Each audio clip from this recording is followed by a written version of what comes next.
My name is Kim Moon-hyuk, a genius who never missed a calculation, never forgot a debt, and multiplied the family fortune while the others just spent it. I was untouchable, or at least I thought I was. Once, an executive took a massive loan from us and tried to pull a scam, fleeing the country by boat. I went after him alone and took down all his bodyguards. I told him, "You owe us, and nobody gets away without paying, at least not while they are alive." I tied him up and threw him into the sea a few times until he remembered where the money was. He paid. When I returned home by boat, I was thinking, my grandfather built this empire, but my uncles, the current owners, were only losing money. I was the only one in that room who actually solved problems. I did it all for my grandmother, who raised me when my parents died. I owed everything to her. But gratitude doesn't exist in this family. When my grandfather died, the war for inheritance began. One day they called me for an urgent job. It was a lie. They betrayed me and tied me up inside my car. They took me to the coast and pushed the car into the sea, as if it were natural for others to see me inside a car in the middle of the sea. As the car sank into the dark water, I thought this ending was completely unjust. After 30 years of loyalty and hard work, my own uncles killed me just so they wouldn't have to share the money. But fate had other plans. When I opened my eyes, I didn't see the bottom of the ocean. I was lying on the beach. It was 1990. I am a 17-year-old boy again, but with 40 years of experience, hatred, and knowledge of the future inside my head. But suddenly he was surprised by a guy looking for a fight. As he got up from the kick, he noticed something curious in front of him. There was a group of high school students exchanging punches among themselves, which made the hero think that even in paradise, it was total chaos. The fight was intense, with people taking kicks and others being thrown to the ground. The beach was a complete battlefield, and Moo-hyuk did not understand what was going on. When one of the delinquents came at him, Moo-hyuk easily landed a solid punch on the guy.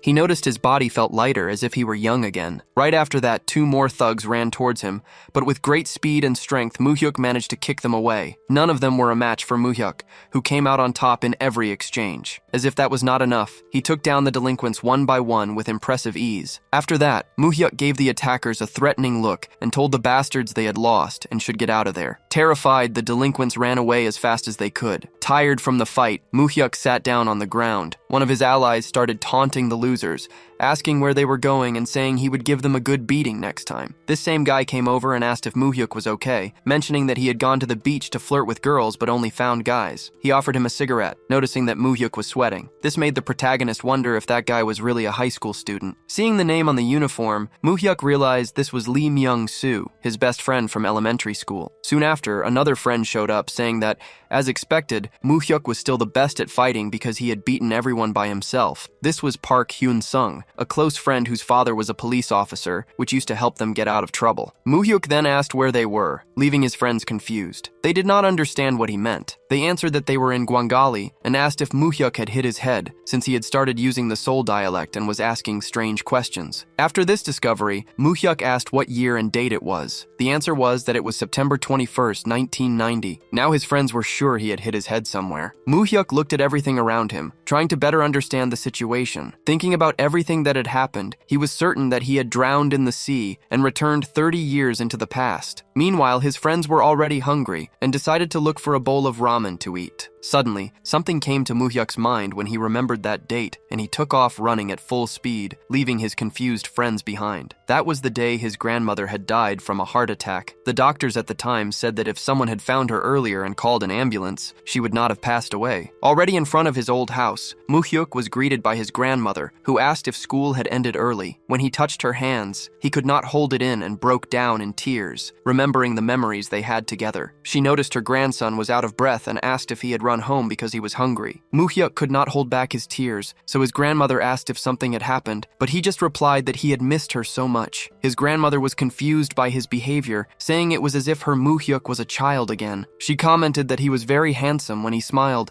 and even when he cried, and wondered when he had grown up so much. Quickly, Moo-hyuk wiped his tears and said they did not have time and needed to go to the hospital right away. The protagonist argued that his grandmother could pass out at any moment and that they should get it checked out, but she resisted, saying she was not sick. Desperate, Moo-hyuk insisted that she hurry up because she could die, but she still did not understand why. With a happy expression, she said she would only die after seeing him married and raising his children. Then she went inside the house, asking her grandson to go to his room while she prepared the food. A little later, they were gathered together eating. His grandmother commented that she knew he did not like banchan that much, but he replied that he liked everything and would eat anything. Seeing the way Moo-hyuk was eating, his grandmother said that if anyone saw him like that, they would think he had not eaten in years. Then, she left the room, telling him to wait because she had also prepared his favorite corn juice. Alone, the protagonist broke down in tears again, saying that all he needed was his grandmother's homemade food, and wondering why he had spent his life being a lapdog for the Cheon family. Suddenly, he heard a noise in the other room, and when he got there, he found his grandmother on the floor unconscious. With despair taking over, the only solution Moo-hyuk could think of was to take her to the hospital. His grandmother was already resting in a room, still unconscious. In the doctor's office, the doctor said that if he had been a little later,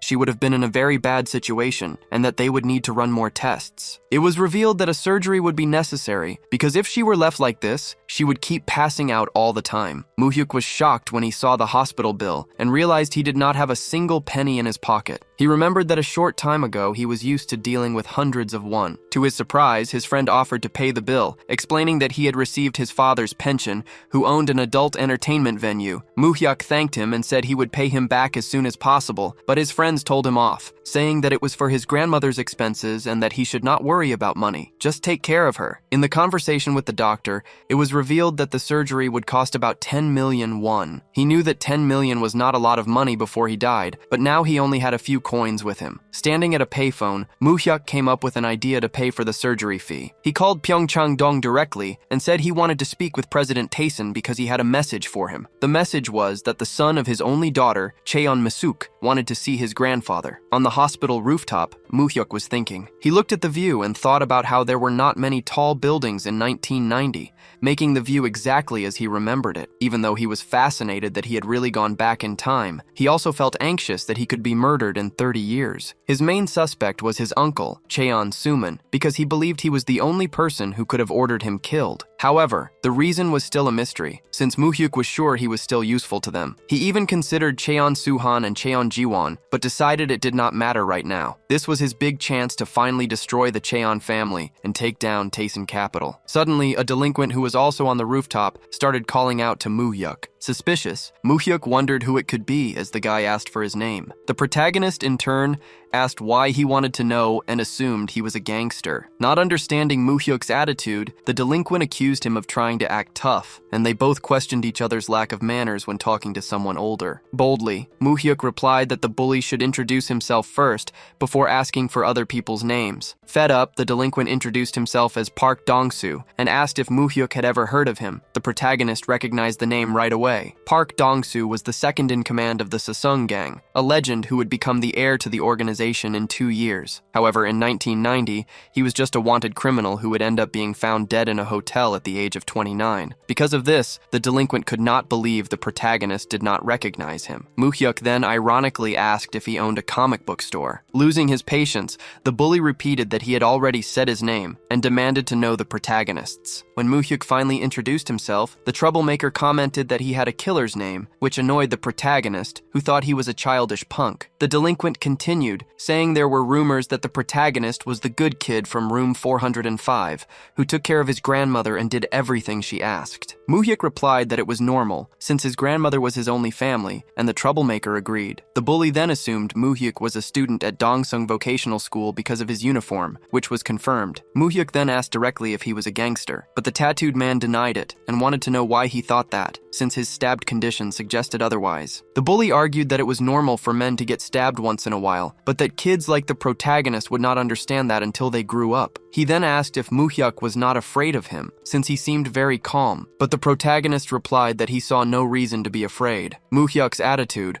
always having the last word, was annoying the punk. Fed up, the protagonist asked if he was done talking because he wanted to leave. The man said yes, and as he left, he called Moo-hyuk by the killer's name and told him to take good care of his grandmother. As he headed to his grandmother's room, the protagonist thought that at this point, the Sesung gang was not a national-level organization, but it still was not small, and that maybe one day he could use that guy. However, when he got to the room, he came face to face with a mysterious figure wearing a suit. His grandmother explained that someone was waiting for him, and the man in the suit revealed himself to be Director Ha, who already knew the protagonist. The two stared at each other for a while until Moo-hyuk suggested they go talk outside. They went to a coffee shop, and there the man introduced himself as Ha Myung-hoon, who worked for Chairman Tae-san. The protagonist immediately recognized him as his grandfather's right-hand man, someone the boss trusted completely. In his previous life, Ha Myung-hoon had been the only one who told him about his grandfather during his grandmother's funeral. The man in the suit said he needed the protagonist to go with him to Seoul, but Moo-hyuk cut him off, asking why the chairman had not come in person. Seeing the young man's direct gaze, Director Ha was startled, realizing his posture was not appropriate for his age, but it seemed so natural that it could not be a bluff. Mr. Ha replied that the chairman was a busy man and did not have time, but Moo-hyuk revealed he was not talking about him, but about his mother, Kim Miseon, even though he knew she would not come. The protagonist imagined the man would say it was bold of him to ask for her visit, remembering that not even the chairman went to the columbarium after his own daughter's death. Because of this, Moo-hyuk stated that if the chairman wanted to meet him, he would have to visit his mother first. He remembered that in his past life he was forced to obey quietly, as he was nothing more than an orphan. Back then, at his grandmother's funeral, Mr. Ha took care of all the costs and took him to meet the chairman, who told him not to worry about survival as long as he did what he was told. Without his grandfather's help, he would have had to drop out of school, but Moo-hyuk knew that would not happen again, because now he was different and had information on them. Getting up from the table, the protagonist asked Mr. Ha to give the chairman a message. If he wanted a meeting, he would have to come in person. He said goodbye to Myung-hoon and wished him a safe trip back, leaving Mr. Ha nervous with the overwhelming presence he gave off. The report the director had described the protagonist as a troublemaker,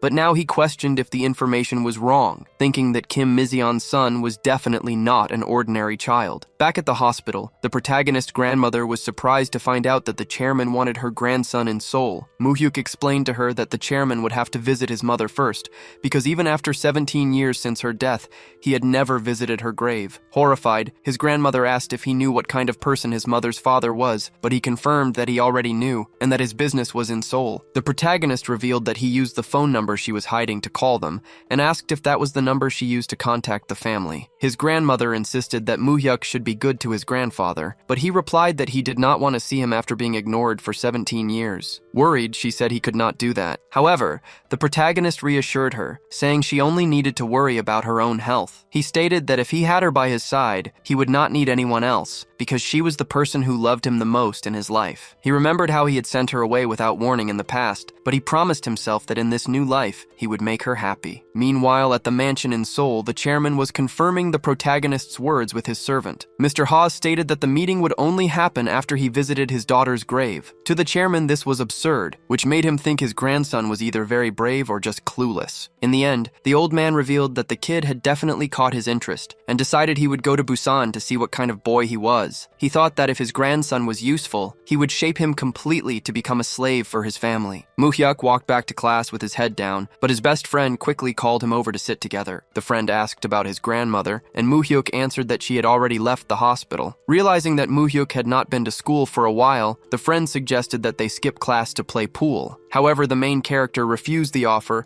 saying that he needed to stay because he had missed too many classes. Then Moo-hyuk focused completely on the lesson writing in his notebook and telling his friend that they should prepare themselves. This sudden attitude scared everyone in the room. When they saw Moo-hyuk studying, they began to wonder what had happened to him. His best friend even started crying, saying that there were only 9 years left until the world ended, and the main character was reading a book, which to him was a sign that something was very wrong. Seeing this, Moo-hyuk remembered that in his past life, studying was his lowest priority in high school. He only started taking his studies seriously after meeting his grandfather, who constantly pressured him, expecting the best results possible. The only goal his grandfather set was for him to get into the Korea law school. Although the old loan shark did not see the slightest chance of his grandson achieving this, he would use it as a way to see if the boy was worth it or not. The grandfather guaranteed that he would not go hungry under his roof, but if he failed, he could say goodbye to his relationship with the Cheon family. Because of this, the main character sat and studied studied hard until he was accepted into the university, which allowed him to work for his grandfather. From that point on, however, he was used drastically by his family like a blood servant. Now Muhyuk was willing to do things differently and would study to achieve his new goal. While the class was going on, several students were wandering around the hallway. Suddenly, one of the teachers appeared with a stick in his hand and started scolding them. He headed to the classroom, threw his notebook rudely on the desk, and ordered everyone to pay attention and bow before him. All the students lowered their heads in his presence, and the first thing the teacher did was call the main character to the front of the room. The teacher started to judge him, asking how many days he had missed, and if he thought the school was an amusement park to come and go as he pleased. Muhyuk tried to apologize, explaining that he needed to take care of his grandmother, but at the same instant he was slapped in the face. The teacher did not believe the story, calling him a troublemaking bastard, and stating that someone like him would never take care of his own grandmother and was probably drinking somewhere. He kept saying that he did not believe that lie. Meanwhile, Muhyuk remembered that teacher from his first year. He abused the students as if they were animals and continued to humiliate Muhyuk, saying that he was out of his mind for looking at him that way. The main character reflected that the teacher must have been in his early 30s,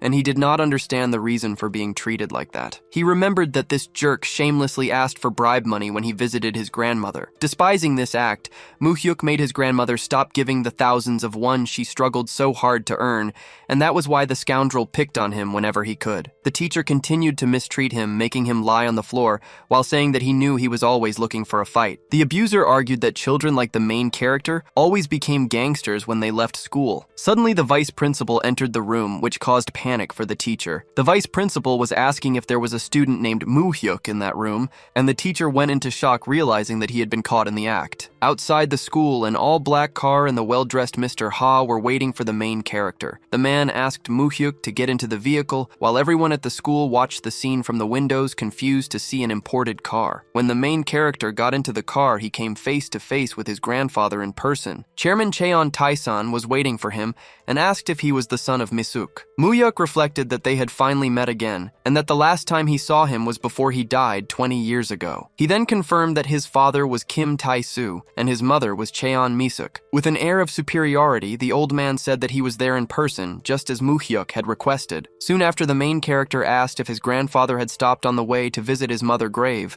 and the old man confirmed it seriously. The main character then argued that he heard that his grandfather had never gone to see his mother a single time, so he thought it was more appropriate that he go there before speaking with him. He added that his grandmother, who raised him, was not in good health, and that was why he could not abandon her, and that he was not even looking to apologize for that. Observing Muhyuk's posture, the old man wondered if he was really just a child, because he was not even slightly intimidated in his presence. The man then asked if the main character really knew who he was. In his thoughts, Muhyuk knew that he was a legend in the lending industry, who came to the south as a day laborer. At that time, there was no business person or politician who had not borrowed money from him. Even during the 90s, he ruled the entire country with trillions in cash. Despite this, Muhyuk replied that he only knew him a little, knowing only that he managed a business. The old man said that he managed a small lending business in Seoul, and asked if his grandson knew what that was, but Muhyuk knew that it was not a small business. Without beating around the bush, the man asked what the main character wanted. With great confidence, Muhyuk reflected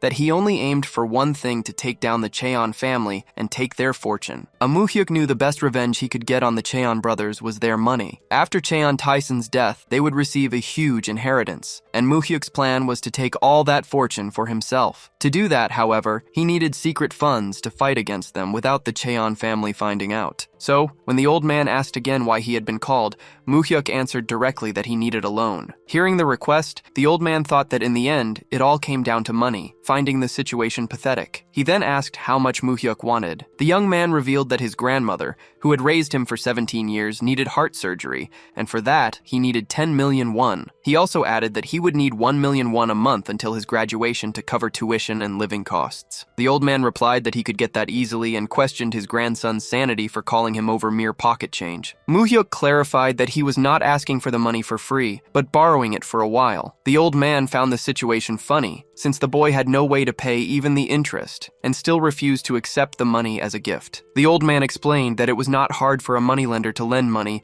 but that no one lent it for nothing. In an intimidating way, he demanded to know if Muhyuk had any collateral or credibility to pay back the debt. Without hesitating, the protagonist replied that his collateral was his own brain, leaving his grandfather surprised. Muhyuk detailed his proposal, stating that if he received the loan, he would get into Korea University and use that as collateral to pay off the debt. The chairman was stunned, because in the past he himself had asked this of his grandson, but now the offer was coming from the boy himself. Cheon Taesan had always had a great desire for academic achievements, since he did not have a proper education because he was poor, and this obsession extended to his children. Therefore, the idea of having his grandson at Korea University was an attractive proposal to erase his inferiority complex. The old man, however, thought that Moo-hyuk did not seem capable of getting into the university, as his grades were bad, and he thought maybe he was just bluffing. Faced with this, the old man asked how confident his grandson was and what he would do if he failed. Moo-hyuk thought to himself that although he had already succeeded once, there was no guarantee he could do it again, but he knew he needed to spark his grandfather's interest as much as possible. So, he replied that if he could not get in, he would give his head and his body as payment, and asked if that was enough. Hearing the offer, the old man agreed that it was enough. Right after that,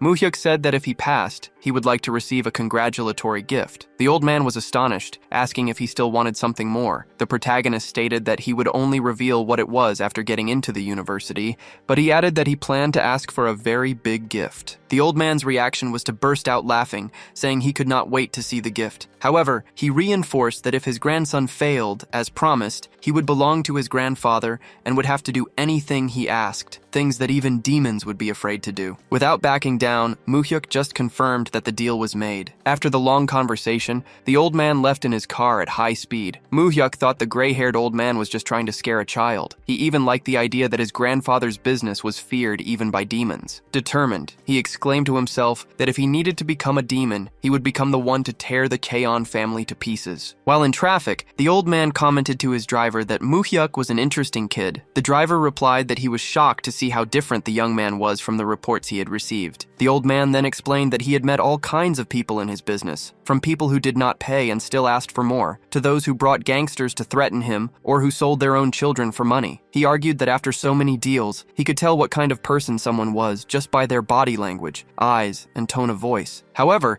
he admitted that he could not get the slightest read on his grandson. Hearing this, the driver commented that it seemed the old man had taken a liking to the boy, but the old man changed the subject and ordered them to go to Dihang Hospital. Inside, Moo-hyuk was asking the doctors to take good care of his grandmother, and one of them reassured him, saying it was not a difficult surgery. As the surgery was happening and Moo-hyuk was leaving the place, the delinquent from the other day showed up and asked if he was going to school and eating properly. The big guy invited him to smoke on the rooftop, but Moo-hyuk questioned if he should be making that kind of invitation to a high school student. The delinquent asked why the protagonist studied so hard at such a young age, saying he should enjoy life more. Even so, the man said that if Moo-hyuk really needed to study, he would not get in the way. Instead, he handed him a piece of chewing gum to chew when he felt sleepy and said goodbye, telling him he would see him later. As he watched him leave, Moo-hyuk reflected that this man, Park Dong-soo, was actually a well-known gangster in charge of a gang with hundreds of members. He did not expect the guy to be so amusing, but he knew that soon, when the crime war began, Park Dong-soo would meet a terrible end. While thinking about this, Moo-hyuk noticed suspicious men arriving at the hospital door, carrying weapons. He knew that according to the original events,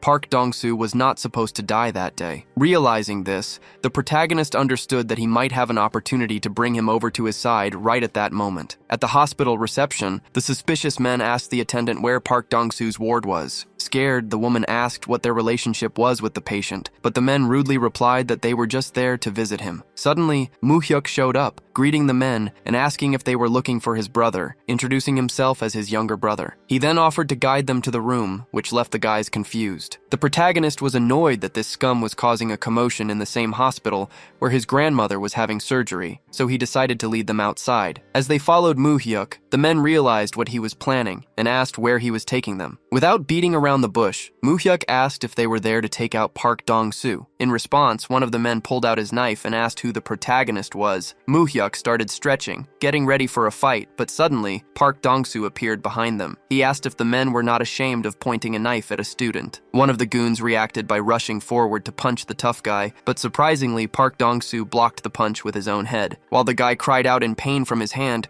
the tattooed man tripped him and landed a solid punch, making him bounce off the floor. The other members went on alert, and as Dong-soo took off his shirt, another one charged at him with a knife. However, he took down this other guy with just a few hits, and before the man could fall, Park threw him into another goon. With precision, he also threw his slipper at the same goon's face and finished by kicking them both away. The remaining man noticed the glass windows next to him and decided to try and use them to hit Park. The attempt did not work out at all, as Dong-soo punched through the window, hitting the goon and sending him flying. After the fight, the relentless man and the protagonist stared at each other for a few moments without saying a word. Later, inside the hospital, Park commented that it felt great to let loose after a while, and that he had fought those guys before over some territory. He knew they were looking for him while he was in the hospital, and was already keeping an eye on them, but Moo-hyuk acted first and led them outside. The tough guy said that Moo-hyuk had guts, since he did not get scared when they pointed a knife at him. The protagonist replied that he only acted that way because he knew Park would come,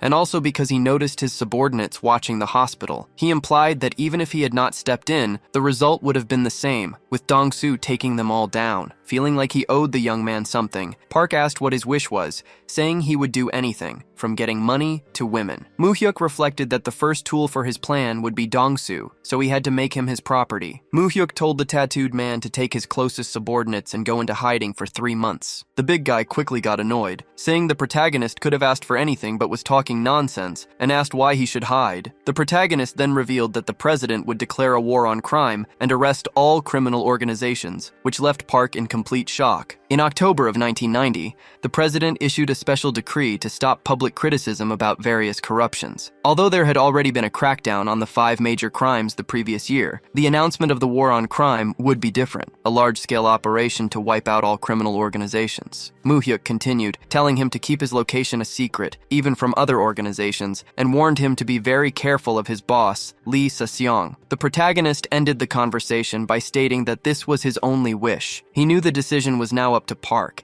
and that if he survived, he could be useful someday. 1 month later, what Moo-hyuk told Dong-soo came true. The news reported that the Constitution granted the president full authority to clean everything up. The newspaper said that even prosecutors and police officers were mobilized, and all the organizations in Busan were captured. Park Dong-soo heard the news from his colleagues, but he already knew everything. He ordered his companions to do nothing, and not go around causing trouble for no reason. Reading the newspaper, the tough guy was surprised, as everything happened exactly as the protagonist had said. He remembered when he heard the prediction, thinking it was nonsense and that the young man might as well have wished for reunification. In a flashback, Moo-hyuk replied with a smile that this wish would come true in Germany, but not for them. Back in the present, the gangster, now scared, wondered who the mysterious figure of Kim Moo-hyuk was. Back at home, Moo-hyuk was reassuring his grandmother, telling her that his grandfather had taken care of everything and that she no longer needed to worry. He explained that he had inherited an apartment and money from this grandfather, who had been away for 17 years,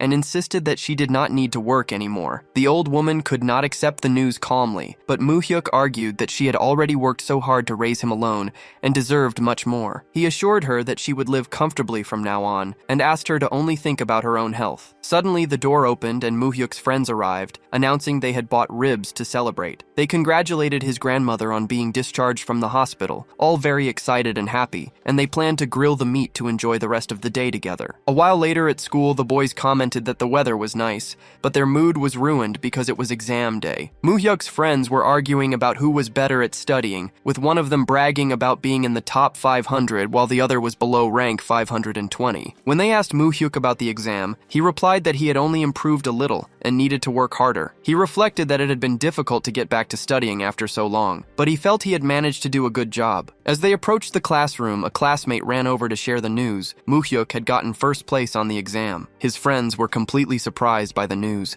and the guy who brought the information said he had heard it in the teacher's lounge that morning. Right after that, a student announced that Moo-hyuk was being called to the teacher's lounge. His classmates assumed he would receive some kind of award and told him to get excited. Once inside the room, the teacher asked if Moo-hyuk knew why he had been called in. Moo-hyuk showed no reaction and remained silent, which made the teacher slap him across the face. Moo-hyuk's friends, who were watching anxiously through the window, saw the teacher ask again why he was there. Confidently, Moo-hyuk replied that he did not know, and for that, he got another slap across the face. The teacher began to question him about what he had done on the exam, accusing him of cheating, since it was impossible that he, one of the worst students last semester, was now in first place. Moo-hyuk knew the real reason for this attitude. A few days earlier, the teacher had seen him getting into his grandfather's car and questioned him about it. The man argued that since he he had been Moo-hyuk's tutor since elementary school, it was only fair for his grandfather to greet him. This self-serving attitude disgusted Moo-hyuk, who thought that this teacher was the worst kind of trash, much more horrible than he remembered. On that occasion, Moo-hyuk simply replied that his grandfather lived in Seoul and that the teacher would have to go there if he wanted to see him. The teacher insisted, but Moo-hyuk cut him off, saying that if that was all, he was leaving because he had an exam to take, which made the teacher furious. Back in the present, the teacher, convinced of the cheating, asked if Moo-hyuk had acted alone or if he had help. The protagonist denied the accusation once more. The teacher then reminded him that he had already suspended him for other problems and accused him of causing trouble again, maliciously asking if he had learned that from his grandmother. Upon hearing his grandmother mentioned, Moo-hyuk thought that the teacher had crossed the line. The man, irritated by the student's glare, threatened to tear his eyes out. Extremely enraged, Moo-hyuk demanded that the teacher apologize, stating that his grandmother had nothing to do with the matter. In response, the teacher slapped him again, calling him crazy. Next, the teacher started tearing up all of Moo-hyuk's exam papers, declaring that they did not even need to be graded, as they would be voided with a 0 score for cheating. He announced that the protagonist was suspended indefinitely and added that if he could, he would expel him from the school. Far from giving up, Moo-hyuk proposed a bet. He offered to retake all the exams right there, in front of the teacher. If he could not get the same score, he would accept the expulsion from school without complaint. However, if he got the same score, he demanded that the teacher resign from his position. The proposal shocked everyone present. The furious teacher tried to hit him with a stick, but Moo-hyuk grabbed the object and asked if the man was not confident in his accusation. Then, the protagonist demanded that they bring the test papers. A while later, the situation remained tense, with everyone anxious for the result, as Moo-hyuk retook a large part of the exams. As the teacher graded the tests, it became clear that Moo-hyuk was getting a perfect score on all of them. Another teacher commented that he was finishing the English test, and if he got everything right, he would have aced every subject. To increase the pressure, Moo-hyuk announced that he was on the last question and reminded them that if he got it right, the teacher would have to leave the school forever. He also added that if the teacher did not keep his promise, he should not expect to be treated with respect. Everyone watching became even more tense. At that moment, Moo-hyuk made one last offer, saying that if the teacher apologized right then and there, he would stop answering the questions. The teacher did not like Moo-hyuk's tone at all, but suddenly the school principal arrived and told them both to stop, stating that this was enough. The principal declared that the protagonist had already proven he did not cheat and ordered the teacher to apologize to him, adding that he should actually be praising him for his grades. As everyone watched, the teacher apologized to Moo-hyuk, saying that he had gotten it all wrong, but he could not look him in the eye. Now that he was proven right, Moo-hyuk slammed his pen on the desk and said seriously that he was going back to class. As he walked away, all the students watching the scene from outside celebrated his victory. As the students anxiously watched the scoreboards, it was announced to everyone that Moo-hyuk had taken first place in the exams. His friends commented on how scared the teacher was after everything,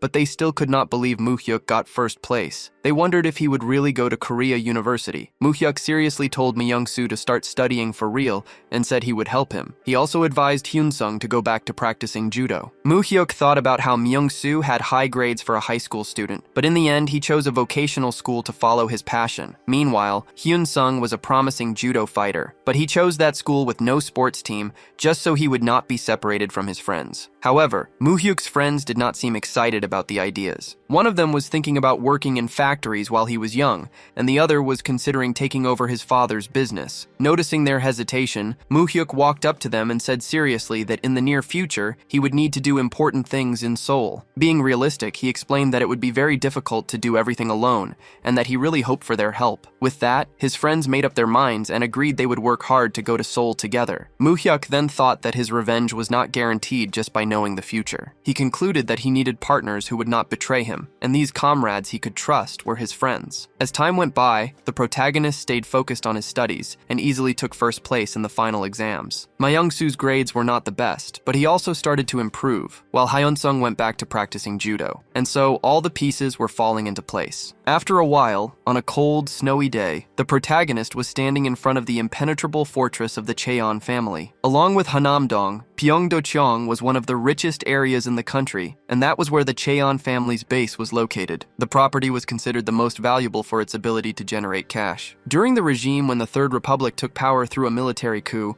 and also during the Fourth Republic, which took power with another coup, the great moneylender's fortress protected his wealth from all these threats. At that moment, the protagonist was having having dinner with his grandfather inside the residence. He reflected that this scene did not happen in his past life, because he only met Cheon Taesan long after being accepted into Korea University. This meant that his grandfather's opinion of him had changed. In that cold and mysterious room, their silence spoke louder than any words, until the grandfather commented that he heard his grandson had managed to get first place in the school rankings twice. The old man argued that, given the level of Moo-hyuk's school, it was not a big deal, but it seemed he was not just bragging last time. The moneylender was surprised and pleased with his grandson's intelligence. Because of this, he said that since he was keeping his promises, he wanted to give him a gift and asked what he would like. However, Moo-hyuk replied that, as he had mentioned before, he would only say what he wanted when he got into Korea University. The grandfather insisted, saying he knew about the promise, but he still wanted to know what his grandson wanted right then. Moo-hyuk noticed his grandfather was trying to be kind, so he figured he should ask for an allowance. Boldly, the protagonist asked his grandfather for some shares in his company. The old man was surprised by the request and asked if his grandson understood anything about the stock market. Moo-hyuk replied that he did not know much, so he asked for help,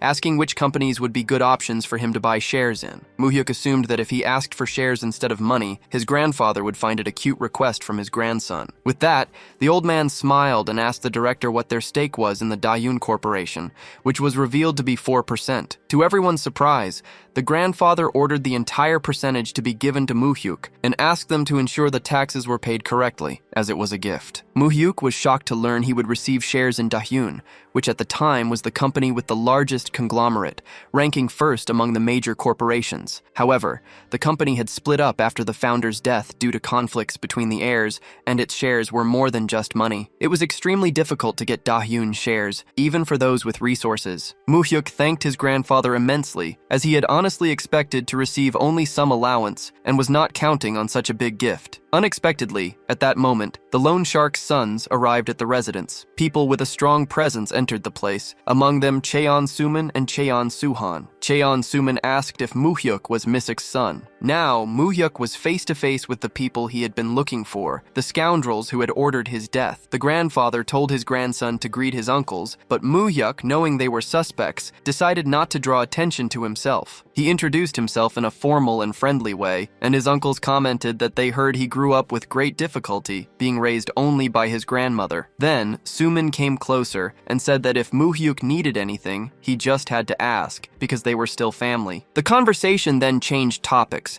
and one of the sons asked a girl if her mother-in-law was doing well in business, because he had heard the Samsung Group was in a tough spot. The girl replied that everything was fine, and the media was just making up stories. She assured them her father-in-law would not let the company run into trouble. The grandfather agreed, saying that man was relentless and never shed tears or blood. He added that his daughter should make it clear that her father-in-law could always count on him, because through marriage, they were also family. Soon after, the old man questioned his other son about Mr. Kim, and the son replied that his father-in-law was doing well, actively participating in politics without any problems. Once again, the grandfather said that if they had difficulties, they could come to him to avoid losses, as he did not want to get involved in trouble over illegal deals. After all this conversation, the head of the family asked if any of his sons had sent money to President Lee Hak-soo. He argued that this was not the way to use money, because the person asking should come to him and beg before receiving anything. One of the sons got nervous and asked his father if he did not know who President Lee Hak-soo was, fearing he would break his promise. Another son was also terrified, saying that if his father did that, the Cheon-pung would not stand by. A great tension filled the air with all that talk. The old man became furious, and the weather outside grew even darker. Moo-hyuk was now inside his mother's old room, and as he looked through the shelves, he noticed the place was exactly the same as in his past life. When he picked up one of the books and started flipping through it, he came across a photograph of his grandfather with his mother. He thought about how that was the only picture of her he managed to find in his previous life, because his grandfather had not left any others behind. It was as if the old man wanted the whole world to forget about Moo-hyuk's mother. Suddenly, while he was still looking at the items, the bedroom door opened. He was surprised by Cheon Jiwon, who asked if he was Mizuki's son. Moo-hyuk immediately became suspicious of the man, as he suspected the bastard had ordered his death in his previous life, since he saw him as a stone in his path to the inheritance. Jiwon commented that he knew Muhyuk came from Busan and asked what it was like coming all the way to Seoul, saying it must be hard to adjust to everything. Muhyuk simply asked who the man was. In response, Jiwon questioned why he was being so direct, since he was older, and asked if people from Busan did not know what manners were. Muhyuk just thought that the man was extremely childish and was still the same as in his last life, which was terrible luck. Already fed up, he silently put the book back on the shelf and approached Jiwon with hostility, saying it did not matter if he was older, because he was speaking informally at their first meeting and still demanded respect. The young man was shocked by the way Muhyuk spoke to him. Muhyuk knew he did not expect that kind of reaction, as it seemed to be the first time anyone had shown any hostility toward him. After all, his father was the eldest son of the Loan Shark King, and his mother was the eldest daughter of the Samsung Group's chairman, so no one would dare treat him with disrespect. With that in mind, Jiwon wondered why this nobody was so arrogant and told Muhyuk that this place was not for people like him. Then, the man boldly asked how much Muhyuk wanted to get out of there, offering 100 million and saying he could live very well with that. Muhyuk remembered that this fool had said the same thing in the past, but back then he could not say anything and acted like an idiot. Now, however, he replied with irony that his brother was very generous for giving him crumbs. Jiwon's confused reaction made Muhyuk explain that with that amount, they could barely eat sashimi at a mediocre shop. Annoyed, Jiwon rudely said that he now understood why Muhyuk had no parents, and that by looking at him, you could tell the state of the grandmother who raised him. Furious, Muhyuk punched the door, right in the direction where the young man was standing, and asked if he wanted to get beaten up by a country bumpkin who never learned anything because he had no parents. Scared, the jerk asked if Muhyuk thought he would get away with doing that to the eldest son of the Cheon family. He threatened to tell their grandfather everything, but was cut off by Muhyuk, who told him to stop. Muhyuk then revealed that he knew Jiwon, the grandson of the Samsung Group, loved drugs and was involved in smuggling, something that could make the news. Completely confused, the young man asked what he was trying to say. Muhyuk continued, commenting that he would also tell them about the other children in the family, the same ones who threw a party at a hotel that ended with a girl in the hospital. Jiwon could not understand how he knew all of that. Muhyuk then said that, on top of everything, he was just a kid and was confident enough to go downstairs and tell their grandfather everything. He knew about all the incidents Jiwon had caused in his past life, and that the future ones would be even worse. Confidently, Muhyuk stated that if Jiwon wanted to be treated like an older brother, he should act like one. This sentence left him completely in shock. Ready to go to bed, Muhyuk told his brother he should leave, as he was tired and wanted to rest. Still nervous, Jiwon warned him to never talk about it with anyone else, because if he did, one of them would die. He asked if Muhyuk understood what he was saying. With a sense of superiority, Muhyuk asked if that was a request or a threat. Afraid,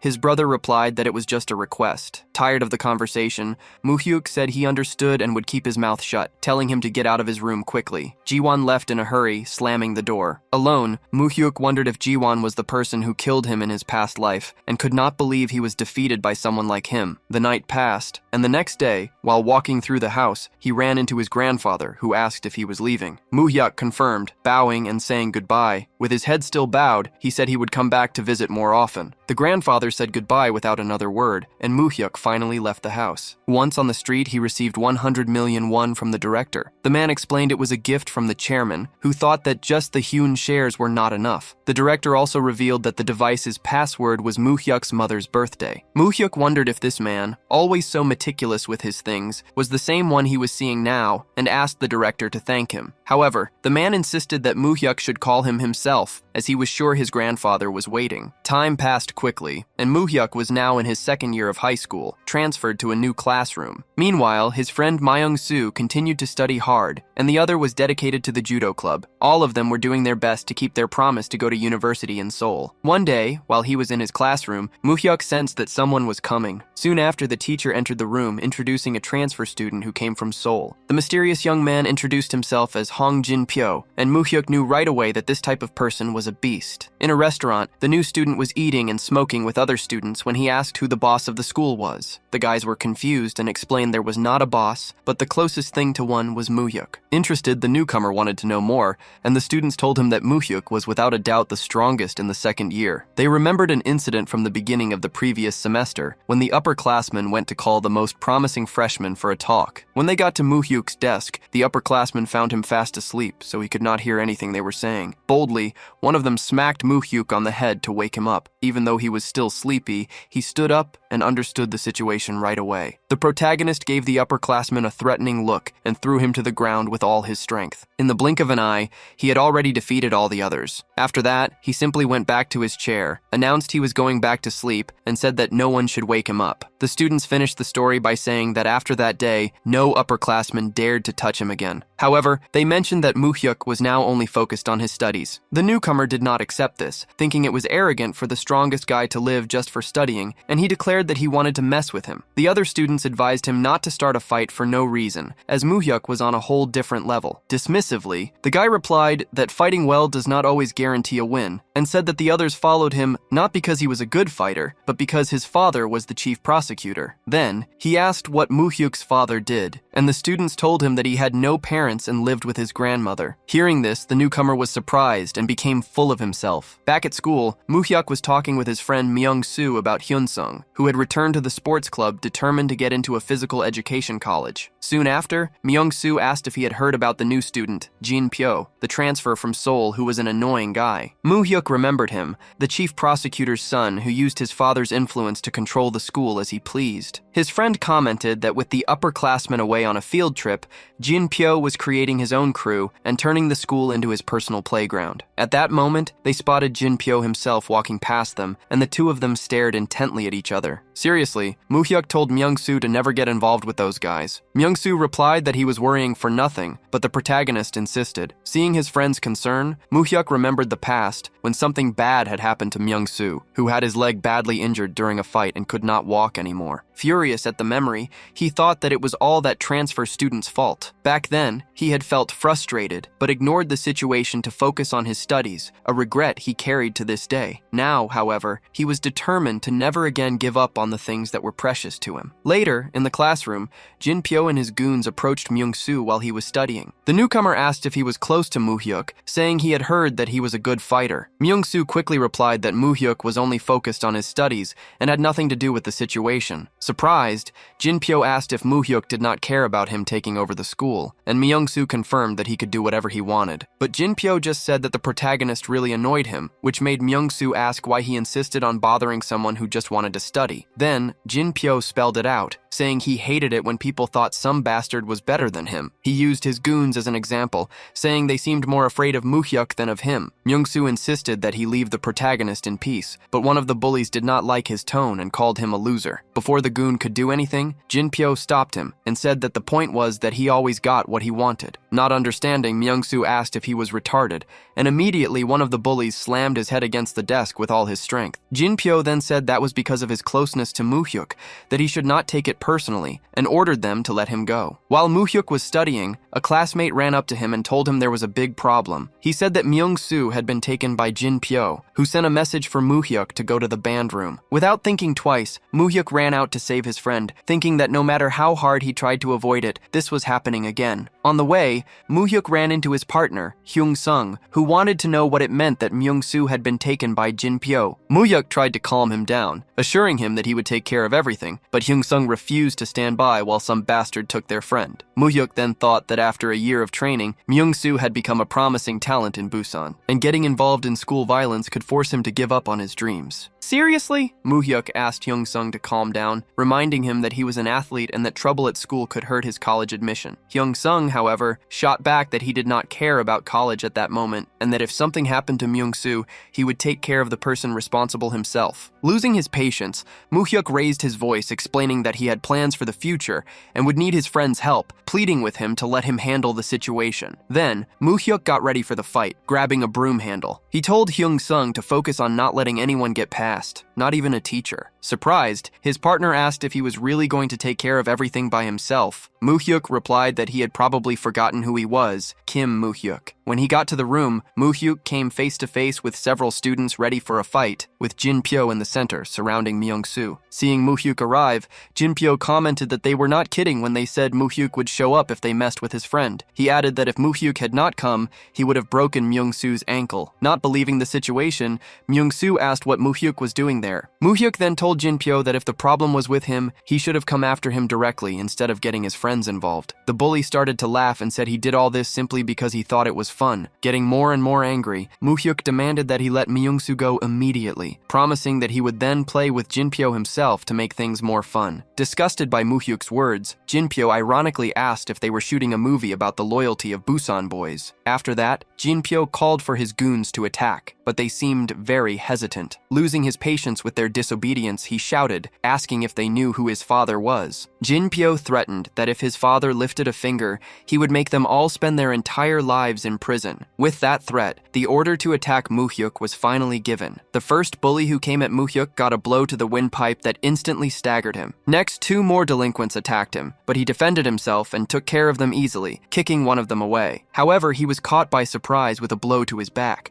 but he quickly fought back with the broom handle, hitting the attacker in the face. As the other students grew more and more scared, Jinpyo impatiently shouted for them to bring Moo-hyuk to him. The fight continued, with blood everywhere, and ended with Moo-hyuk defeating everyone there. With everyone defeated, Jinpyo went into a state of shock. Quickly, he grabbed a box cutter and pointed it at Myung-soo's neck, threatening to stick the blade in him if Moo-hyuk came any closer. Moo-hyuk, however, did not fall for the threat, and, with a very fast move, he landed a solid punch on Jinpyo's face, sending him flying. Even on the ground, Jinpyo did not let go of his arrogance and shouted that Moo-hyuk would not get away with this because his father was the chief prosecutor. He explained that his father had the power to make anyone rot in prison for the rest of their life. Moo-hyuk did not care and replied that a prosecutor was no good when his fists were closer than the law. Then, he started punching him repeatedly, saying it was for kidnapping Myung-soo and interrupting his precious study time. Finally, Moo-hyuk got ready to break Jinpyo's ankle as revenge for what he had threatened to do to his friend. The bully begged him not to do it, but Moo-hyuk was already out of his mind and kept his promise. Moo-hyuk was now locked up in a police station when his friend's uncle showed up looking for him. The man, who was a police officer,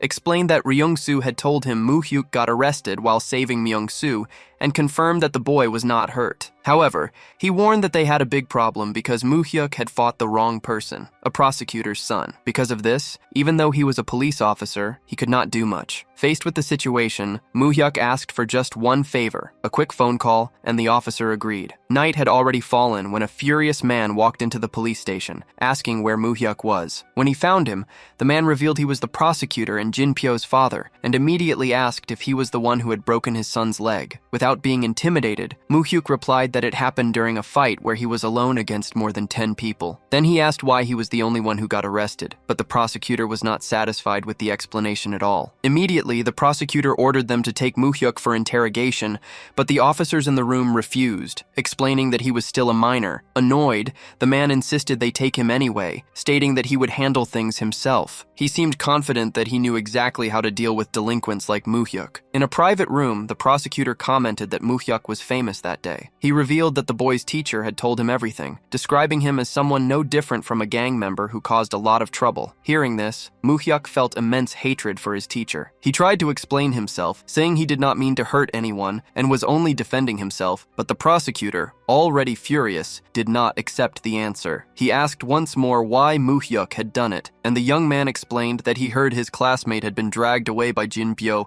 and that the gang attacked him when he went to look for him, leaving him no choice but to fight back. Still not satisfied with the explanation, the prosecutor took off his belt, saying that it was not enough and that he was determined to teach Moo-hyuk a lesson. He ordered the 2 men with him to hold Moo-hyuk. With the young man held down, the prosecutor started to beat him, repeatedly asking why he had done it. Despite the assault, Moo-hyuk stood firm, insisting it was all in self-defense. The prosecutor commented that there was some fire inside that punk, and that with the next punch he would put that fire out. Then, he beat Moo-hyuk once more, without any mercy, while his men just watched the situation, distressed. After the beating, both of them were tired, and Moo-hyuk's face was in a horrible state. Even so, the prosecutor, still not content, asked again why he had done it. With difficulty speaking, Moo-hyuk repeated that it was in self-defense. The prosecutor insisted, saying that the more Moo-hyuk resisted, the worse it would be for him, and decided to ask one last time. He then accused Moo-hyuk of attacking his son with a weapon first,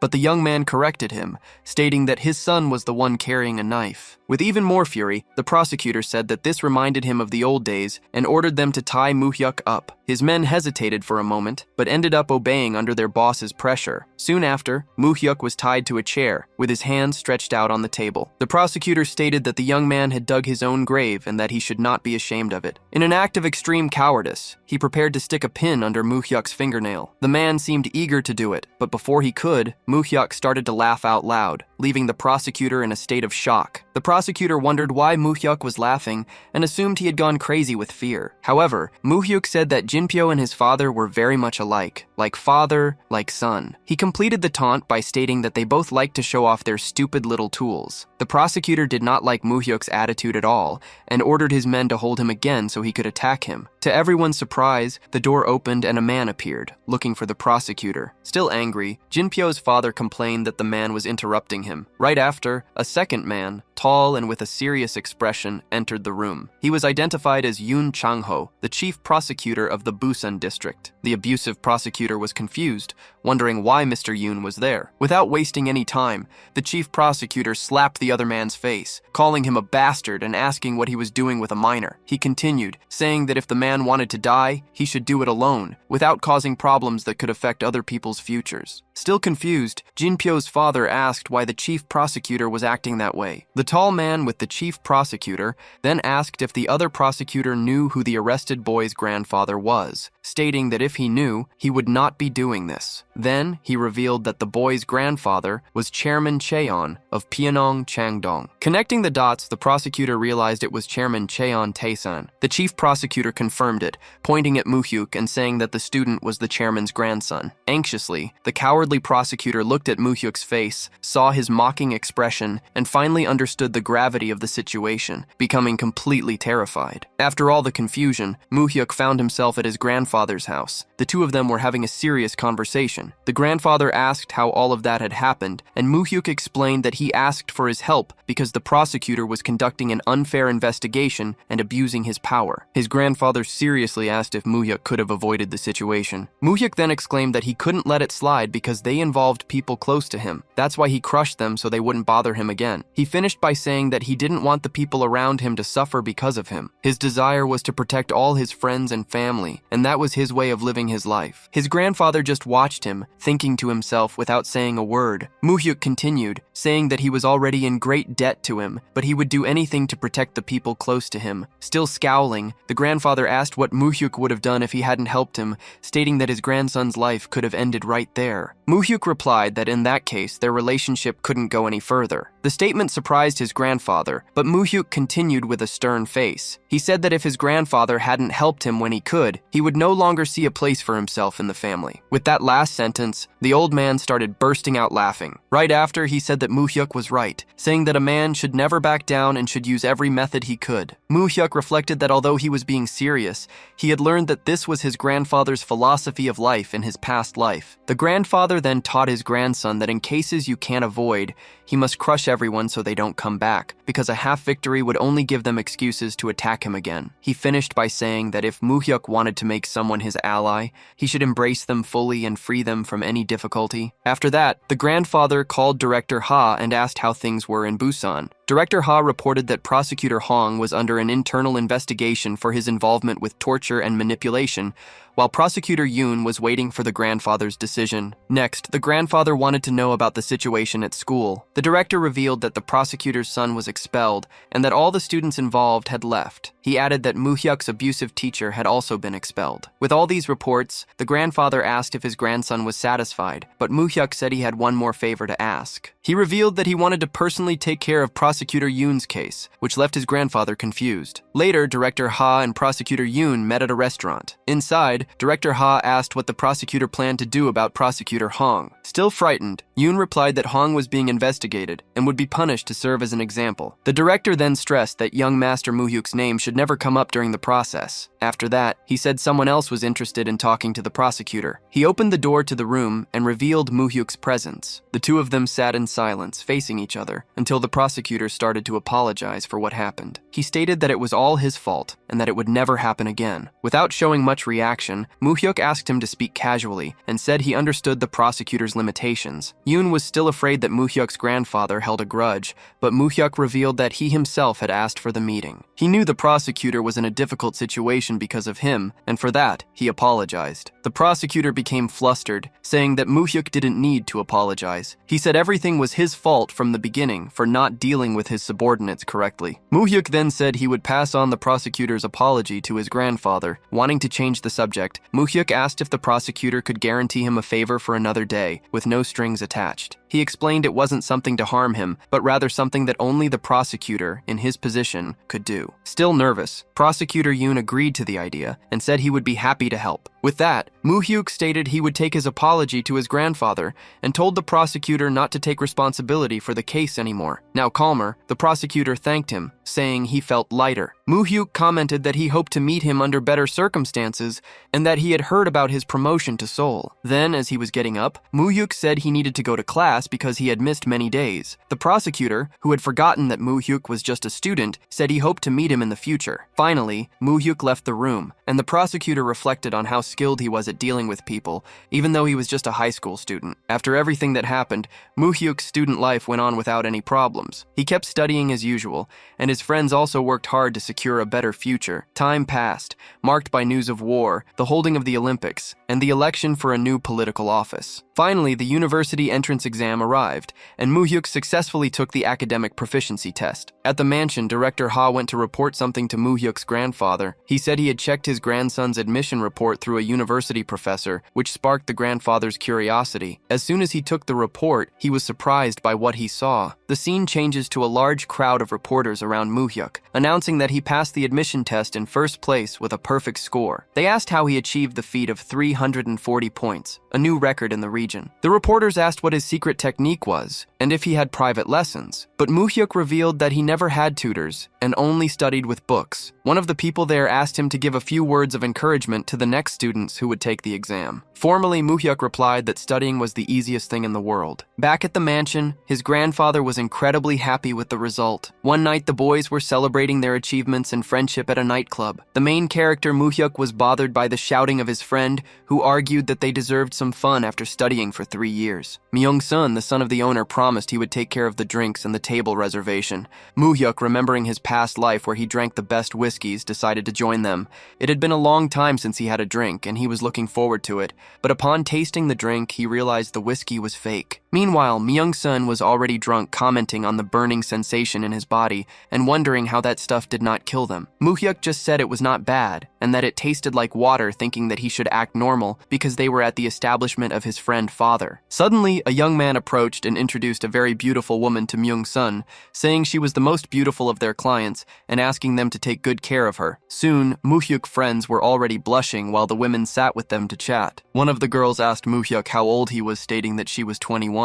Myung-sun, excited, answered that they were 20 years old and had been accepted into college a few days ago. When the girl asked which university, Moo-hyuk interrupted him, saying they were going to a small college in Seoul. At that moment, a group of men arrived at the table asking what they were doing there. One of them wondered why the women had not returned from the restroom and found them leaving with the younger boys. The woman complained that the place was horrible and said the man should have realized she did not like his fat pig face. The man was furious, and Moo-hyuk, realizing that trouble was coming, decided it would be best to leave quickly. He stood up, apologized, and said they were already leaving. However, when he looked at his friend Myung-soo for him to stand up too, he noticed that something was wrong. Suddenly, the boy lost it and started screaming that he did not care about anything anymore, which angered the group of men even more. Moo-hyuk was worried about his drunk friend, who did not see a problem with his actions since they were just there to drink. Myung-soo even said he would ruin his father's business, but Moo-hyuk insisted that it was enough and they needed to leave. While the boys were trying to leave, a glass was thrown on the floor. The fat man who threw it asked where they thought they were going. An employee tried to calm him down, explaining that the young men were the son and friends of the owner of the place celebrating their graduation. situation. Without listening, the man threw the employee on the floor, calling him a bastard, and started kicking him while the other customers ran away. The men accompanying him tried to stop him, reminding him that they had taken control of Napadong and that they dealt with things with that young man who supplied whiskey to them. At that moment, Moo-hyuk understood who was selling the fake drink. The father of Myung-soo, the owner of the place, arrived and apologized, saying that his son was immature and that he would take care of everything. He ordered the boys to leave and told his son to wait for him at home. While Moo-hyuk walked with his head down, guiding his friends to the exit, the fat man kept yelling, but the owner said to leave them out of it and solve the problem between them. Suddenly, the group heard the sound of a very loud slap. The obese man, now identified as Mr. Byung, asked if Mr. Lee was mocking him, stating that the roles had been reversed. Then he started kicking the bar owner, saying that he should have treated him better before. Enraged to see his father being beaten, Myung-soo went after the attacker but was easily pinned and thrown to the ground. The man grabbed the boy by the hair, saying he would teach him a lesson about messing with people he does not know. On his knees, the owner of the place begged for Mr. Byung to stop and let his son go. With irony, the man said that the father love touched him, so he let go of Myung-soo and turned to slap the owner. However, his arm was stopped in midair. Moo-hyuk finally intervened, saying that it was enough and that he was going too far. The big guy did not understand how his arm had been immobilized. Moo-hyuk stated that no matter how angry he was, he should never hit a father in front of his son. Frustrated, the man wondered if kids today were not afraid anymore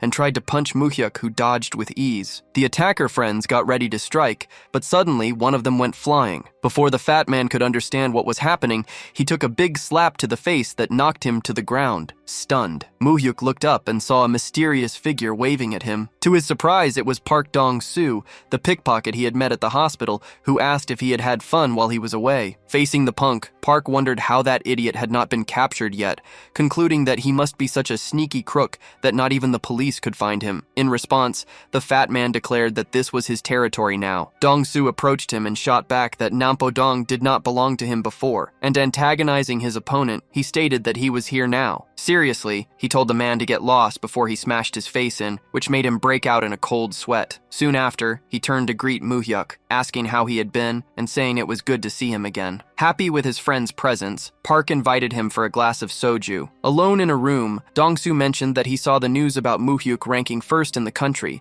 admitting he did not expect that from him. Moo-hyuk then asked when he had come back, and Park replied that it had been a while, but he was keeping a low profile to get his old territories back. The protagonist wanted to know if he managed the area, and Park confirmed that all those areas belonged to them, although he did not face big fights to retake them, since his last gang was wiped out. Then, Park added that if Moo-hyuk had not warned him, he would have spent long years in prison, and he thanked him for that. Suddenly, he asked what the protagonist wanted from him now, explaining that Moo-hyuk saved his life and he needed to pay back this debt, as he could not live with being in debt. Moo-hyuk gave a gentle smile, showing he understood the situation, and asked how long Dong-soo thought it would take to take control of the entire Busan area. Dong-soo was confused, questioning why Moo-hyuk was worrying about someone else's business when he had asked what he wanted in return. However, the protagonist replied seriously that this was exactly what he wanted. Park calculated that it would take around half a year or a year at most, since with everyone in prison, only small-time people were left. Moo-hyuk then instructed him to take control of Busan as quickly as possible,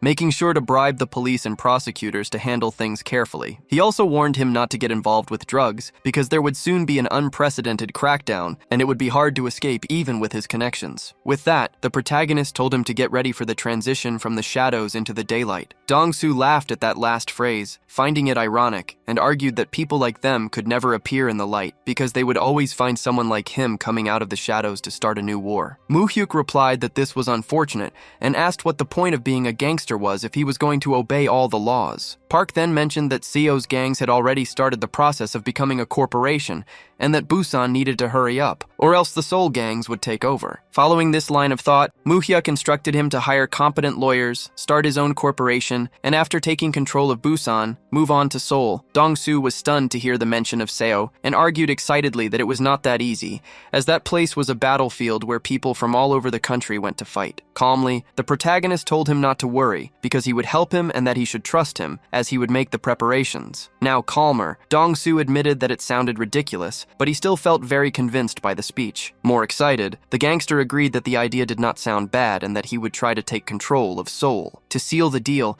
they served themselves once more, filling their glasses with expensive whiskey. At that moment, Moo-hyuk said there was one one condition for all of this to happen. He revealed that during the entire process, his name and identity should never be revealed, and his connection with Park Dong-soo could not be discovered under any circumstances. Soon after, he drank some of his whiskey and reflected that no one could know who he was, not until he fought against the Cheon family inside his grandfather's mansion. Meanwhile, at the president's house, the old man was reading an article in the newspaper about the Protagonist, which said that studying was the easiest thing, and he burst out laughing, happy for his grandson. The director by his side asked if he was happy, and the old man confirmed, because not only had a family member entered Korea University, but he was also among the top-ranked in the country. The moneylender commented that he felt refreshed after talking to the old man from the Samsung group that morning, as he knew they used to look down on his family, thinking they were nothing but ignorant people with money who always bragged about their children. The director agreed, stating that these same people who criticized them also came to borrow money from the president. The old man confirmed that this was right because they looked down on him behind his back, but when they needed something, they came begging for hours. He said that he did not finish elementary school because he needed to work,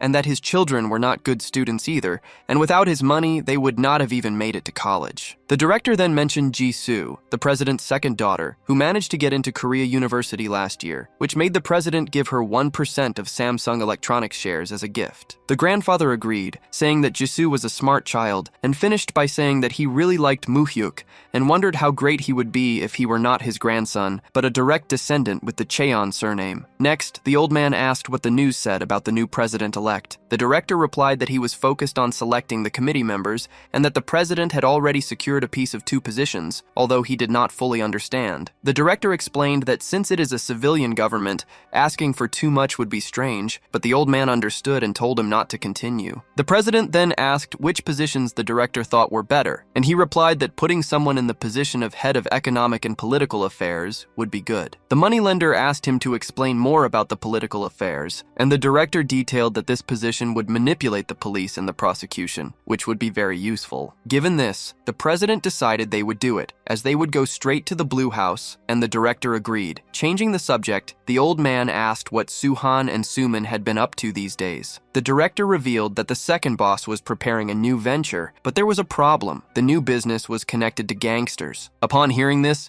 the old man freaked out because he hated gangsters. Terrified, he asked if most of the gangs had not been arrested in the war on crime, but the man in black explained that it was a gang that was growing in secret. The old man recognized the gang's name, the Blue Wind Society, and questioned what the hell they were doing getting involved with them. The director explained that they were involved in the slot machine business. The great moneylender became furious, asking if gambling was the best they could come up with. The director revealed that Congressman Kim had been bribed and that his father-in-law was leading the licensing process, getting a lot of funds from it. Still disgusted, the moneylender complained that he must be running errands for his damn in-laws, even after being warned not to get involved with that society. Seriously, the director asked how they should handle the situation, but the old man said that for now, it would be good to just keep an eye on them so they did not cause trouble. Finally, the white-haired man reflected that he should have never borrowed power from the Blue Wind Society in his youth. He was clearly scared by this fact, but also relieved, thinking that all of this was the fruit of his own karma, and assuring himself that before he died, he would break this chain of bad fate. The weather was pleasant at the loan shark's mansion, with the sun shining in the sky. At the entrance, a young man with good posture was calling for his grandfather. It was Moo-hyuk, who was back. His grandfather welcomed him with a smile, saying it was good to have him back and that he had been waiting for him. A little later, the two of them sat down in the main room, where the old man asked if Moo-hyuk had already found a place to live in Seoul. The loan shark offered to get him an apartment near the university and hire a maid so his grandson could focus only on his studies. However, Moo-hyuk replied that if it was not a bother, he would like to stay at his grandfather's house. He explained that ever since the first time he visited the place, he had always wanted to live there. He also argued that he would feel closer to his mother, who also lived there when she was young, and that he would like to see his grandfather more often. The old man was very happy to hear that, commenting that his grandson was good at saying things that pleased him and allowing him to do as he wished. In his past life, Moo-hyuk only went to that house when he was called and never took part in the meetings, always being treated like a stranger. But now, the situation was different. He had been accepted into the law school of the best university, becoming a source of pride for his grandfather, and naturally, being treated differently. While drinking his tea, the old man, curious, remembered that Moo-hyuk had kept his promise from 3 years ago to get into the law school at Korea University. Because of that, he wanted to know what his grandson would like to get as a gift. With a confident smile, knowing he had his grandfather in his hands, Moo-hyuk commented that he must be very curious, since he had called him right after graduation. The old man agreed, saying that his grandson's achievements were not something you could get just by wanting it, and that it was impossible not to be curious. Faced with this, the protagonist finally revealed his wish. He wanted to learn more about his grandfather's work. The revelation left the old man and the director completely stunned and speechless. Still in disbelief, the grandfather asked if that was really what he wanted, to learn how he worked, and Moo-hyuk confirmed that it was. The white-haired man then asked if his grandson was saying that knowing the kind of work he did, explaining that private loans were not just about lending and collecting money. Confidently, Moo-hyuk replied that he did not know much about the subject, but he was sure that his grandfather's work was not something ordinary,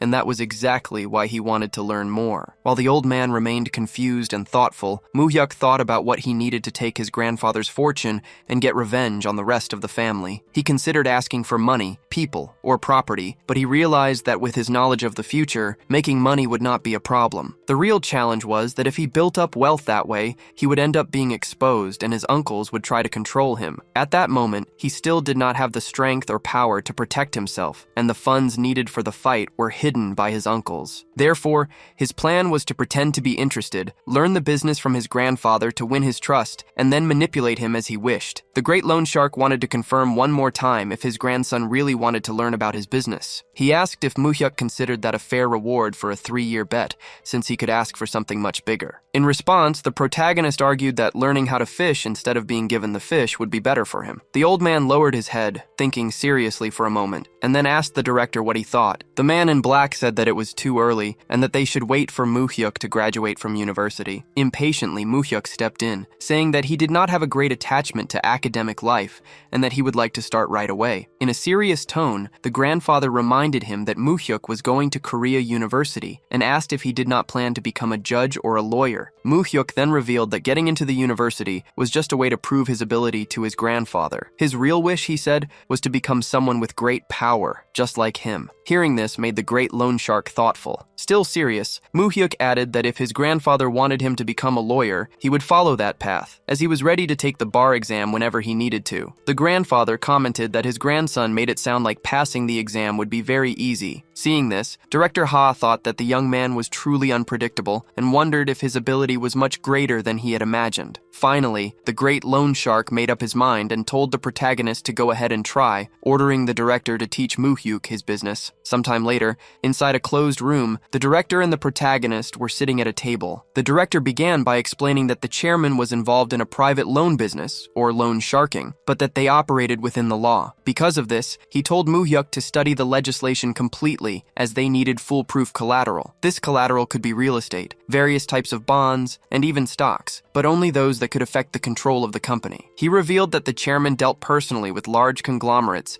helping with funds that banks could not handle and moving tens of billions per day. Moo-hyuk thought that, at that time, the big banks had not yet developed, and Myeongdong and his grandfather were practically the center of the financial business. The director instructed Moo-hyuk to learn the negotiation process with the conglomerates, and to do that, he had to read several books on the subject. A huge pile of books and documents was placed in front of the protagonist, who was a little startled. The man in the suit explained that those were the books, contracts, and legal materials about the collateral they currently had. Moo-hyuk's task was to read everything in 3 days and then send a summary. The protagonist felt a little awkward, since he already knew all of that, but he needed to pretend he was learning. A week later, at the mansion, the old man asked the director what he thought of the protagonist after the training. The director revealed that Moo-hyuk was able to see the flow of money and find hidden patterns in the documents, skills that would normally require a lot of experience, but that the young man developed as if he already knew everything. The old man tried not to show any reaction, but he was convinced of his grandson's great talent. The director continued,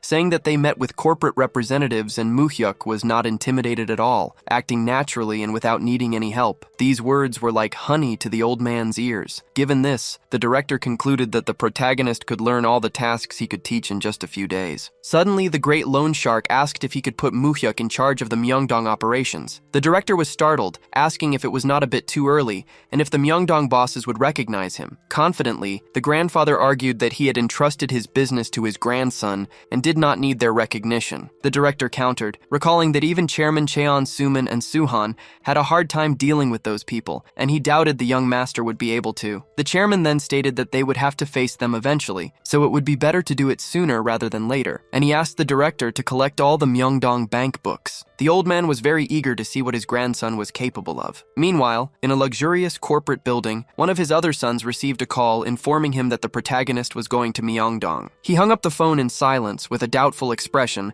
and began to look thoughtfully at the city from the top of his building, thinking about his father's true intentions with that young man. In the city of Seoul, with traffic flowing and the sun shining pleasantly, the protagonist and the director were driving in a car. Moo-hyuk asked what kind of business his grandfather had in Myeongdong, and the director explained that the country's 5 main banks were concentrated in that area. Because of this, a large loan market had formed there, led by the chairman of the biggest conglomerates, while Cheong Su-man and Suhan handled smaller areas. The director continued, mentioning that besides those two, there were 4 individuals known as the 4 bosses of Myeongdong. These men were the biggest private loan sharks in the region, moving tens and even hundreds of millions daily. The chairman trusted them with his money as an investor, and Moo-hyuk's task was to check if the funds were being managed properly. In a more serious tone, Mr. Ha warned that those men had been in the business for a long time and would not be easy to deal with. Even so, the protagonist answered confidently, saying it was no problem, since he would have to face them one day, and it was better to do it soon to learn. The answer surprised the director, who remained silent. At that time, the loan industry was full of cruel people that even gangsters feared, and the 4 bosses of Myeongdong were perfect examples of this. They had held their positions for decades and earned the trust of the great loan shark Cheong, which made them formidable individuals. However, the protagonist had also grown up in that environment in his past life and died because of it. When they arrived at their destination, the two were greeted by one of the 4 bosses, who welcomed them in a friendly way. The man said he was looking forward to their visit and asked if the chairman was well, to which the director replied that he was. Then, the director introduced Moo-hyuk as the chairman's grandson. The young man nodded and introduced himself, and the boss extended his hand, introducing himself as Kim Ho-shik. He commented that he knew Moo-hyuk had gotten into Korea University, mentioning that he had also graduated from there. Keeping up appearances, the protagonist said he was looking forward to working with him, and then immediately sat down and asked to see the ledger. Surprised by his haste, Kim Ho-shik asked if he was going to start already, and suggested they have some tea first. Unfazed, Moo-hyuk refused, saying he was not used to that, and since it might take a while, he preferred to start with the ledger right away. The man then handed over the book, and the protagonist began to read it carefully without rushing. While he analyzed it, the boss offered him coffee and commented confidently that there would be no mistakes, as he had a degree in business administration. Moo-hyuk, however, was a little shaken when he realized that, although the book was impeccably organized, something seemed wrong, because the Kim Ho-shik he knew from his past life was not meticulous at all. With that in mind, Moo-hyuk praised the book's organization and asked to see the bank statements. Kim Ho-shik gave a discreet signal to one of his subordinates, who brought the documents. After analyzing the statements, the protagonist confirmed that 12 of them were correct. The boss commented that those were the most important ones and that they could not lose any of them. It was then that Moo-hyuk thanked Kim Ho-shik for his effort and announced that he would take all the books with him, which made the man furious. The protagonist explained that the chairman had instructed him to retrieve all the bank books he managed. Kim Ho-shik, who was now sweating coldly, could not believe it and questioned if it was really an order from the chairman, saying that Moo-hyuk could not just take them like that. In a serious tone, Moo-hyuk replied that he had no reason to lie, and that if he had any doubts, he could call Pyeongchang-dong right then. Then, he asked if there was any reason the books could not be retrieved, and if there was, he should say so now. Awkwardly, Ho-shik replied that there was no problem. He was just surprised by the sudden request. Taking the opportunity, Moo-hyuk said he needed to talk to him in private. Hearing the request, Kim Ho-shik's men approached with stern faces, trying to intimidate the protagonist. Immediately, Director Ha shouted, telling them to obey the order and get out of the room. The men hesitated, looking worried, while Moo-hyuk and the director watched the scene. Suddenly, Kim Ho-shik stood up and slapped one of his men, scolding them for their attitude in front of the young master and furiously ordering them to get lost. With everyone outside, the boss apologized for his ignorant men and, lighting a cigarette, asked why Moo-hyuk was so serious about a private conversation. Ignoring the question, Moo-hyuk stood up with an intimidating look and said that since Kim Ho-shik was a servant, he should act like one. He continued, saying the man did not know how to read the room and was so stupid he could not tell things apart. Stunned, Kim Ho-shik stood up furiously, shouting that the protagonist was a little bastard who was a nobody. But Moo-hyuk raised his voice even louder, shouting for him to sit down. Outside, the men heard the shouting and became anxious. Moments earlier in the car, Moo-hyuk had asked director Ha that no matter what he heard when they were alone, he should not enter the room. The director had expressed his concern, but Moo-hyuk replied that if he could not handle someone like Kim Ho-shik, he would never be able to face the chairman of the big corporations in the future. Because of this, the director was following the order and just listening from outside. Back in the room, Moo-hyuk told Ho-shik to stop acting tough, stating that he already knew he cooked the books to make a living. To a certain extent, he could overlook it. The man's expression was one of complete despair, but the protagonist continued furiously, saying that what he could not do was mess with the chairman's secret account. Outraged, Moo-hyuk questioned why that cretin had not brought the secret account's book. Sweating coldly, the boss wondered how he knew about that account, which was a secret only between him and the chairman. At that moment, the protagonist was sure he had cornered Kim Ho-shik. Kim Ho-shik was still anxious in front of the protagonist, who demanded his grandfather's secret account books. Moo-hyuk was sure that Ho-shik was managing those books and did not back down from his request. Each of the 4 main bosses in Myeongdong was given an account book with 1 trillion won, all of them under names that did not even exist, totaling 4 trillion won. The protagonist found this out while looking for the hidden money after his grandfather passed away. However, when the real name law was put in place, the 4 trillion won had already disappeared, and Kim Ho-shik was happily using that money to pay his bills. Moo-hyuk then asked the boss why he was so shocked, assuming he thought the matter would not come up. Completely distressed, Ho-shik thought that only he and the chairman knew about that account book, and wondered if the chairman had told the protagonist. Losing his patience, Moo-hyuk hurried the man to bring what he asked for right away. Under pressure, the boss asked for a little time, stumbling over his words, but Moo-hyuk stayed serious and said this was not something that needed time. Confident, the protagonist sat down in his chair and gave an ultimatum. If Ho-shik did not bring the account books in 10 minutes, he would have no choice but to report everything to the chairman. Still in shock, Kim begged Moo-hyuk to wait at least 1 month, asking it as a favor. Hearing the word favor, Moo-hyuk thought for a moment and replied that this was not how you should ask for one. Kim Ho-shik could no longer hide his desperate expression, so he got up from his chair and bowed before the protagonist, begging for more time. Having made up his mind, Moo-hyuk said he had 2 weeks to get everything ready and that not a single one should be missing. With a superior attitude, he asked if the boss understood. Ho-shik, looking up at the protagonist from below, felt relieved. Before leaving, Moo-hyuk warned him to keep that day's business between them and to be careful so the other bosses would not find out about anything. He asked once more if he was understood, and with a trembling voice, Kim said yes. Adopting a friendlier tone, Moo-hyuk said he had no problem with the ledger or the bank statements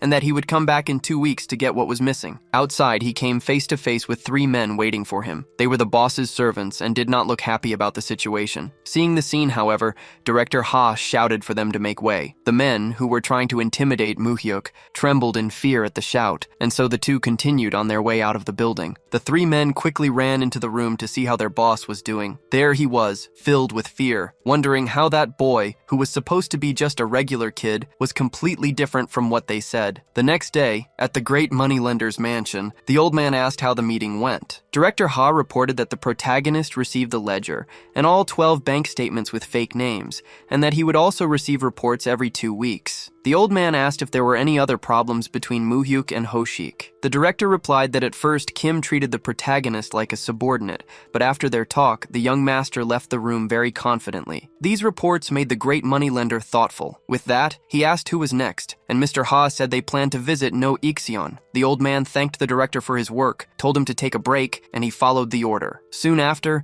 the chairman picked up his phone to make a call to Kim Ho-shik. He started by asking how the meeting had been and how the protagonist was.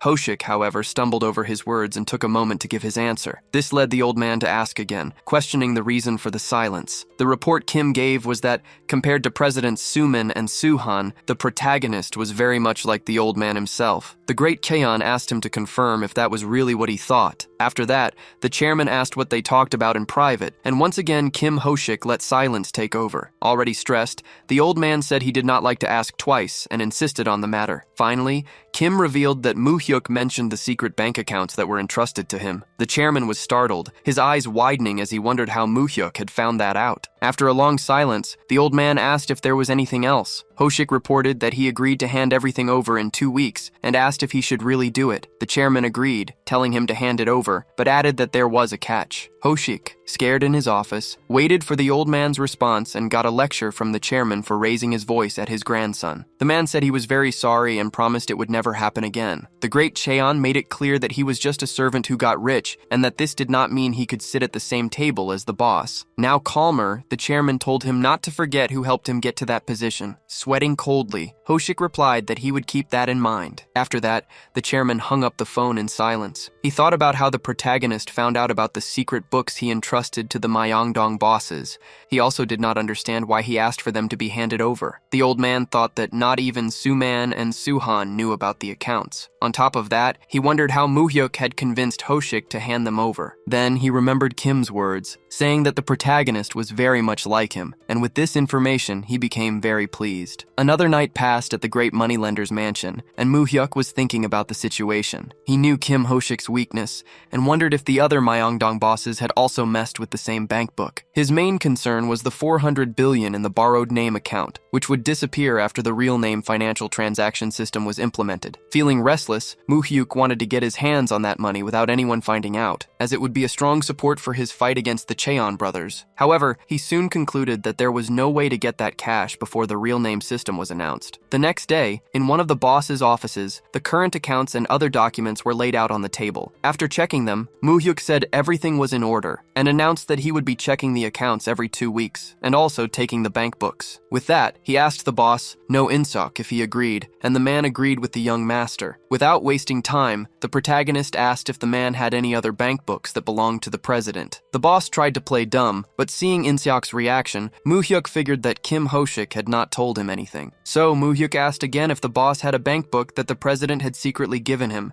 explaining that the president himself had asked him to get it. Sweating nervously, the boss said that only he and the president knew about that, and he would need to confirm with him first. The protagonist tried to sweeten his words, saying that Inseok could trust him, and that the simple fact he knew about the bank book meant the president wanted it handed over. Judging by the reactions of the two bosses, Muhyuk thought that the money did not disappear when the new system was implemented, and wondered if they still had the amount. Reflecting that all the bosses had huge loan companies in Myeongdong thanks to his grandfather, and yet they betrayed him, Muhyuk asked the man if he needed more time. Still scared, the boss promised to hand it over in 2 weeks, but then quickly reduced the deadline to just 1 week. Hearing this, Muhyuk felt relieved and even sighed a little. Full of himself, he said he would wait for 1 week and would not report anything to his grandfather. He knew his grandfather had done a lot for those men, but messing with the bank book was going too far. In a mocking tone, Muhyuk reminded him that his grandfather was still very healthy and told the man to be careful, arguing that when a dog bites its owner, you cannot just let it go. Later that day, the protagonist went to see another boss named Shin Sungal. He was a wrestling champion whom his grandfather had supported since childhood, and for that reason, he was the most loyal boss to the old moneylender. Muhyuk read the bank records carefully, but he was still suspicious. After he finished checking the bank books and the ledgers completely, he asked Sungal to give him the president's secret bank book. To Muhyuk's surprise, the wrestler did not even blink and immediately went to get the records. He walked over to a portrait of the president, and by moving it, revealed a hidden safe in the wall. The big wrestler handed over the secret bank book gently and without any fuss, which made the protagonist think that he had not stolen any money, as expected, because there was a reason his grandfather trusted him so much. Outside the building, they said their goodbyes in front of the vehicle. The giant said he was looking forward to their next meetings and bowed to the young master. The protagonist replied that next time they would meet in a more comfortable place. With that, they sped off down the road. The last boss they had to find was Mr. Yu Jigang, who was the most experienced of the four. Unlike the others who learned from the protagonist's grandfather and became independent, he was a moneylender who competed with the great Cheon in the loan market during the 1970s. While they were on their way, Director Ha asked if Muhyuk knew Mr. Yu Jigang's nickname. The protagonist replied that of course he knew, as he was a man who single-handedly defeated the gangsters who tried to take over the Myeongdong loan market. He was known as the Hammer, Chairman Yu Jigang. Once inside his office, they found him completely focused on his tasks with a serious look. After noticing the two of them, Jigang asked them to wait just a minute and offered them a seat. Director Ha did not like this attitude, finding it disrespectful, and made a move to confront him, but the protagonist remained cool and stopped Director Ha before he could do anything. Muhyuk sat down to wait while the last boss did not look away from his paperwork. Time passed and the hours in that room dragged on. Finally, Jigang got up from his chair, which made the protagonist and the director anxious for what was to come. He walked over to the two of them, apologizing for making them wait so long. He explained that with the ledger he needed to report to the chairman, he had to get ahead and clean it up properly, and that is why it took some time. Mockingly, he asked if the young master was not upset. With few words, the protagonist just said he would take a look at the documents. Adopting an offensive tone, Jigang said that Director Ha must be working very hard lately. He continued, saying that changing diapers while taking care of the child was complicated, but the protagonist showed no reaction. Without letting up, the boss said that the chairman was being too hard on the director, as he was not really suited for the job, and it must be difficult for him. Being even bolder, Jigang said that if the director could not train the protagonist, he should send him over whenever he wanted, as he would train him from A to Z. Staying firm, the director just told Jigang to watch his words, because that was the chairman's grandson. But unshaken, this figure said he did not understand why he had to be careful with a child, as just calling him young master should be enough. Trying to offend them, he said that old-fashioned role-playing like that was more suitable for loyal people like the director, and asked them not to try to force it on him, as he had been in the business for years. Now, trying to insult the protagonist directly, he asked if Moo-hyuk even knew what he was looking at in his hands, and why he did not just pass it to the director so they could stop wasting time. Moo-hyuk thought that this way of provoking him was very childish, but he just replied that he was almost done. There was nothing wrong with the accounting books, which in itself could be strange, but anyway, that did not matter at the moment. The protagonist then stated that there was nothing wrong with the ledger and asked Jigang to hand over the secret bank book. The boss did not understand why he would do that, and Moo-hyuk explained that the chairman had asked him to come get it. Proving his bad manners once again, Jigang blew all the smoke from his cigarette in the protagonist's face and exclaimed that the chairman should come there himself. He argued that this was the right thing to do, because the chairman had entrusted it to him personally, so he should not return it unless it was in person too. After that, he asked if the protagonist did not agree with his argument. A tense atmosphere settled in the room. The director, already furious, said that Chairman Yu was going too far with his jokes. In response, Yu Jigang said he never joked when it came to work, and that he was just teaching the young master. He argued that in business, formalities should be precise, and asked if the director had not taught such things to Moo-hyuk. More offensively, the man with the scar questioned if the director was not taking things a little too easy lately. The director did not like hearing that at all, and was about to get violent. However, Moo-hyuk calmed him down, asking him to wait outside for a moment. Confidently, the protagonist asked Ha to get some air. The director agreed and said it was all right, leaving Moo-hyuk and the man with the scar alone in the completely silent room. Fed up with the delay, Moo-hyuk demanded that he hand over the secret bank book. Jigang was surprised. He said he could not believe they had told Moo-hyuk about that, and that the chairman was planning to trust him a lot. Even so, he did not care and kept insisting that the chairman come personally to get the book. To everyone's surprise, Moo-hyuk shouted Yu Jigang's name with all his might. The man, who hated being shouted at, asked how Moo-hyuk dared to do such a thing. At that moment, Jigang snapped. He shouted that since before the protagonist was born, he was the one who protected the chairman, walking around Myeongdong and cleaning up his messes. He stated that a brat like him could not raise his head and talk back to him. He continued, saying that the only person who could give him orders was the chairman himself, and that none of the sons could boss him around. Still extremely furious, Jigang declared that just because Moo-hyuk shared the same blood as the chairman,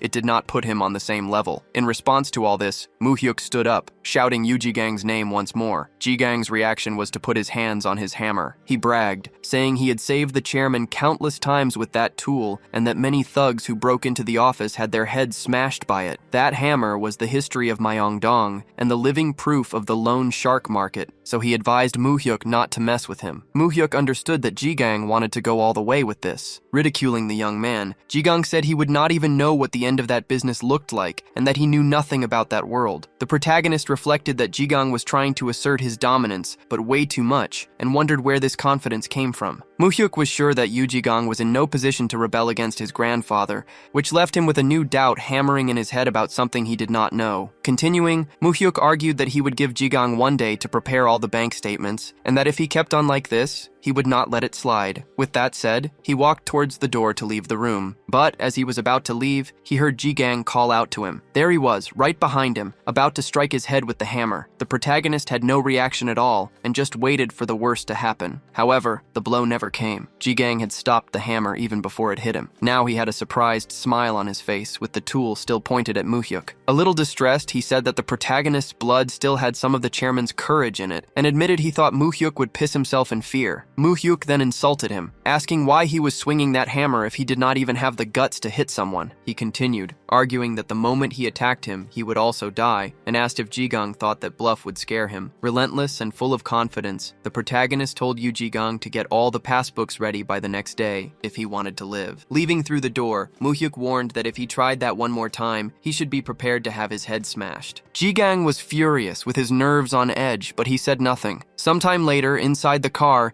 the protagonist and the director were already on their way back from the trip. The director asked what had happened, as he thought there had been some trouble earlier. Muhyuk, way too calm, replied that it was nothing serious and that it was just Jigang trying to smash his head with the hammer. The car slammed on its brakes in the middle of the road. The director could not accept his words and, unable to believe what had happened, asked if the protagonist was okay. A line of cars started to form behind them, and Muhyuk just replied that they were in the middle of the road, holding everyone else up. At that moment, they had already arrived at the great mansion of the Loan Shark King. The old man demanded the reports from the meeting with Yu Jigang. The director reported that he demanded the chairman come personally to get the passbooks. The boss knew there was more to that conversation and asked what happened next. Ha informed him that they also tried to hit the young master's head with the hammer, but added that the protagonist was fine. The old man wondered why Jigang had acted that way. The director also did not understand the reason, because ever since he arrived in Myeongdong, Jigang had competed with the great loan shark, but he had never acted like this and seemed very strange that day. The director argued that it was as if he were trying to provoke them on purpose. Cheon said that Director Ha could take care of this matter personally,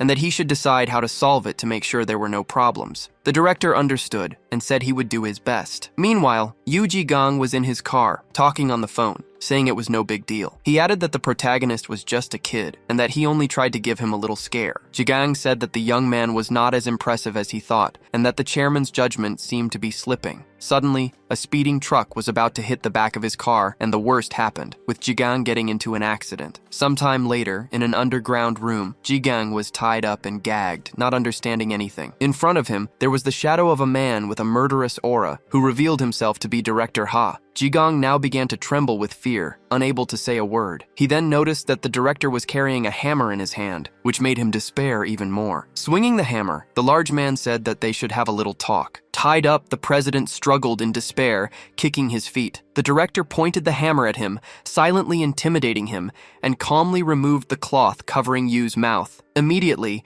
the president started shouting that the director could never get away with this. Unfazed, the large man just asked if he had tried to hurt the young master with that hammer. Then he raised the weapon towards the president's face, but stopped the blow just 1 centimeter from his head, insisting on knowing why the hell he had done that. Now, President Yu blurted out that he was just testing the protagonist to see if he was worthy of the job and that he was not really going to hit him. He continued to argue in desperation that he would never hit the chairman's grandson and begged the director to believe him, even promising to hand over all his bank passbooks. In this moment of fear, there was a crash of metal things falling to the floor. It was 2 of the director's men carrying a metal can. Keeping a serious face, the intimidating Ha asked who told Yu to do that. Terrified, the scoundrel replied that he did not know what he was talking about and repeated that he was just testing Muhyuk. Without saying a word, the director in the suit gestured to his servants. The 2 men placed a table over the tied-up president and began to untie his hands. Yu did not understand what was happening, which made him despair even more. One of the servants forced his hand onto the table,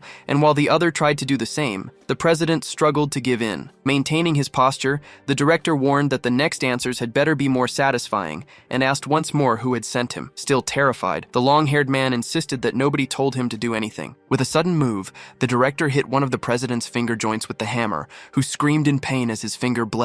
Once again, the director asked who had sent him. Struggling to speak through the pain, he repeated the same answer. Without wasting time, the director hit another of his fingers, making him beg for help. Again, the same question was asked about who told him to do it. Still conscious, the long-haired president said the director was a lunatic and that there was no one. These answers did not please the director, who hit him once more and continued to strike his fingers repeatedly. After some time of this suffering, the table was already soaked in blood. The director then asked President Yu Jigang for the last time, advising him to keep the fingers of his right hand intact. He asked again who gave the orders, but the president remained silent, just looking down. Without mercy, the director in the suit told them to hold him down. Faced with this threat, the scoundrel finally decided to talk, saying he would tell them everything if they stopped. He revealed that he was ordered by Cheon Soo-man. The story then goes back to 1 week earlier, in a large, luxurious house where 4 presidents were gathered in a business room. A very important person was arriving, with many men bowing to him. Upon arriving, Cheon Soo-man greeted everyone, saying it had been a long time. The 4 presidents greeted him, bowing respectfully, and soon everyone was gathered in the room to start the conversation. One of the presidents asked why they were called there,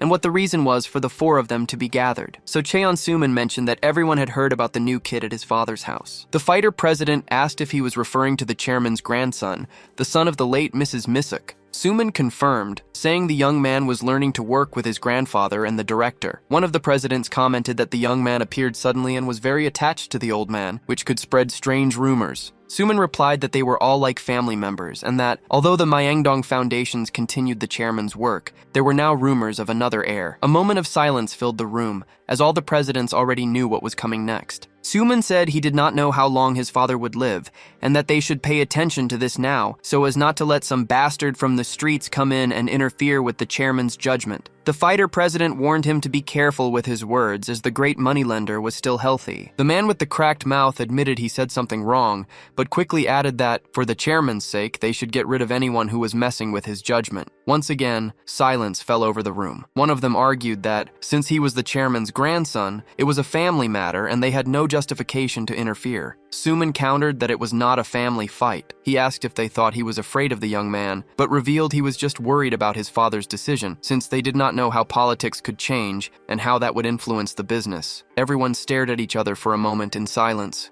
Then Soo-man revealed that Director Ha would soon visit all of them with the young master. He said he was not making a difficult request. He just wanted them to test and see what kind of guy the protagonist was. After another moment of thought, the first to agree was President Yu, who slammed his glass on the table. He was determined to test him to see if he was useful or not, stating that Moo-hyuk was just a 20-year-old kid who knew nothing about their work, and that he himself would teach the protagonist a lesson. Soo-man was filled with joy, saying that, as always, President Yu was the quickest to understand. He concluded by asking all the presidents to think carefully, as his father's time would not last forever, and left his dear nephew in their hands. The president was now aware that Soo-man was behind everything. A director reported that they tried to test the young master, and that, among them, President Jigang stepped forward, saying he would do it himself. The president then asked what had happened to Jigang, and the man in black replied that he was taken to the hospital for surgery and could no longer use his left hand. Hearing this, the president commented that the man had worked hard by his side for 30 years and ordered them to let him live so he could retire. Next, the director asked what the old man would do with the 2 Cheon presidents, and if that warning would be enough. But the old man, annoyed, said he would take care of them himself. Meanwhile, the Cheon presidents were discussing what happened to Jigang. One of them, scared, reported that Jigang's hands were crushed by a hammer, and now they both feared that the old man had found out everything. Suddenly, the phone next to them started to ring. The more malicious president answered furiously, but soon began to apologize. On the other end of the line, a voice said that the decision belonged to the chairman, who already knew Soo-man was with him. The man confirmed this. The great moneylender asked directly if Soo-man had asked the Myeongdong bosses to test Moo-hyuk. Soo-man stumbled over his words, trying to say he only ordered them to take care of him. But the president, hearing the excuse, remained silent for a moment. Soon after, he exploded, saying that Soo-man should have matured a little by now,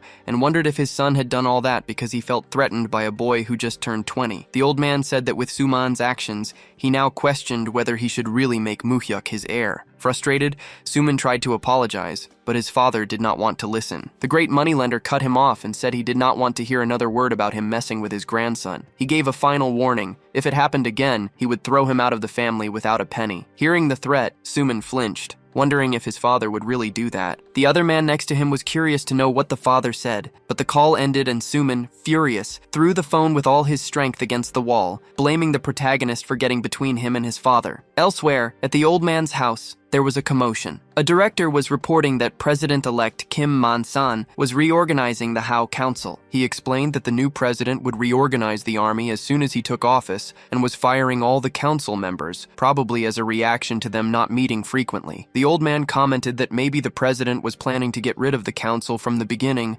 because even though they helped overthrow the military regime, they would not get far in the future. The old man then wondered if the military would just let that happen, since the country was theirs. In response, the director said that some were worried about the possibility of a coup. At that moment, the moneylender thought about this possibility and turned to Moo-hyuk, who was quietly reading a newspaper on the sofa, and asked what he thought about it. Moo-hyuk argued that the military would not resist at all, because the president had already replaced the cabinet and the security commander, who are the core of the military, taking only 4 hours for the reorganization. Continuing, Moo-hyuk said that even if he dealt with the ruling forces, they were a conservative regime, and besides the council, there were no other military members who would conform. He concluded by saying that the most important thing was that the people would not tolerate the military carrying out a coup to form a new regime. Hearing the analysis, the old man was very happy that Moo-hyuk was also interested in politics. Moo-hyuk then explained that politics was the biggest variable in his work, so he made sure to stay updated on all the small news,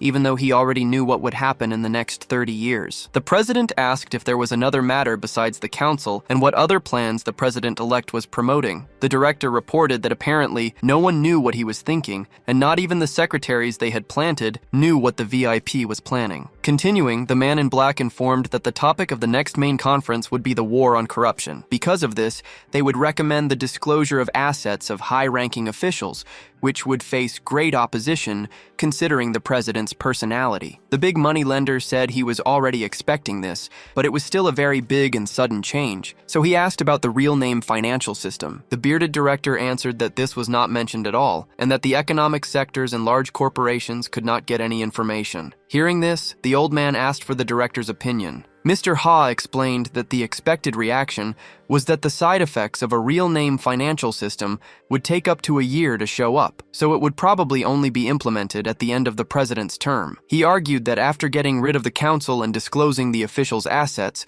implementing this financial system would only put an unnecessary burden on the president. Hearing this, the president turned around and asked for Moo-hyuk's opinion. He firmly stated that the real name financial system would be implemented that same year, at any cost. Uneasy, the president asked what the reason for this prediction was. Moo-hyuk explained that the matter had been discussed since the 70s, but the political protests always failed. However, with the current president's personality, he was probably planning to finish the preparations in secret and announce it all as a surprise. At that moment, the president laughed out loud, saying that Moo-hyuk was smart, but did not understand how politicians thought. He stated that their fate was to be tied to political funds, and the moment the system was implemented, all their funds would be revealed. They would have no way to deal with it, and they could not get rid of the evidence in such a short time. Moo-hyuk agreed on that point, but he pointed out that they needed to prepare for the funds held in third-party and anonymous accounts. Noticing Moo-hyuk's genuine concern, the president reassured him, telling him not to worry because he had already divided and stored the money with trustworthy people. Seriously, Moo-hyuk told his grandfather that human greed has no end. He explained that with the seals and checkbooks, the borrowed names were not a problem now, but when the system was implemented, the president would no longer be able to access that money, which would create a big problem. The truth was that because of the real name financial system, Moo-hyuk's grandfather had lost almost 1/4 of his wealth in borrowed and anonymous accounts in the past. The protagonist knew that the system would be implemented in August, and that without proper care, the president could lose huge amounts of money. As the old president remained thoughtful, he asked if Moo-hyuk really thought the system would be implemented that same year, and if it was just a guess. Moo-hyuk confirmed, saying that was what his intuition told him. He admitted it could be delayed until the beginning of the president's term, but it would not go past that summer. Suddenly, the president changed the subject and asked if Moo-hyuk had also found out about the bank books given to the chiefs of Myeongdong through his intuition. He pointed out that he never told anyone about those books and wanted to know how his grandson found out. Moo-hyuk was waiting for this question. He explained that when he took over the bank books, he noticed from the expressions on everyone's faces that something was strange. Continuing, he said that in a private space, he asked them directly, and it seemed like they were hiding something until they told him the truth themselves. His grandfather asked if all of this was also just his intuition, and Moo-hyuk confirmed that it was. At that moment, the old man called out to Moo-hyuk to tell him something serious. The president decided to entrust his grandson with 400 billion from his secret accounts, asking him to protect and use the money as he saw fit. The old man warned him that if he wasted this money, it would be the last he would ever receive, and then asked if he understood clearly. Lowering his head, Moo-hyuk assured him he would not make any mistakes. Convinced, Moo-hyuk reflected that he had been expecting this, but he was surprised that Cheon Taesan would entrust him with everything, including the 400 billion from Myeongdong. He then realized that he could push forward his plan to fight against the Cheon brothers in the future, and exclaimed to himself that all the trust he had built with his grandfather was worth it. Sometime later, at the mansion, Moo-hyuk was no longer there. The old man ordered the director to combine all the accounts with borrowed and fake names and to make sure they were ready by July. The director agreed to do as the president ordered. Alone, the white-haired man reflected on Moo-hyuk's words, that the real name system would be implemented by August. He thought that if that really happened, Moo-hyuk would prove to be a son born with a heavenly intuition for fortune. In February 1993, the president's inauguration ceremony took place. For the first time, he was a civilian instead of a military leader, starting what was called the civilian government. As soon as he took office, the president started several reforms, like dissolving the council and disclosing the assets of public officials. He was also preparing to launch the real name system. During that same time, at the Korea University admission ceremony, Moo-hyuk was on stage receiving an award from one of the institution's important figures, to the applause of everyone present. After the ceremony, Moo-hyuk was already outside with his friend Myung-soo, who found the whole event unbearably boring. Myung-soo asked what Moo-hyuk would do now, since classes only started the next day. Moo-hyuk replied that he was going to check out the library. This made his friend think it was strange and call him weird for wanting to study on the very first day. The protagonist just argued that since they were in college, they should at least get to know the library, but Myung-soo kept giving him a weird look. Surprised, Myung-soo commented that Moo-hyuk's accent was already very natural, even though he had not arrived in Seoul long ago. He asked if Moo-hyuk was trying to charm some girl. Myung-soo's plan was to visit one of the richest districts in the area to drink and celebrate their admission, but Moo-hyuk was not in the mood at all. Myung-soo admitted he made a mistake the last time they drank and promised not to do it again. But Moo-hyuk asked if he only thought about having fun instead of preparing for the exam. Confident, Myung-soo said he would pass the first phase and just wanted to have fun that day. He kept begging for them to go drinking. Finally convinced, Moo-hyuk agreed, but warned that they would only have a few drinks and then head back. That night, the two were already at a very crowded club with loud music playing. Myung-soo was trying to get close to the girls who were dancing, saying that this was the smell of youth, but they seemed very uncomfortable with him. He explained to Moo-hyuk that the place was a rock cafe and that there was nothing like it in Busan. He said you did not reserve tables there, it was just about having fun. Moo-hyuk, however, was not in the mood to talk and just stayed in his corner drinking. Then, suddenly, a young woman approached and recognized him. She and her friend commented that they knew he was the top student at Korea University. They said they thought he was a model student who only studied,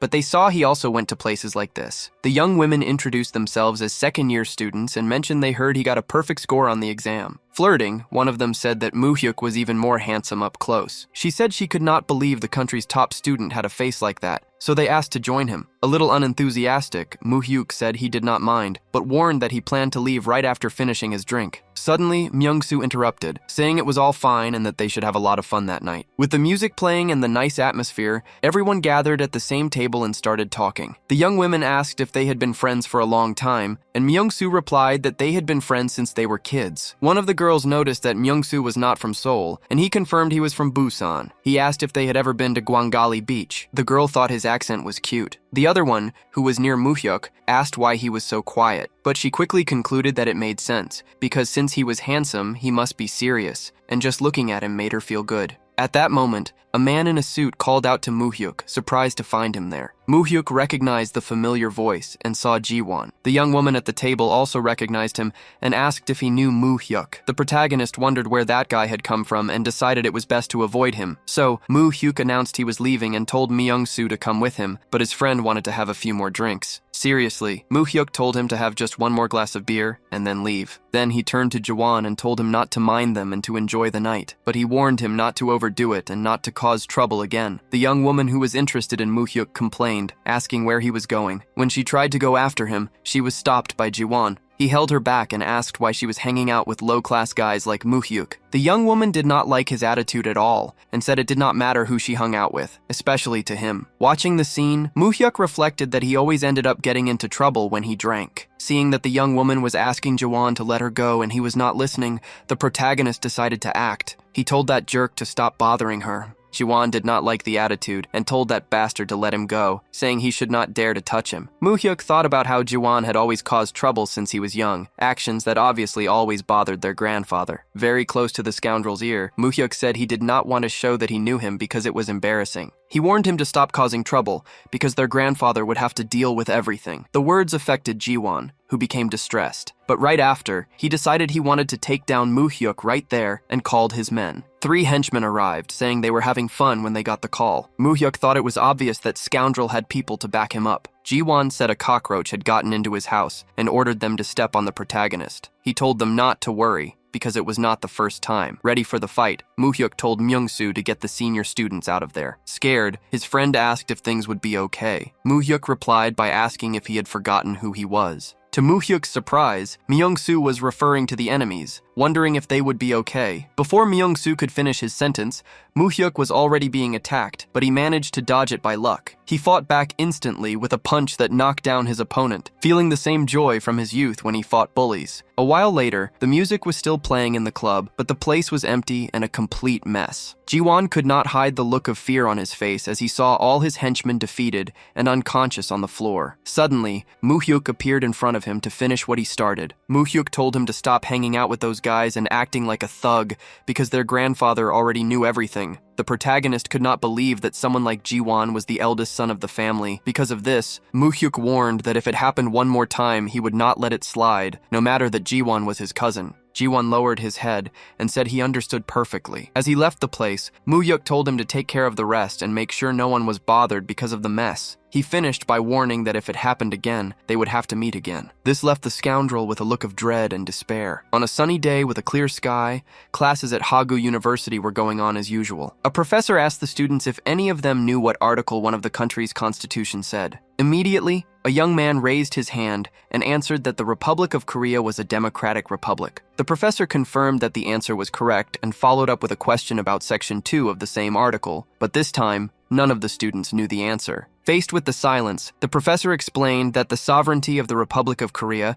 resides in the people, and all state authority comes from them. He concluded by saying that those who became prosecutors, lawyers, or judges should always keep these 2 sections in their hearts, because a professional who forgets these pillars is not a true professional of the law. As he left the room, Muhyuk was called over by Myung-jin. Muhyuk asked about the plans with Hyung-sung for that night, but his friend replied that Hyung-sung was also busy with training. Suddenly, a voice behind them called out to Muhyuk. It was a beautiful woman, who asked if he was who she thought he was. Myung-jin was stunned by the girl's beauty and wanted to know who she was. The young woman introduced herself as Cheon Jisoo and said that Muhyuk would know who she was. Muhyuk thought that even though it was the first time he had met her in this life, the expression on her face was familiar. He knew she was the daughter of his uncle Cheon Suman and the president's granddaughter. Muhyuk clearly remembered her eyes and how she treated him like an insect in his past life. Breaking the silence, Jisoo asked if he had some free time because she needed to talk. Muhyuk was quiet for a moment, thinking about what to say. A short time later, inside a car,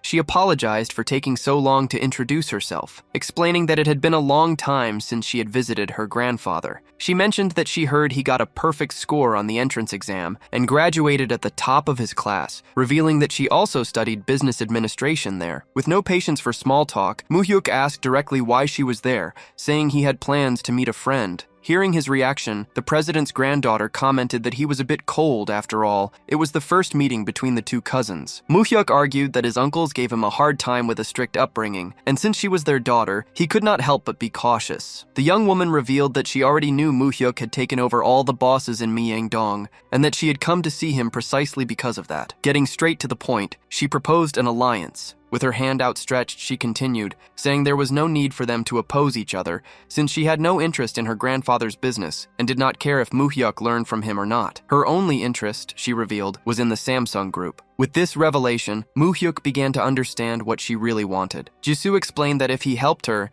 she would help him become his grandfather's successor. She said that before Moo-hyuk's arrival, Cheon Ji-won was destined to be the successor, but now things could change. The young woman described the situation as a fight between Moo-hyuk and her brother, and if they formed an alliance, she would provide him with useful data so he could win. Moo-hyuk did not believe Cheon Ji-won could do anything and said that she was overestimating her brother. However, Jisoo warned him not to underestimate him because he was the eldest grandson, and no matter how much their grandfather liked Moo-hyuk, he was still an outsider. She concluded that if Ji-won received support from the Samsung group, anything could happen, so Moo-hyuk should be careful. Hearing this, Moo-hyuk asked what she wanted in return, because in an alliance there are always trade-offs. Jisoo revealed her condition. If Moo-hyuk inherited his grandfather's position, he would have to support her with the Samsung shares he would own. Moo-hyuk found it strange because to him, if Ji-won became the successor, he would support her anyway, since they were blood relatives. Hearing this, the woman started to laugh ironically, arguing that if Ji-won took over the business, he would probably try to swallow Samsung whole because he was too ambitious. Still suspicious, Moo-hyuk asked if she could really take over the Samsung group with his support, since the group had a clear succession plan. Jisoo clarified that she was not aiming to take over the whole group, as she was not reckless. She revealed that she wanted to get at least half, which she considered her mother's right as the eldest daughter of Samsung. Moo-hyuk recalled that in his previous life, Jisoo entered the succession war after the president passed away, and after a fierce battle, she managed to secure 1/3 of Samsung, but by then the group was already irreparably damaged. He knew that this woman should not be underestimated, as she would stab him in the back at any moment to achieve her goals. With this in mind, Moo-hyuk concluded that it was very strange for her to be proposing a deal at that moment. He said out loud that she had everything to lose with that deal, which left her confused. He explained that she was siding with the losing side, receiving only a promise. If he did not become the successor, she would gain nothing, and even if he took over, she would be in trouble if he betrayed her. Jisoo thought about it and agreed that he was right, and that she was at a disadvantage. However, she confessed that she could not stand the idea of her brother taking over all the assets, saying that Scoundrel had gotten everything since he was young, and that she would like to see someone else take what he was about to win. Moo-hyuk was pleased with these words and said he would think about it. Anxiously, the woman asked for an answer as soon as possible, revealing that if he said no, she would have to find another way to achieve her goals. Soon after, Moo-hyuk got out of the car and the girl drove away. Myung-jin reappeared, looking for his friend. He asked who that slender girl was and got upset, complaining that only Moo-hyuk got the beautiful women. Moo-hyuk explained that she was just his cousin, whom he had just met. Hearing this, his friend could not hide his smile, already clinging to the idea that Moo-hyuk would be his brother-in-law. Meanwhile, Moo-hyuk remained thoughtful, remembering that in his past life, she did not even treat him like a human being. But now she was proposing an alliance that was extremely favorable to him. He wondered if this was an opportunity or a very dangerous trap. Back at the mansion of the big boss Cheon, his grandfather asked if Moo-hyuk had fun in his first class. Moo-hyuk replied that his cousin came to meet him, and his grandfather commented that since he had no siblings, he should at least get along with his cousins. To reassure him, Moo-hyuk said he decided to keep in frequent contact with her, although it was all part of his plan to get Samsung's assets. Then the big boss asked why his grandson asked to see him as soon as he got home. Faced with the question, Moo-hyuk got straight to the point. He talked about the 400 billion won in the secret account entrusted to him and revealed that he wanted to move all the money abroad. He argued that since there was no immediate need for that amount, he decided to invest it outside the country. His grandfather assumed he was confident, but reminded him of what was said when the account was handed over. He said it was the last money Moo-hyuk would receive. Because of this, the old man suggested it was not a bad idea to keep it in the country to preserve the current situation and questioned why he insisted so much on transferring it. Moo-hyuk knew it was not easy to move money out of the country, especially with the new system being implemented, but his grandfather's influence made it possible. He then argued that, in his opinion, the current administration was starting to create unfavorable policies for his grandfather. Even if he was not the direct target, Moo-hyuk believed that the underground economy his grandfather controlled would suffer more. For this reason, he thought it was necessary to transfer the money, suggesting it would be easy to send the 400 billion using the branches of the big companies they had borrowed. His grandfather agreed it was not difficult to transfer the money, but he still did not see a valid reason for it. He questioned if it was not a bit hasty to take such an action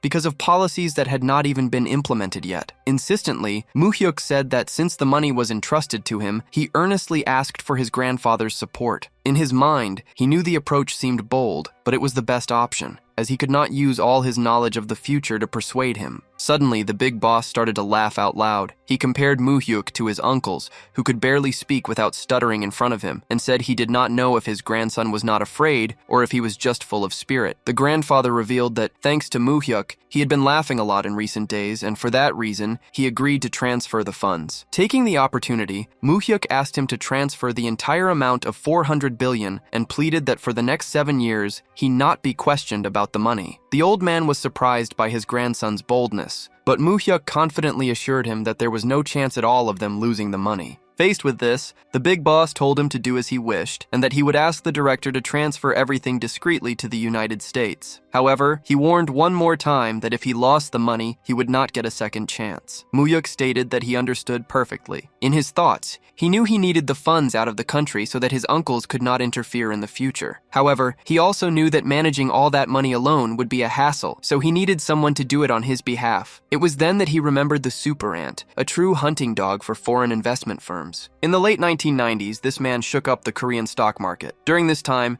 he was an individual investor who faced numerous failures and accidents, but managed to make hundreds of billions in just 10 years. His name was Han Kyung-dung. Time passes, and Muhyuk finds himself at the Moonsun Motel. Director Ha had informed him that this person had a lot of loan debt, so it was not difficult to find him. But first, he asked why Muhyuk wanted to find a man like that. Once inside the motel, Muhyuk went to the front desk and told the attendant he was looking for someone named Han Kyung-young. Startled, the lady asked if he was from the police and stated that no one filled out registers in a place like that, so she did not know anyone's name. Muhyuk then asked if there was a man in his 20s who had been there for a long time. Seeing the woman's hesitation, he offered a good amount of money to refresh her memory. Suddenly, she remembered everything. She said she did not know his name, but confirmed that there was a young man staying there and that she would go check. To everyone's surprise, the man they were talking about appeared at that moment, yawning. The lady quickly pointed at him, saying that was the guy. In the same instant, the young man got scared and bolted for the stairs. Muhyuk went after him, calling his name and asking him to wait because he just wanted to talk. The long chase led them to the building's rooftop, where the guy was in an act of desperation, trying to jump from up there. Muhyuk asked him not to do that, as he was not there to collect money. The man started to listen to him, still very much in shock and distressed,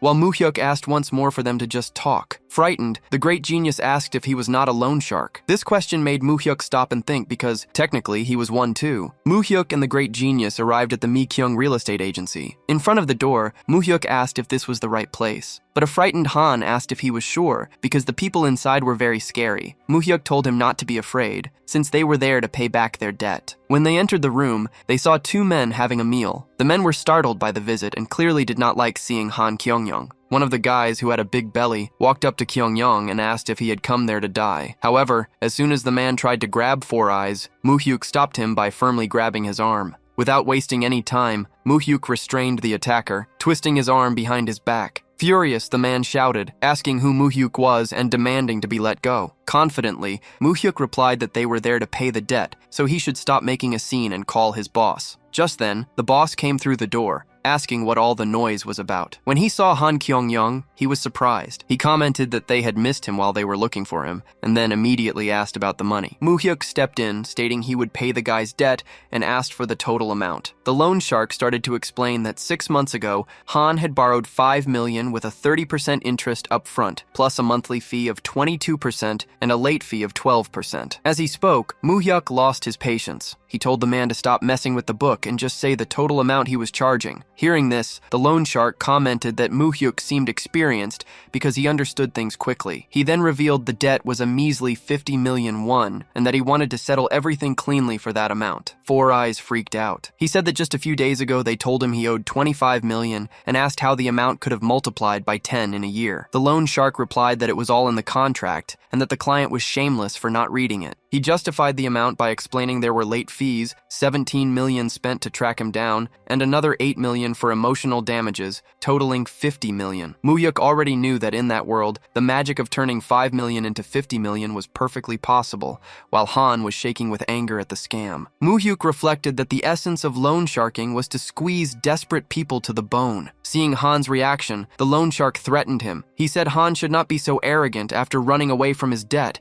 and that he should tear off his flesh and pickle it. While Four Eyes trembled with fear, Muhyuk simply confirmed if 50 million would solve everything. The loan shark guaranteed that if he brought the money, he would tear up the documents right in front of him. Hearing that, Muhyuk asked to make a phone call, and the loan shark allowed it. He quickly called Director Ha, asking him to prepare 50 million won and bring it to his current address. After the call, Muhyuk announced that the money would arrive in 15 minutes. This surprised the loan shark, who was taken aback by how casually the young man acted. Curious, the loan shark asked why he was paying such a large debt for someone he barely knew, and if they had some kind of relationship. Muhyuk explained that they had just met that day, but he had business with Han, and that was why he was paying on his behalf. Impressed, the loan shark offered him a job at his office, but Muhyuk refused, saying he was just a student. Even with the refusal, the loan shark insisted that Muhyuk should look him up after graduating, promising good pay. Muhyuk, in turn, reflected that he did not remember this man, which meant he would probably disappear with the new real name system. So Muhyuk replied that he was not interested in the job and asked how much he could earn in that shoebox of an office, surprising the loan shark. The subordinates got angry at his words, but Muhyuk continued. He said that even a loan shark should have limits and not threaten debtors with thugs. The boss replied that he enjoyed doing that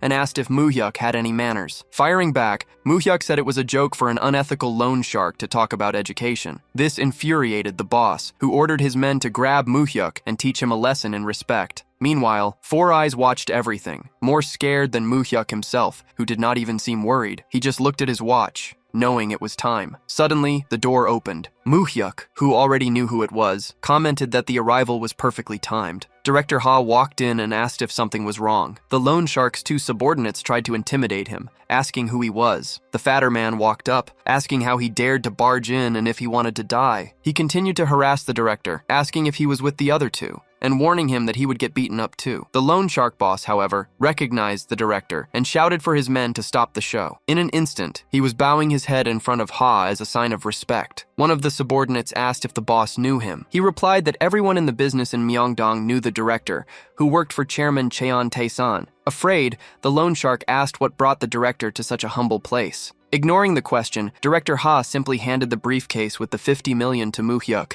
calling him young master. Hearing these words, the loan shark froze. He realized with terror that this young man was the grandson of Chairman Cheon Tae-san. The director asked what was going on. Muhyuk explained that it was nothing special. He was just paying off a debt for an acquaintance. Then, he mocked the loan shark, saying that the boss here was more interested in family education than in money. The loan shark dropped to his knees, begging Muhyuk for forgiveness and saying he had made a huge mistake by not recognizing him. Since his men did not understand anything, he ordered them to kneel as well, because this was Chairman Cheon's grandson. Soon, all three of them were on the floor, apologizing. Han watched the scene, unable to believe what he was seeing. Finally, Muhyuk simply left the briefcase of money on the table. He confidently told the loan shark that he could take his money. Muhyuk ordered the loan shark to check if all the money was there. After checking the briefcase, the man confirmed it had 50 million, so Muhyuk demanded that he return the contract. Scared, the loan shark quickly handed over the envelope. Without saying anything, Muhyuk passed the envelope to Han, telling him to check it too. With trembling hands and still in shock, Han looked at the document for a moment and suddenly started tearing up all the paperwork in front of everyone until there was nothing left of the now worthless contract. Everyone watched the scene, stunned.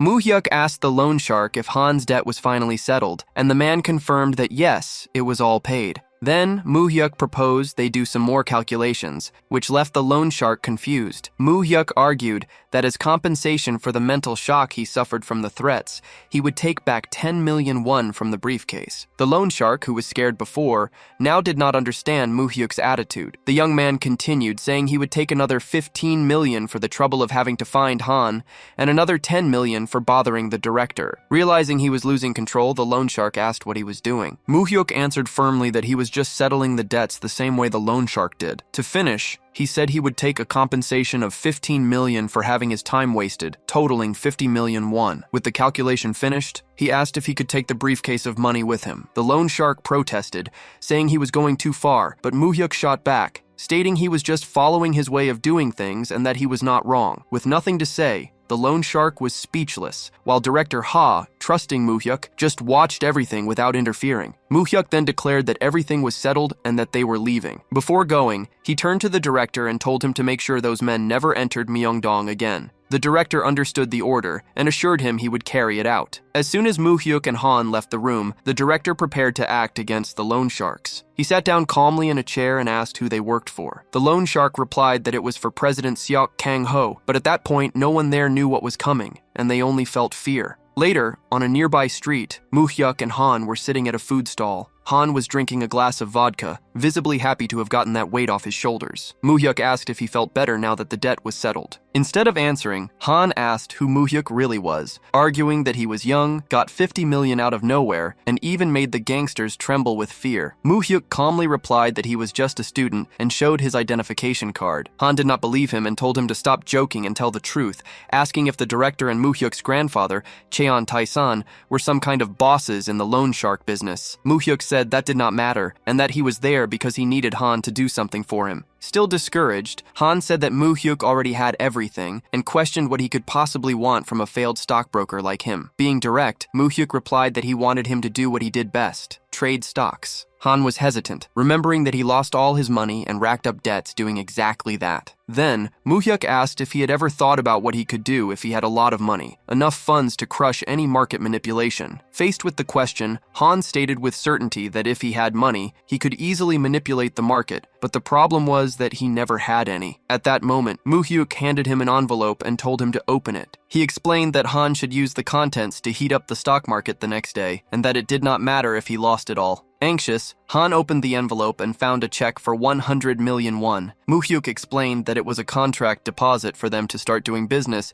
and that now Han had to show his skills. However, there was one condition. Moo-hyuk would choose a specific stock and Han had to do exactly what he said, without question. Confused, Han asked why he was doing this since he did not even know him, and what would happen if he just ran away to another country with all that money. Without showing any concern, Moo-hyuk said he did not care if he ran away, because he knew Han would invest in stocks anyway, even in another country. Caught off guard, Han, whose name was Kyung-san, was embarrassed. Moo-hyuk continued, saying that just as Han did not need to know his identity, he also did not care what kind of person Han was. He was just giving him a chance with that money and needed him to show his skills. Surprised by his attitude, Han was speechless. Moo-hyuk thought about what he had read in Han's biography. If Korea had given him a chance, and if the stock market were a fair place, he would have never become a hunting dog. Now, Moo-hyuk was willing to give Kyung-san the chance he needed to show his worth. In return, however, he had to become his own hunting dog and act for him. Moo-hyuk reflected that if Kyung-young moved according to his plan,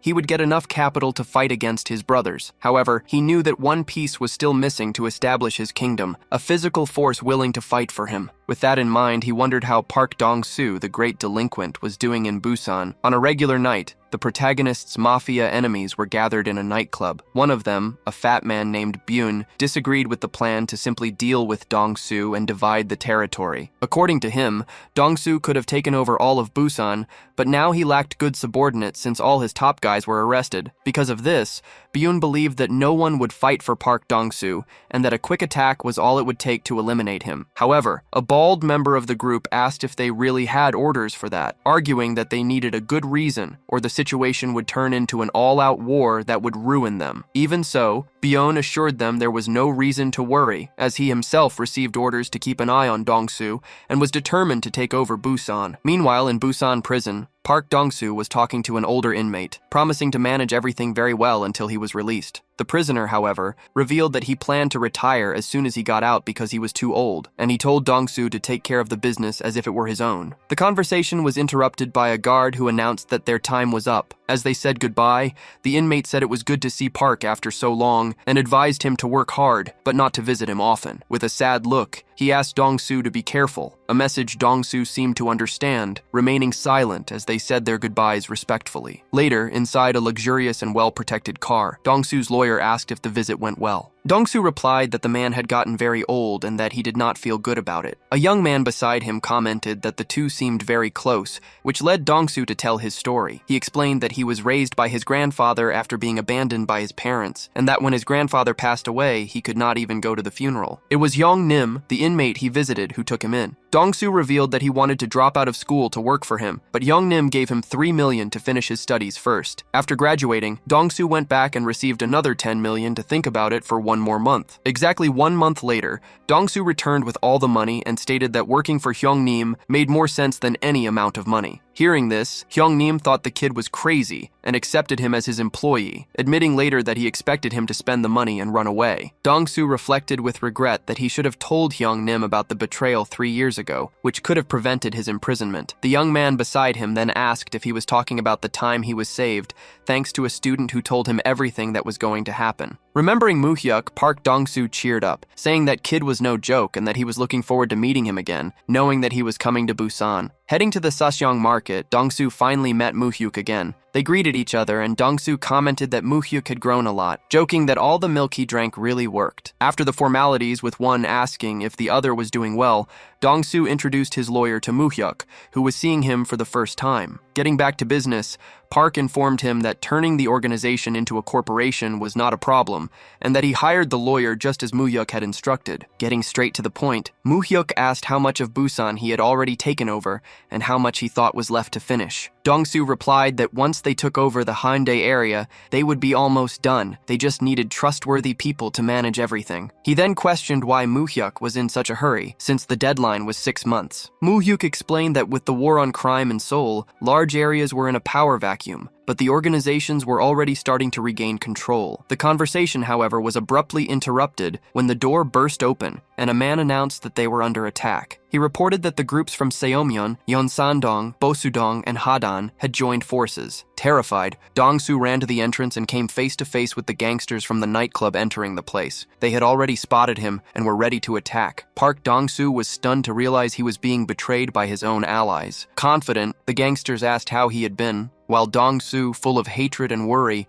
prepared for the confrontation. The fight was about to start with all the gangsters gathered. The fat gangster, Sung-ho, quickly noticed that Moo-hyuk was also at the fight, but he did not care. He thought the situation would be more fun and felt very lucky. Meanwhile, Moo-hyuk thought about what was happening, as he believed that Park Dong-soo had already taken over all of Busan. In disbelief, Park could not believe that Sung-ho had betrayed him, and asked who had ordered it. Byun Sung-ho replied that he did not take orders from anyone, and that Dong-soo himself had caused this situation. This was true for everyone there who could no longer stand his tyranny. One of the traitors, a man with a mustache, said he was sorry for his actions, but still asked for understanding. Moo-hyuk thought that Dong-soo had been too kind to his subordinates, while Dong-soo himself wondered why they were doing this to him. They argued that they could not stand seeing him take over the entire Busan area, and said they also needed to make a living. The gangster felt terrible about the betrayal from his men, especially after all the kindness he had shown them. Suddenly, Dong-soo's lawyer shouted that he had called for backup and that they would take 10 minutes to arrive. Realizing the urgency, Sung-ho charged forward with a knife, saying he would end this quickly. Moo-hyuk remained calm and asked if Park wanted his help, but Dong-soo did not see the point and jumped into the fight. He landed a series of punches on one of the thugs holding a knife. When another one tried to surprise him with a club, Dong-soo took him down with a quick punch to the ribs, making him fall to the ground in pain and drop the weapon. The men still loyal to Park also jumped into action, punching their enemies. One of the traitors went after the lawyer with a pipe, but the lawyer's quick eyes caught him. With that, the lawyer stabbed the attacker's wrist and followed up with another cut on his leg, making blood spurt out. Still, Park and his lawyer were surrounded by the men who betrayed them. Dong-soo commented that his lawyer was very good with a knife, and jokingly asked if he had spent time cutting sashimi. In response, the lawyer said he would not have been hired if he was just someone who scribbled with a pen. Amused, Park asked if he should pay him for this extra service, and the young man replied that he would not turn it down. Annoyed by their conversation, the fat gangster ordered his men to attack. Dong-soo then hurried, saying he would talk to his lawyer after it was all over, and went back to the fight. At that moment, he landed a solid kick on one of the guys, sending him flying, while the lawyer kept cutting everyone with his knife. Dong-soo was devastating with his fists, punching his enemies, but suddenly he was caught from behind and hit with a bat. With his face bleeding, he was about to take the final blow from one of his former subordinates. However, he managed to get up again and landed a solid punch right in his face. The man flew backward, dropping the bat, and when he tried to get up, Park was already there to stomp on him without showing any emotion. One of Dong-soo's allies worried about the wound on his head, but soon they were surrounded again. That is when the fat gangster finally attacked Park directly and stabbed him in the stomach, taking them both to the ground. Luckily, Dong-soo managed to stop the knife from going too deep, but a lot of blood was still coming out. The fat man told Dong-soo not to feel wronged if he killed him, because he had been humiliated in front of all those people. While he was giving his speech blaming Park, he got hit with a hard punch to the back of the neck and was thrown aside. It was Moo-hyuk, who walked up to his ally and asked if he was okay. Dong-soo just replied that this whole thing was humiliating. Without giving up, the fat gangster filled with rage and got up again, holding his knife and heading toward Moo-hyuk. However, Moo-hyuk dodged easily. Furious, the man tried a series of attacks, saying that all of this was Moo-hyuk's fault too. Finally, he tried to stab Moo-hyuk one more time, but was easily stopped. Moo-hyuk landed a solid punch on his face, then twisted his wrist and finished him off with a kick right between his legs. In complete pain after failing all his attacks, he said that Moo-hyuk would not get away with this and that he would find him, no matter where he went. Moo-hyuk just grabbed him by the shirt and asked who he was, with a serious look on his face. The question made the fat gangster think about his own insignificant existence and Moo-hyuk's arrogance. Finally, Moo-hyuk finished the scoundrel off with a solid punch to the mouth, leaving him unconscious on the floor. One of Park's subordinates held him in his arms, asking if he was okay, but it was clear that Dong-soo was losing a lot of blood. Suddenly, the building was swarmed by several of Dong-soo's men, who quickly got the order to attack the invaders. The main group celebrated the arrival of the crew, saying it looked like everyone had shown up. In the end, Moo-hyuk's group came out victorious, leaving the mafia bosses kneeling before them. Dong-soo then asked the traitors why they had gone so far, reminding them that he had trusted them to manage the area so they could take care of their families. Despite that, they stabbed him in the back. The men's silence irritated Park, who demanded they speak up and explain why. One of the men, the one with the mustache, said with a smug look that he was sorry. Dong-soo ignored him and asked who was behind all of this and who gave the order to take him down, but he was met with total silence again. So Park turned his attention to Byun, warning him that he would be the first to talk. Byun, however, remained defiant and told Dong-soo to shut up. Determined, Park asked one of his subordinates for a knife. Then, Park slammed Byun's head against the floor and held down his arms. He grabbed the man's ankle, saying that Byun had brought this on himself and shouldn't blame him. Byun panicked and asked him to wait, but it was too late. Park sliced a part of his ankle, making a lot of blood gush out. The other bosses watched the scene in terror, but Byun, even though he was injured, remained defiant and called Dong-soo a bastard. Unfazed, Dong-soo asked once more who had given the order. With a mocking smile, Byun ironically replied that it was Park's mother. Keeping his cool, Dong-soo warned him that he might regret this for the rest of his life in a wheelchair. Suddenly, Sung-ho decided to speak up and ask them to wait. He said that everything was ordered by Samsung-hyung, explaining that he was the one who asked them to do it when he arrived. Park couldn't believe what he was hearing, wondering why Dong-soo's older brother would do something like that. In desperation, another one of the traitors confirmed the story, saying that Sa-seong came to them and ordered them to work under his command. Park was stunned, unable to accept the truth. The man then revealed the reason. Hyung was suspicious of Dong-soo because everyone else had been caught by the police except for him, which made him suspect that Dong-soo had sold them out. Furious at the revelation, Park sliced Byun's other ankle the same way he did the first one. A while later, when things had calmed down, Moo-hyuk sat down with Dong-soo in a room for a drink. Shortly after, the lawyer came in quietly and reported that all the injured people had been sent to the hospital and that the leaders would be monitored separately. Looking very dejected, Dong-soo asked if Moo-hyuk really thought his brother tried to betray him. He didn't understand why, since he was taking care of everything so there would be no problems, including his sister-in-law and their families. Moo-hyuk, however, already knew everything because of his memories from the future, where Sa-seong killed Dong-soo and framed him for his crimes. That's why he stated that if they left Sa-seong alone, this kind of thing would happen again. He explained that Dong-soo's gentle approach was what allowed the henchmen to act that way. He said Dong-soo needed to figure out who was on his side and get rid of the others, making sure they couldn't come back. Dong-soo was lost in thought, so Moo-hyuk suggested they organize the move first. Dong-soo took offense, saying that Moo-hyuk didn't know Sa-seong, whom he considered a father. Moo-hyuk replied coldly that no father would order his own son to be killed. He went on to say that the gangsters of that era didn't care about loyalty, and that Dong-soo was the last one clinging to an outdated romanticism. Moo-hyuk finished by saying it was obvious Sa-seong had sent him away,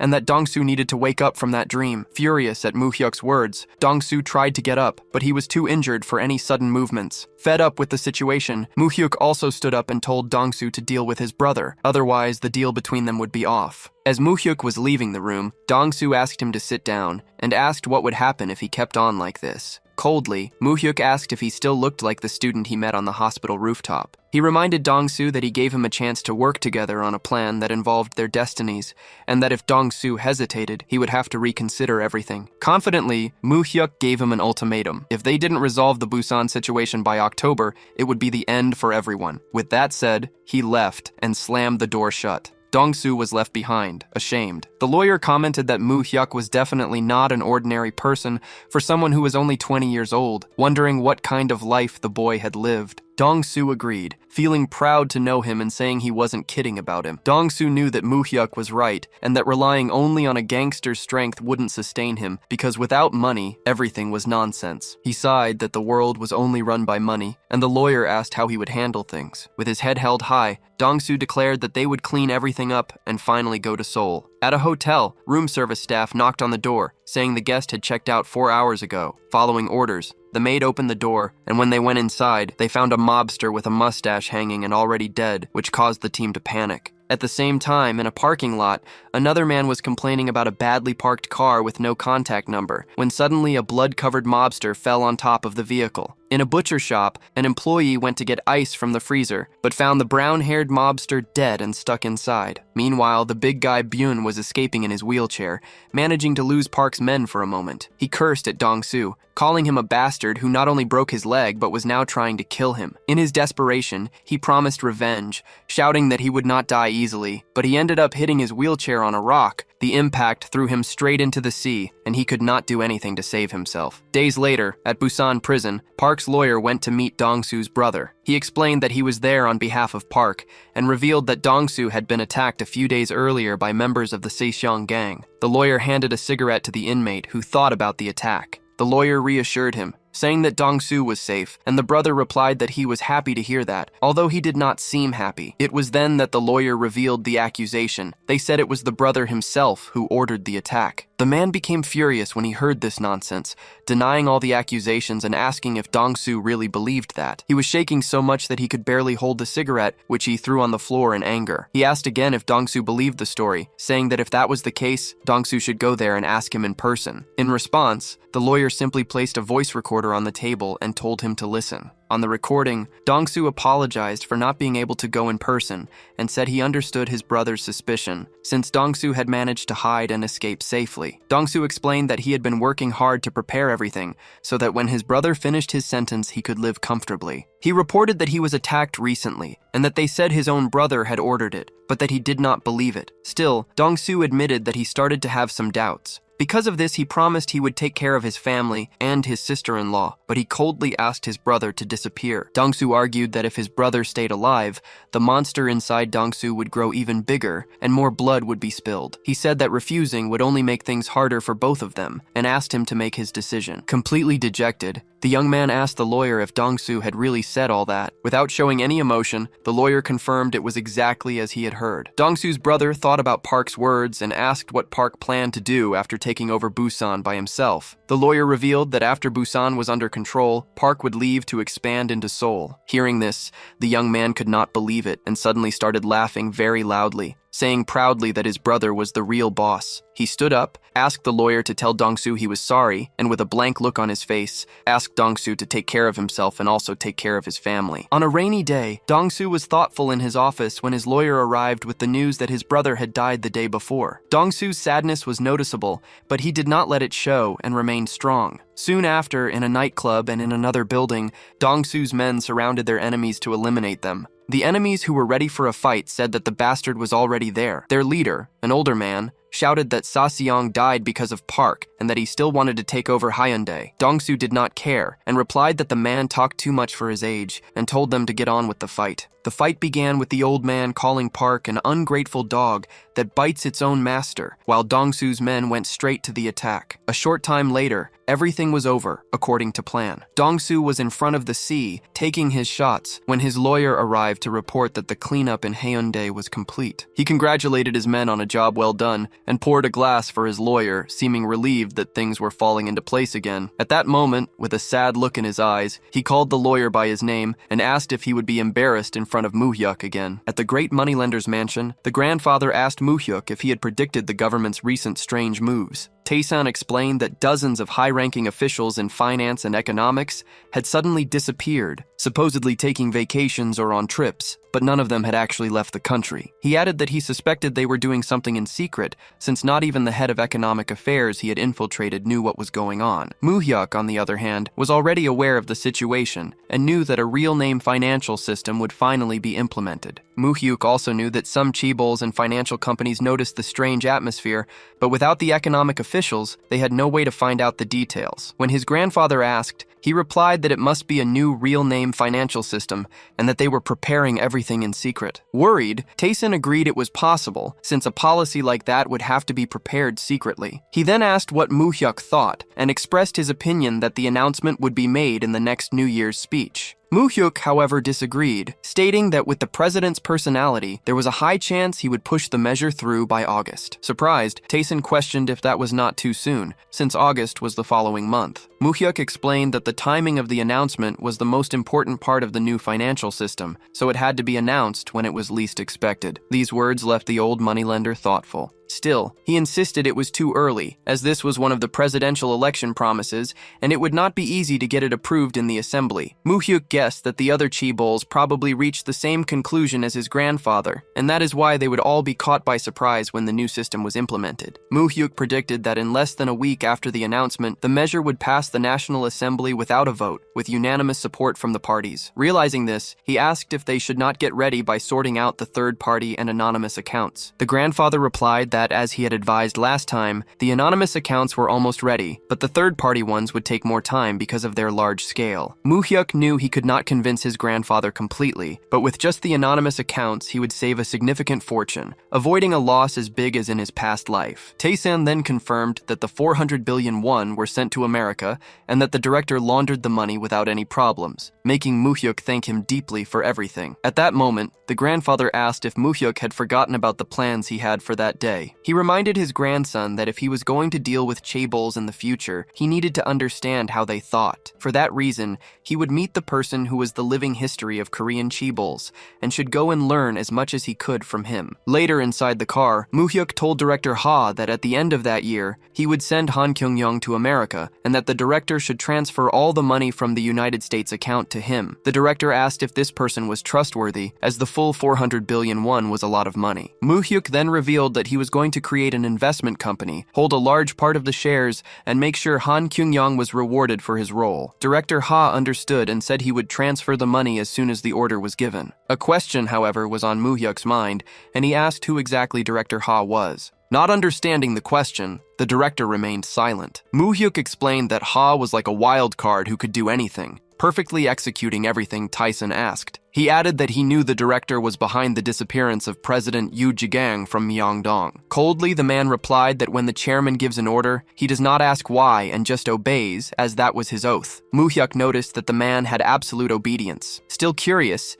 he asked if the director would carry out a meaningless order, giving the example of an order that could get him killed. Without a second thought, the director said that if he were ordered to, he would obey without any problem. Not satisfied, the protagonist asked what he would do if his grandfather ordered him to kill his own grandson. Remaining cold and calculating, Ha replied that if he were ordered to, he would have to obey. At that moment, Moo-hyuk understood what kind of person the director was, remembering that even in his previous life, he had been loyal to his grandfather, and after his death, disappeared without a trace. With this understanding, Moo-hyuk said he had a favor to ask. When the director allowed him to ask, Moo-hyuk asked him to introduce him to someone like himself. He explained that he wanted someone who would follow whatever his orders were without question, a person he could count on and trust. The director got the message and said he would arrange things for him. A little later, they arrived at the mansion of the great chaebol, Chairman Song. The man received them with a pleased look, saying he was curious to see what the smart grandson the chairman could not stop bragging about was like. He added that he could not refuse the meeting, but he was not sure if he could teach him anything more. Gently, the protagonist replied that just hearing his life story was valuable,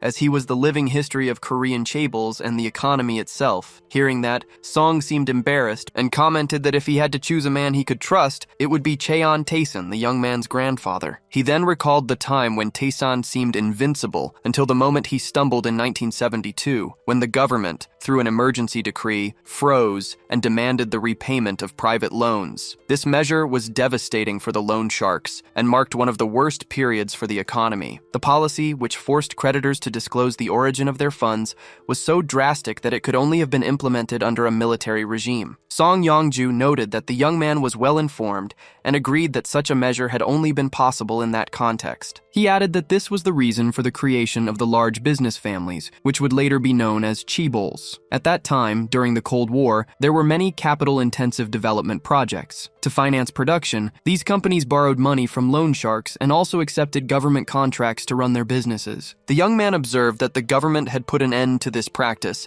justifying the action as a way to protect debtors. The president agreed, explaining that because of this, it was difficult to find private loan sharks nowadays. Given this, the young man asked how his grandfather had managed to survive that situation. Song began to explain that Cheon Taesan had resorted to extreme measures. He doused himself in gasoline in front of the debtors and, with a lighter in hand, demanded they accept his proposal. The order was clear. They were to return his money, or he would burn the factory to the ground. He used this tactic on any company that failed to pay, threatening not only to burn down their facilities, but also to eliminate the entire family of those responsible. Cheon was willing to do anything to ensure the debt was paid. As a result, companies began to prioritize paying their debts to Cheon, even if it meant leaving other creditors unpaid. All the businessmen of that era feared him. With the competition diminished, his business prospered enormously, and he ended up dominating the loan shark market. The president concluded the story by stating that unfavorable policies and crises could turn into great opportunities, depending on how a person deals with them. The conversation then changed course when the young man asked for Song's opinion on the real name financial system. The young man argued that it was an inevitable policy, as the country could not depend on the underground economy forever. The president, however, disagreed with the timing. He believed the country still needed to grow more, and that development doesn't always happen with clean money. Sometimes even dirty capital is necessary. Although he acknowledged that the system would eventually need to be implemented, he predicted that when it happened, it would create immense chaos. In his view, not even a military regime would be able to impose such a measure, and it was likely that the country's president would hesitate a great deal before making that decision. The protagonist then asked if an event like that would lead South Korea to bankruptcy, and if, amidst such a scenario, there would be an opportunity for him to make a fortune. He pondered that, even if such a situation caused suffering for many, it could allow others to prosper. The old man, in turn, asked if he was referring to a national collapse and bankruptcy, to which the young man replied that it was just a hypothesis, but that it wouldn't be many years before something like that could happen. President Song expressed his conviction that South Korea would not collapse. However, he admitted that if an opportunity like that arose, he would seize it, because if he didn't, someone else would surely make a lot of money. He explained that the economy worked that way. While one person loses, another profits predatorily, because in capitalism, no one ever wins equally. Hearing this eased the uncomfortable feeling the protagonist had,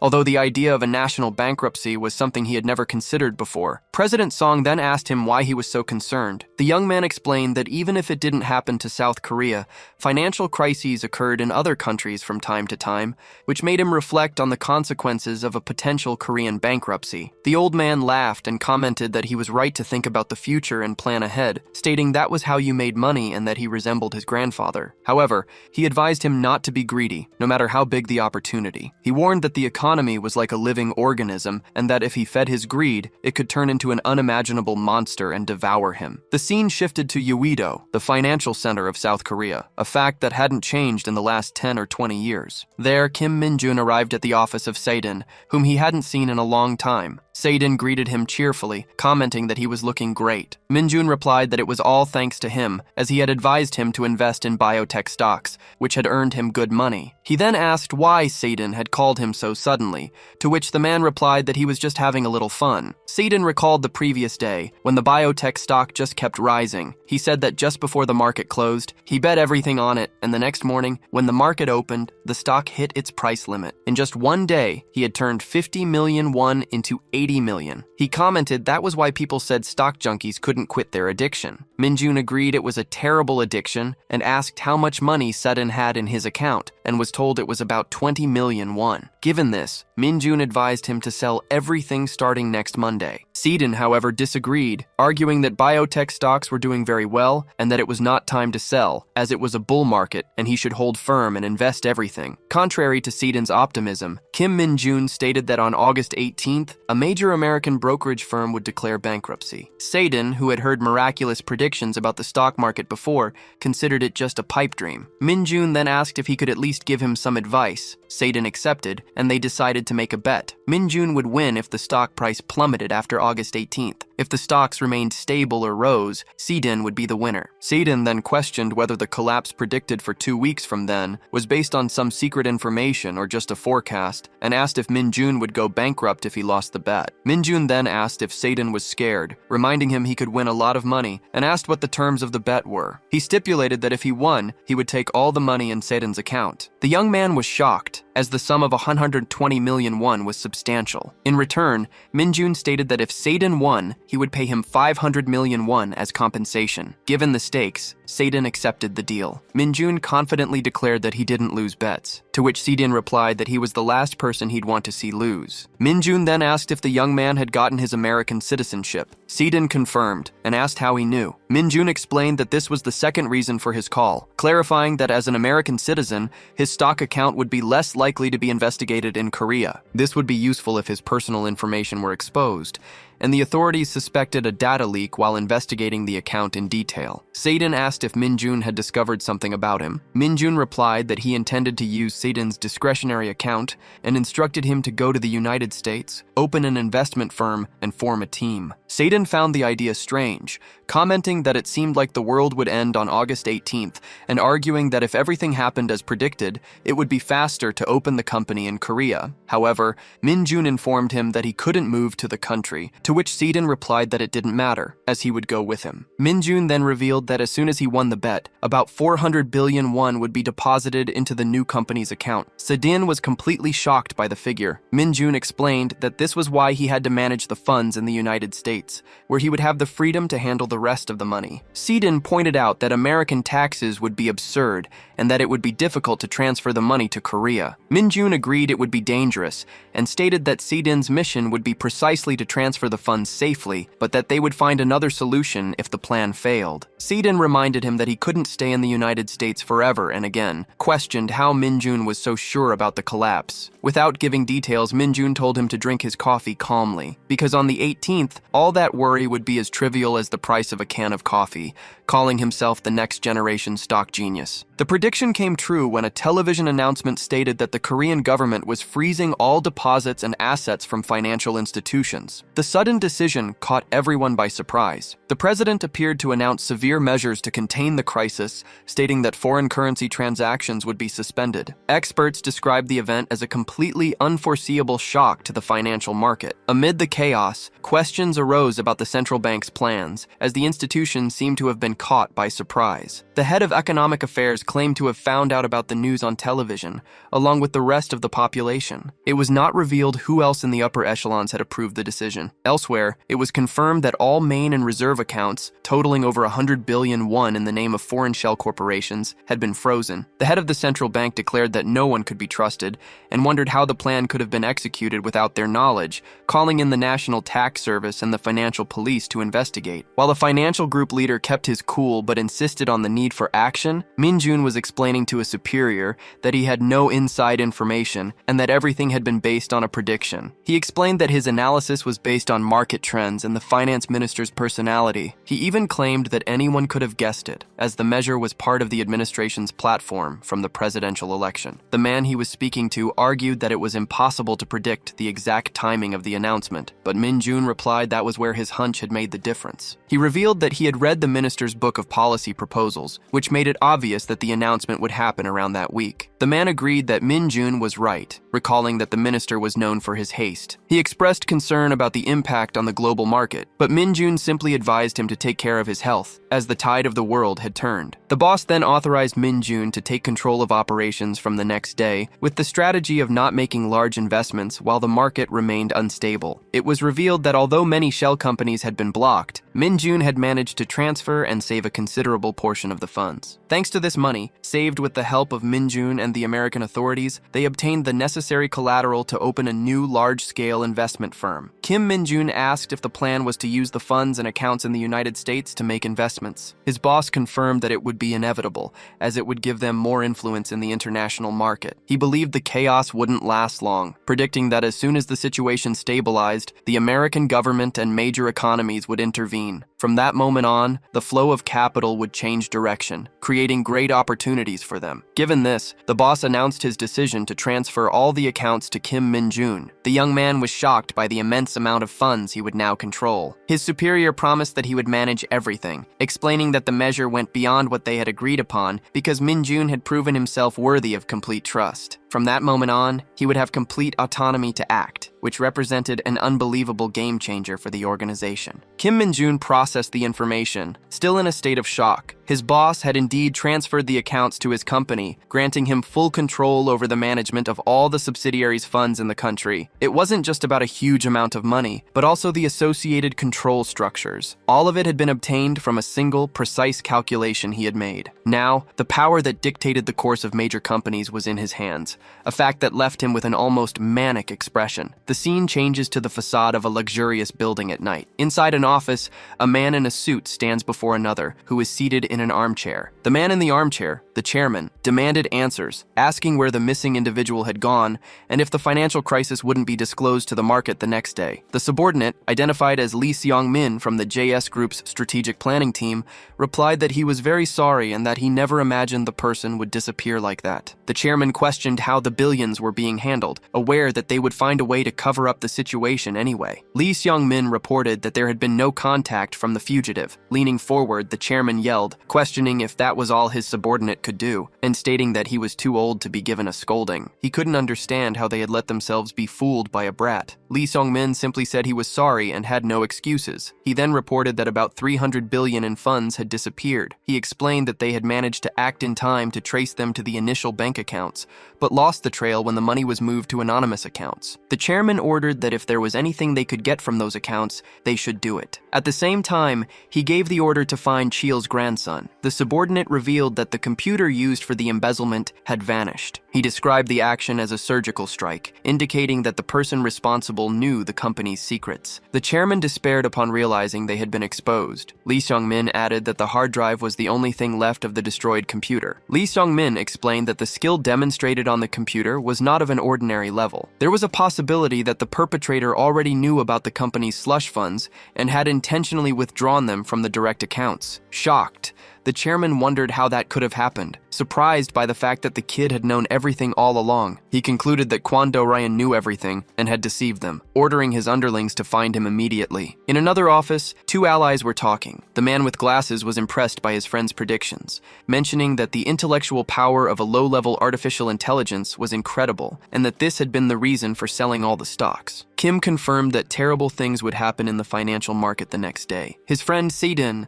asked how he knew that, to which Kim replied it was just a hunch. The man with glasses found the answer absurd, recalling that this hunch had made him remove 150 accounts. He questioned if that was really just the power of a low-level AI. His friend replied that a brilliant mind doesn't forget what it sees, but assured him that he had erased all traces and that they could rest easy. He predicted that after the market plummeted the next day, the JS Group's stocks would fall. The stock market and prices in general would collapse in the morning, bankrupting the small companies that depended on the JS Group. The man with glasses asked if they would gain a lot from the situation, and his friend confirmed they would, as long as they bet on the fall of the stocks that would plummet in the morning. The man with glasses confessed he hadn't imagined his friend was planning to risk everything they had for this new opportunity. Kim then instructed his friend to open a stock account in his own name the next morning. He was to use that account to invest in the stocks that were going to fall. His friend, surprised, asked if he was doing it on purpose, and if he had any idea what 10 billion won represented in common stocks. Kim stated that the stocks would start to plummet from the next day on. The strategy was to sell all the high-performing tech stocks at the limit price. As soon as the price dropped to its lowest, he was to buy everything back. He stressed that his friend should not talk about any other stocks and just sell everything as he had instructed. Se-din warned that if they did that, the entire market would be turned upside down. Manipulating the situation, Kim replied that it was just a hunch and that no one would have proof against them. He instructed his companion to buy a little at a time, splitting the transactions to avoid avoid drawing attention, and then buy back as much as he could. He told him not to worry about the consequences and to simply spend all his money on those stocks. After a toast, in which Kim assured him that his friend would buy everything, the latter began to reflect. He had used a virtual weapon against the JS group, and soon, South Korea's financial market would completely collapse because of his actions. As predicted, the financial market collapsed the following morning. The digital branch of Hanshin Bank was a reflection of the widespread panic. The doors opened with a slight delay, which was enough to infuriate the crowd outside. The employees apologized, explaining that the opening was controlled by an AI, but the people demanded their money back. Amid the desperation, arguments and fights for a place in line began to break out, with one man even arguing that he should be served first because he had been a VIP client for 20 years. The massive rush for withdrawals paralyzed the branch, marking the first major storm to hit the country since the crisis began. Chaos spread through the Korean stock exchange, where the boards displayed a dizzying drop, all in red. As soon as the market opened, more than 1,800 stocks hit their lower price limits, leaving the nation in a state of shock. From his office, the protagonist watched the city and understood that the real game had just begun. He and his partner had decided to turn this global crisis into an opportunity for themselves. Shortly after, his partner entered the room, visibly exhausted. Nervous about what they had done, he began to clean his glasses as he reported to the protagonist that the market had been a total disaster. The drop was so severe that trading had to be suspended several times. He believed the market would turn into complete chaos, with people going crazy in the streets, and mentioned that the government had already declared a state of emergency to try to contain the panic. He confirmed that he had used the 10 billion provided by the protagonist to buy everything he could. He admitted it was terrifying to try to acquire free-falling stocks without knowing what would happen, because even with his friend's prediction, the risk remained extremely high. Finally, he asked the hero if they could really profit from such a scenario. Without answering directly, the protagonist simply said that he had done a good job and should get some rest. The partner confessed that dealing with billions was extremely stressful, stating that his heart was in his throat and his hands wouldn't stop shaking. The protagonist then asked if he no longer wanted to be part of the plan. The man with the glasses replied that, for him, playing the stock market was the most fun thing in the world. Thanks to the protagonist, he had gained a lot of confidence and was already starting to relax. With the task completed, Moo-yuk instructed him to go back to the computer, as they needed to act fast before the market shifted, and that he would take care of the rest. Moo-yuk announced his plans to found an unusual investment firm, funded entirely with his own money. He was already registering a corporation to handle everything and manage the investments, which was the top priority at the moment. His companion asked what the purpose of all this would be, and Moo-yuk explained that the firm would be the vehicle for the hard work that lay ahead of them. The man with the glasses found the idea of an investment firm to be ordinary, since most of them operated in a similar way. The protagonist agreed, but told him not to worry about conventional work. He intended to create the equivalent of a private jet that would take them to the top of the world. For a moment, his partner imagined himself aboard a luxurious and exclusive plane, drinking wine to celebrate their success. Excited, he came back to reality and swore his loyalty to Moo-yuk, promising to follow him to the end and asking never to be abandoned. He added that the only conditions for them to part ways would be if Moo-yuk himself left him for finding things too difficult, or if he betrayed him. Then he asked if he could choose the company's name, and the protagonist agreed. He suggested the company be called Dream High Investments, and that they should dream even higher. Meanwhile, the money collected from the Myeongdong cryptocurrency market had vanished without a trace. The closing of the stock exchange sent new shockwaves, and public anxiety caused the Myeongdong loan market to freeze. The loan sharks who lost billions of won got a taste of hell. The situation was no different for the district chiefs. In a meeting, one of them was yelling at an employee, questioning how he had failed to recover the money even with the help of criminals. Another chairman warned the others that if they couldn't move the account in 4 days, they would have no way to pay the interest rate. The situation was critical not only for the company's accounts, but also for personal ones, as withdrawals were impossible from both. The district chiefs concluded they needed to contact the IT team again to find a way to regain access. One of them reported that the system wasn't responding, and while they searched for a solution, they decided to keep their composure in front of the people present. Amid the tension, one of the men asked who was on their way, and another chairman chided him for forgetting. After all, it was Chairman Wu's grandson who wished to meet with all the Myeongdong chiefs that day. The general suspicion was that he was coming to try and inherit the position and place them under his command. The financial crisis was personal for many, like one of the Myeongdong men who saw the money he had painstakingly saved for 10 years disappear just when he needed to give it to his family. Shortly after, Chairman Wu's grandson called, saying he was in a hurry and needed to change the meeting location. Upon arriving, he greeted the chairman, saying it had been a long time since he'd seen them. He then questioned why everyone was standing and told them they could sit, adding that his neck hurt from having to look down on them. The protagonist knew they must be anxious about the lost money and, because of that, couldn't help but fear his actions. He was aware there was a problem with the loan market settlement system. Trying to hide their vulnerability, one of the chairmen claimed that thanks to a certain Chairman Mu, they hadn't suffered major losses. Wu's grandson realized they were just feigning strength for fear he would look down on them, noticing how everyone who tried to seize power feigned ignorance to avoid having their pride wounded. Getting straight to the point, Chairman Mu's grandson clarified that he hadn't come to inherit the business, but to discuss something important with them, as they were key figures in Myeongdong. He then directly asked which of them would join him. One of the chairmen asked him to explain further, and the young man detailed that he wanted to know who would support him when he took over his grandfather's position, wishing to hear their opinion before the matter of succession became public. He made a clear proposal. For the chairman who allied with him, he would compensate for the lost money. However, for those who refused the deal that day, there would be no other chance. Chairman Seong-Dai challenged him, asking what they would gain if they followed him. The protagonist addressed Ma In-bok, saying he seemed to have misunderstood something. He explained that he wasn't making a deal, but offering an opportunity, and that he would simply follow the person the chairman chose as his successor. However, he implied there would be consequences if Vice Chairman Xiong was not the one chosen. The young man noted that Ma In-bok was clever, as expected of someone his grandfather valued, and noticed he had features similar to his older brothers. One of the chairmen decided to leave, thanking the host. The protagonist then asked Ma In-bok for his opinion. Ma suggested it would be a good idea to keep their eyes and ears open and observe the situation for now. He argued that, even under the chairman's command, they held considerable power in Myeongdong, making it impossible for anyone to lead the region without their support. For someone like Chairman Wu's grandson, things wouldn't be so easy. They knew that if he made such a proposal,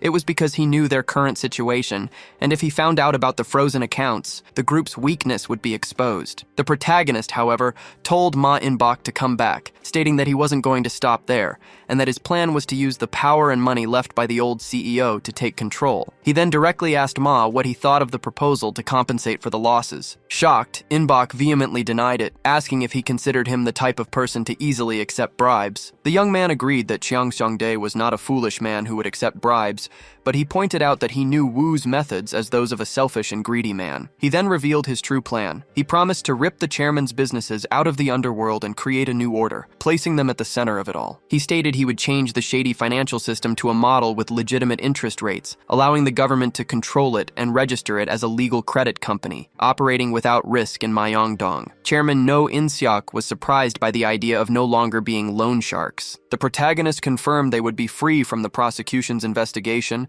and the tax service's tracking, delegating these risky parts to his subordinates. He confronted them, asking how long No In-seok and Kim Ho-shik intended to carry the label of Myeongdong loan sharks, revealing he had been planning this since he took over the Myeongdong finance company. Those present realized he intended to use this chance to legalize his grandfather's businesses. Wu's grandson asked them to wait 5 years. He guaranteed that in that time, they could conduct their business with confidence and pride. He concluded by saying that if they followed him, they would be remembered as the pioneers of Myeongdong. Kim Ho-shik decided to follow the young master. No In-seok, in turn, explained to Kim that his daughter would soon start school, and he wanted her to be able to understand her father's profession with pride in the future. Therefore, he considered it better to be known as a company president than as a mere moneylender. The young leader questioned No In-seok's true intentions, who replied that things in the real world didn't work that way. The young leader then stated that he was free to do as he pleased, leaving the decision in his hands. Faced with this, In-seok admitted he no longer had the same energy as before, and declared that, as one of the elders, he would simply go with the flow. Despite this apparent acceptance, the young leader warned No that if he tried to oppose him, a comfortable old age would not be guaranteed. He had already decided that if they had no intention of following him,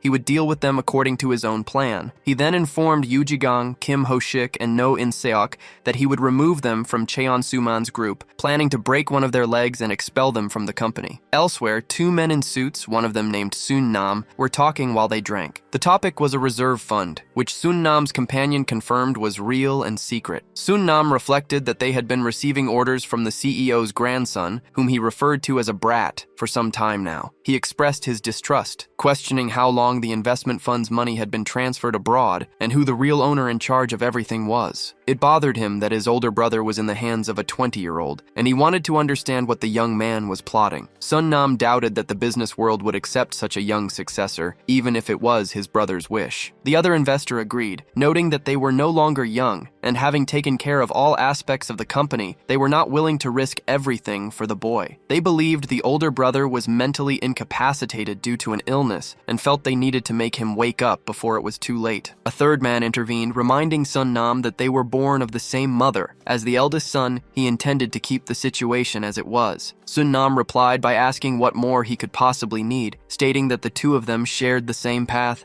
and therefore should not hide anything from each other. They sealed a pact of mutual trust, promising to protect each other's businesses. Suddenly, the conversation was interrupted by the arrival of Special Prosecutor Kang Min-woo from the Supreme Prosecutor's Office. He announced to Sun Nam that he was being arrested on the spot for bribery and currency evasion. As he was being led away, Sun Nam protested, telling them to let him go and claiming they were making a mistake, while also declaring his right to remain silent. Desperate, he shouted for his brother, Hyung Min, asking for help. Hyung Min stood paralyzed, shocked by the prosecution's actions, and wondering who would have dared to call the authorities to arrest his brother. The operation was so swift and secretive that neither the local police chief nor their contacts in the prosecutor's office were informed, as the plan was orchestrated directly by the top brass of the Supreme Prosecutor's Office. They felt deceived by the prosecutors. One of those present, named Min, questioned who would have the audacity to mess with a family member without the chairman's permission. It was clarified that the prosecution had acted on a pre-trial detention warrant issued by the court, which led to the suggestion of contacting the Prosecutor General's office. However, Sun Nam's brother dismissed the idea, explaining that the prosecutor in charge of the case was known for being incorruptible and would not yield to political or financial pressure. At the Supreme Prosecutor's Office, the confirmation came. The defendant had been arrested for currency evasion related to illegal overseas operations, specifically the slot machine case. Sun Nam's brother was stunned to learn they had used that specific case,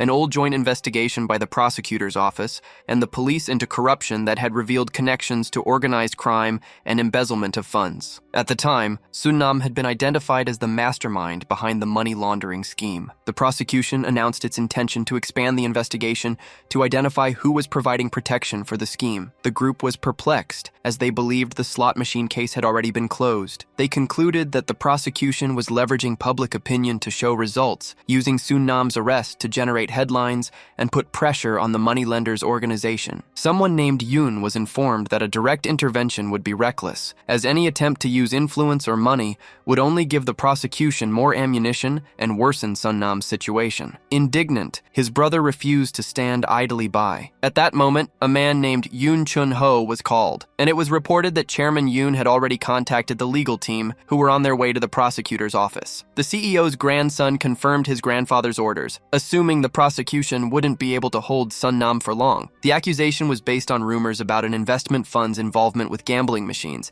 but without concrete evidence, the case was bound to fail. However, there was a risk that a deeper investigation could reveal other connections, which could drag the entire company into the scandal. To prevent this, the strategy was to create a smokescreen by leaking information about an even bigger government scandal to divert the prosecution's attention. The grandson was aware that the goal was to bring down his family and resented the prosecutors, whom he accused of forgetting who had put them in power. With the plan set, Yoon Chun-ho was instructed to immediately prepare the contingency funds. The money would be used to bribe the media, ensuring the publication of stories about the current government's corruption. The CEO didn't care about the cost, demanding only that the fabricated scandal be far more damaging to his adversaries. Confident that the prosecution couldn't compete financially, he eagerly awaited the prosecutor general's reaction when the problem landed on his own doorstep. The grandson reinforced the idea that no one who messes with their family gets away unscathed. In an official statement, the Supreme Prosecutor's Office announced that the investigation into corporate corruption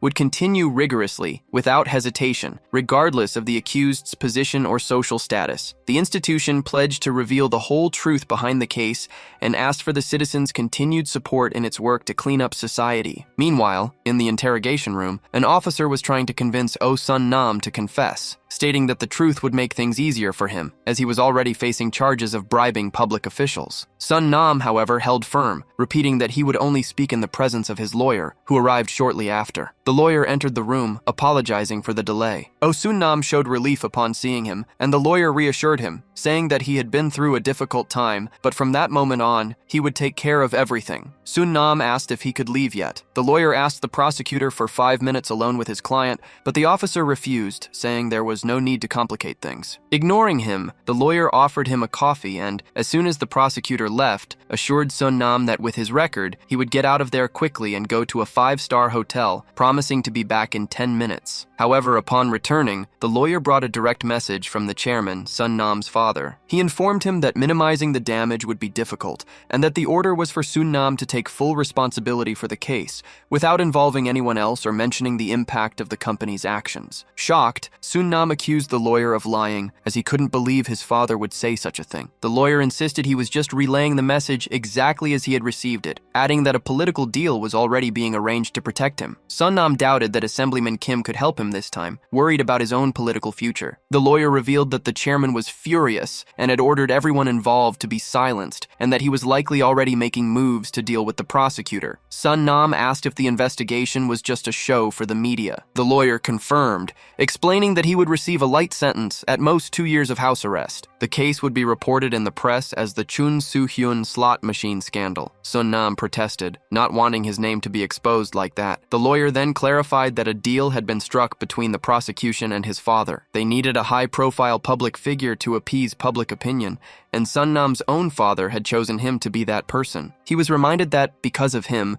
the organization's entire financial structure had almost been exposed, and that he shouldn't forget it. A short time later, the newspapers published the news about the slot machine case, naming Chun Soo-hyun as the main culprit and announcing his arrest. Reading the article, Sun Nam was furious at the trick his father had pulled behind his back, questioning how he could dare to betray him like that. At the detention center, Sun Nam was visited by Hyung. Upon seeing him enter the room, Sun Nam called out his name enthusiastically, relieved to have his brother's company in that place. He commented on how good it was to see him, as the isolation cell was affecting his sanity. Even there, however, he explained that it was always possible to get something, like cigarettes, in exchange for enduring the constant noise. Chang-wook got straight to the point, questioning Sun Nam about his involvement in the secret slot machine operation in Yeongdeungpo and Gangnam. He mentioned that Kwon Sun Nam's name was circulating throughout the prosecutor's office, along with the rumor that he would be used as a scapegoat to protect the organization's bosses. He was annoyed with his friend, who was now visiting him and treating him like a traitor,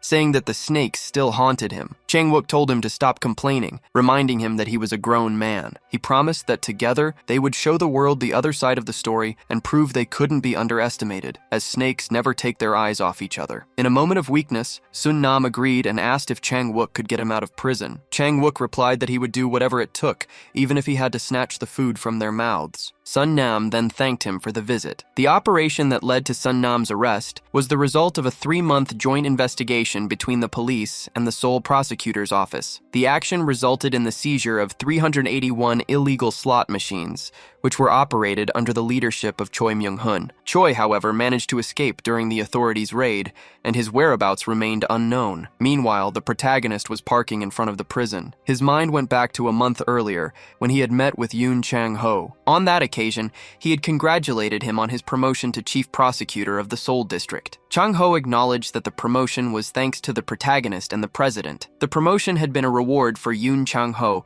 covering up the deaths of gang bosses in Busan, treating them as accidents. During the visit, the chief prosecutor asked the reason for the meeting. The protagonist wanted to know if he was aware of the slot machine case. The prosecutor confirmed that he knew it was a high-level corruption scandal, and the protagonist revealed that the investigation was focused on Assemblyman Kim Ki-ho, a prominent figure in the ruling party. The prosecutor was shocked because, despite being from the previous administration, Kim was still very influential. The protagonist warned that the prosecutor in charge of this case would face constant pressure and bribery attempts, and for that reason, he wanted Yoon Chang-ho himself to handle it. He explained that if the case gained notoriety, the Supreme Prosecutor's Office's Central Investigation Department would try to take it over. The protagonist instructed the chief prosecutor not to let that happen, because if it did, both Assemblyman Kim and Suhan would get away scot-free. The prosecutor asked if Cheon Suhan was his younger uncle, and the protagonist confirmed it. He predicted that as soon as the president found out, a wave of investigations would begin, and the chief of staff, one of his grandfather's men, would try to remove Suhan from the investigation. The plan was clear. The prosecutor was to block all pressure from above,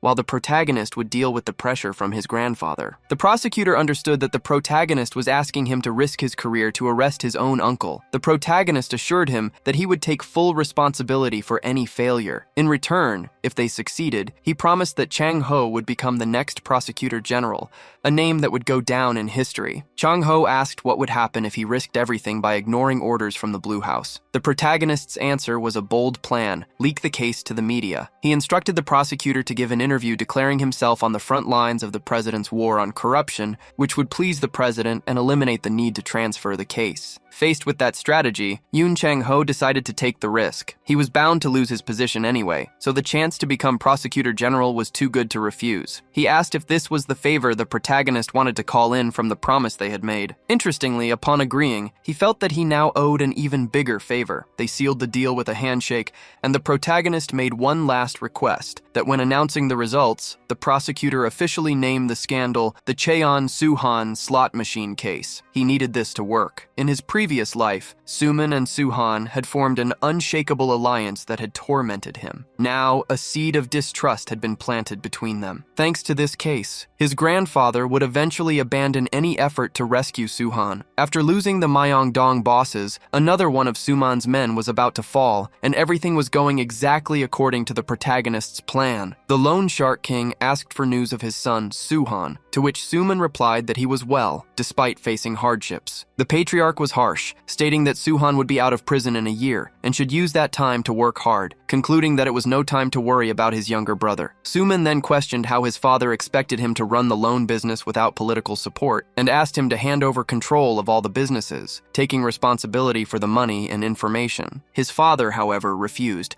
claiming it was still too soon. Suman retorted, reminding his father that he was getting old and questioning him about the future of both himself and the businesses. Irritated, the patriarch shouted, demanding to know what his son was implying. Suman insisted that his father should think about what would happen after his death, as it was his responsibility to protect the family's assets. The old man accused him of wishing for his death to inherit everything, but Suman denied it and changed the subject, stating that Myeongdong was being underestimated. He mentioned the rumors that his father had chosen Muyuk as his successor instead of him, the eldest son, who was alive and free. He pointed out that Muyuk didn't even carry the family name and therefore should not be the heir. The Lone Shark King's response was sharp. He stated that he had never promised the succession to Suman. The confirmation that the rumors were true and that the inheritance could go to Muyuk left his son devastated. It was at that moment, from outside the room, that the protagonist began to hear the shouts from the argument. Suman argued that the Blue Wind Society had always protected the Cheong family,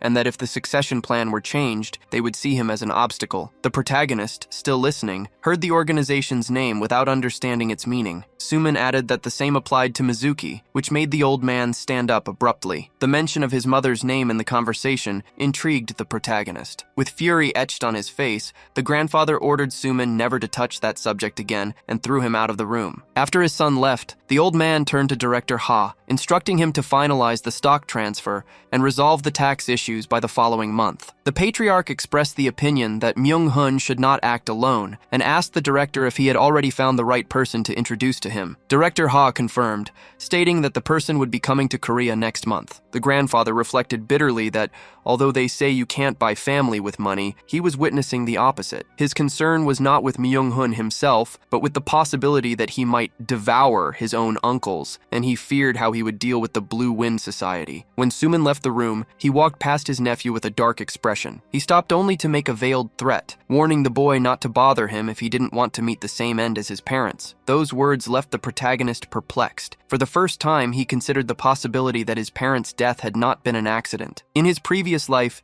he had never investigated the incident, as mentioning his mother from the Cheon family had always been a sensitive subject. However, the conversation he had just overheard, coupled with his uncle's threat, led him to suspect that the fatal accident was connected to the Blue Wind Society. He had heard of the organization in his past life, a secret society that supposedly manipulated important political figures from behind the scenes since the country's liberation, always associated with major historical events. Until then, he had believed they were just rumors. However, hearing both his grandfather and his uncle mention the name made the organization frighteningly real. The suspicion that they were behind his mother's death grew stronger. Determined to uncover the truth, he traveled to Busan, where he met with a man who had information about his parents' car accident. He had asked Ryun-sung to have his police officer father investigate his parents' death. The man returned with the news that, since it had happened 19 years ago, little information remained. The detectives in charge of the case were already retired, and the official record described the incident as a hit and run, with the driver turning himself in only a few days later. However, a gruesome detail contradicted the official version. His parents had multiple stab wounds. His mother, in particular, had been stabbed more than 10 times in the back. Despite this, the autopsy results were completely ignored, and the case was closed as a hit and run. The culprit was a gangster with a long criminal record who served only 1 year in prison before disappearing without a trace. Even though he was very young at the time, he had some disturbing flashbacks. The image of his mother's death left him in a state of shock, leading him to the conclusion that the man had been hired for the murder. He had caused the car accident and then eliminated them both with a weapon. It became clear that the incident had been quickly covered up with the use of money and power. He concluded that the biggest beneficiaries of his mother's death would be his uncles, who, despite being family, would do anything for money. The worst part was the realization that his grandfather, despite knowing everything, had done nothing to stop it, even though it was his own daughter. With this certainty, he called a man named Park Dong-soo and introduced himself. Using a code, he said that the sun must be rising from all directions,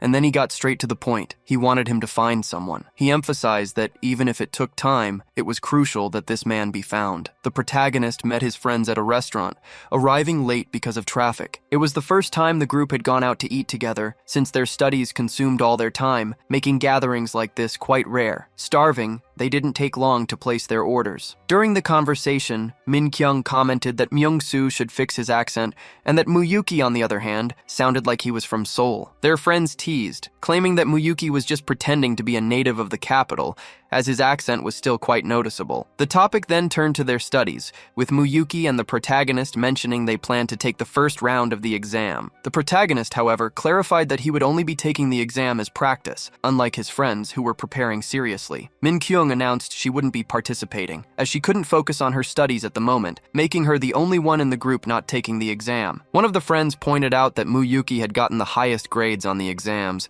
ranking first in the semester's subjects. Everyone wondered how he managed to study so much while being so busy, and they recalled his famous line that studying was the easiest part. In contrast, another friend mentioned that he'd had private tutors since childhood and even so, had barely managed to get into Korea University, while a third added that his family had spent the equivalent of a department head's salary on his education. The protagonist agreed with Muyuki, stating that, for him, studying was also the simplest task. Myung-soo then said that he had always considered him a good student, but took the opportunity to reveal that he also had a past as a delinquent. Taking advantage of the relaxed atmosphere, the protagonist suggested they form a club to meet and eat together after work. However, his interest wasn't just in the company. He aimed to build strategic relationships for future conflicts with his uncles. He knew that Hyun-woo's grandfather was the Chief Justice of the Supreme Court, and that, in a past life, Hyun-woo himself had been nominated for Attorney General. Jae-ha, in turn, was the son of the president of one of the country's top 3 law firms, which he was set to inherit. Min Kyung would also have a brilliant future. She would pass the bar exam, become a judge and a lawyer, and at 40 she would enter politics, eventually becoming the ruling party's leader in parliament. His college friends would become very successful, and he needed those connections. The friends liked the idea of the club and the regular meetings. When they asked Min Kyung if she would join, she hesitated, saying she didn't fit in with the group because she didn't come from a wealthy family and didn't think she would be useful to them. The others disagreed, arguing that they were all law students in the same boat. The protagonist recalled that Min Kyung's family had faced financial difficulties since her youth. Her father had died young in an accident, and her mother was always sick,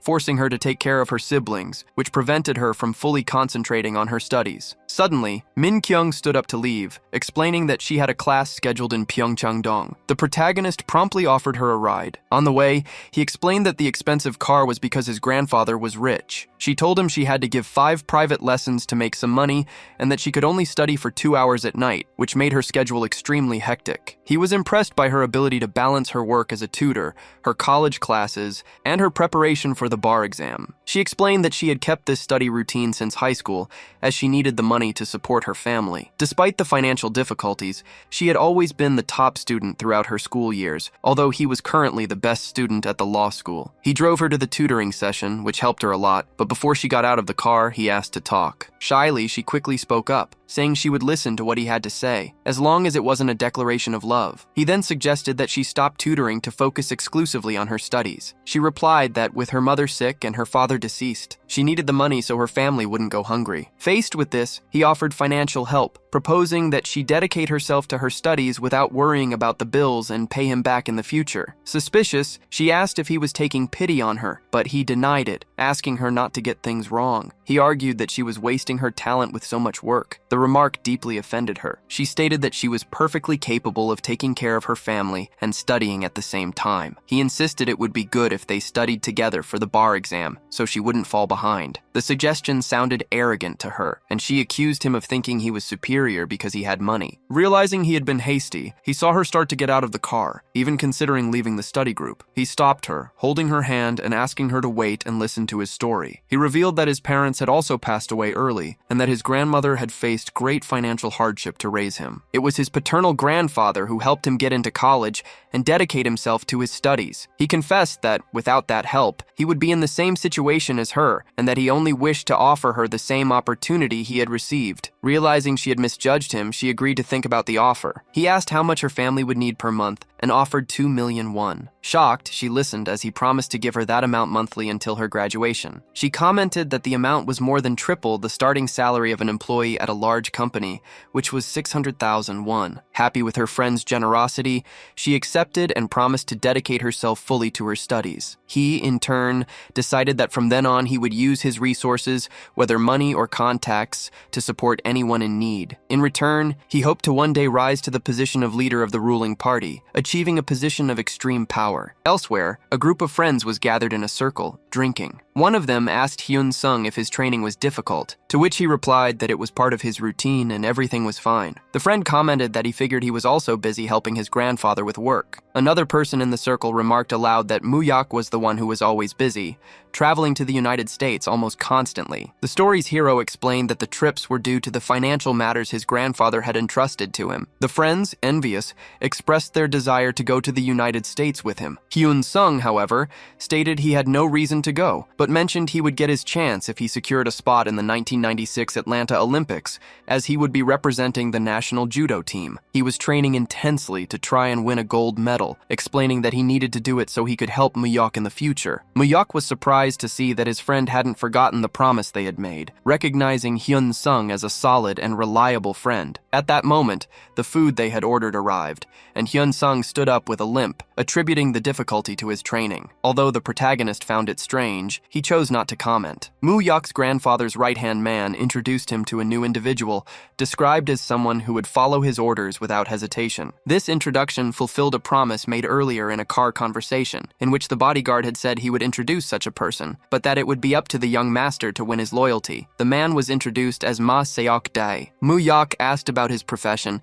and he replied that he worked as a bodyguard in Africa. The protagonist was surprised to understand that he was a private military contractor, essentially a mercenary. Muyak stated that he needed someone who would carry out his instructions precisely. Seok-dae, in turn, stated that he didn't know him yet, and therefore hadn't decided if he would do so. Faced with this, the young man proposed that he stay by his side for a while to make a decision. Muyak was impressed to discover that Director Ha had also been a mercenary, and curious wanted to know more about him, since they had known each other since childhood. Later, Director Ha and Seok-dae talked, Ha commented that the years had aged Seok-dae, who laughed and replied that the director was much older than him. However, Ha noted that his sharp gaze remained the same, recalling that they had been partners on battlefields. The director advised Seok-dae to give up the mercenary life and rest, but he refused, telling his friend not to meddle in his life. Seok-dae then asked for Ha's opinion on the young master, as he wanted to assess whether the young man was worthy of his protection. He assured him that, once convinced, his loyalty would be unwavering. Director Ha offered Seok-dae a room he had prepared for him. Seok-dae questioned if Chairman Cheon intended to name the young master as his successor, finding the young man too young for such a responsibility. The bodyguard replied that his job was simply to obey the chairman's decisions,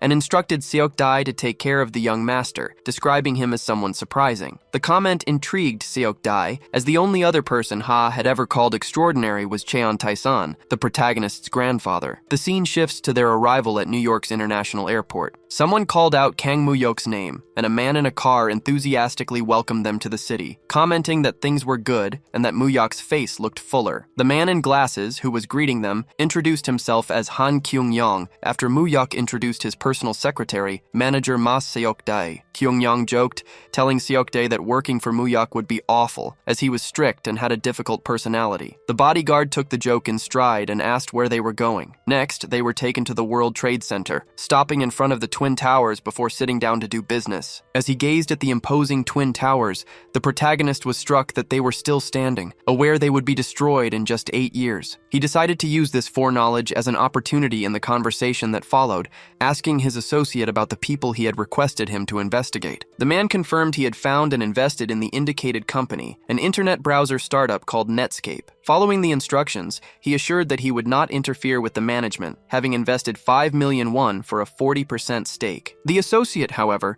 confessed he didn't understand why Kim Moo-yok wanted to invest in such a small startup, which seemed more like a research lab. Moo-yok explained that those 5 million would turn into billions within a few years, as Netscape would dominate 60% of the browser market. He predicted that in 1995, the company's initial public offering would debut at $18 per share, with a market cap of over 8 million. However, his plan was to sell the stake immediately after the IPO, as Netscape would go into decline under pressure from its competitor, Microsoft. Changing the subject, his assistant asked why they wanted to find the second person on the list, arguing that the man was finished, as he had been kicked out of his own company and was now leading a new startup. Moo-yok replied that the man would become a legend precisely because he had been kicked out, describing him as a 21st century pioneer, Steve Jobs. Later, upon arriving at Jobs' office, the protagonist approached the secretary and asked if the president was in. She asked if he had an appointment and, while typing, informed him that he would need to schedule one to come back. He, however, insisted that she simply tell her boss that the savior has come after crossing the ocean, assuring her that upon hearing this, the man would see him immediately. The secretary made the call and repeated the message. Once in the room, a man with glasses wanted to know why Moo-yok wanted to meet with him,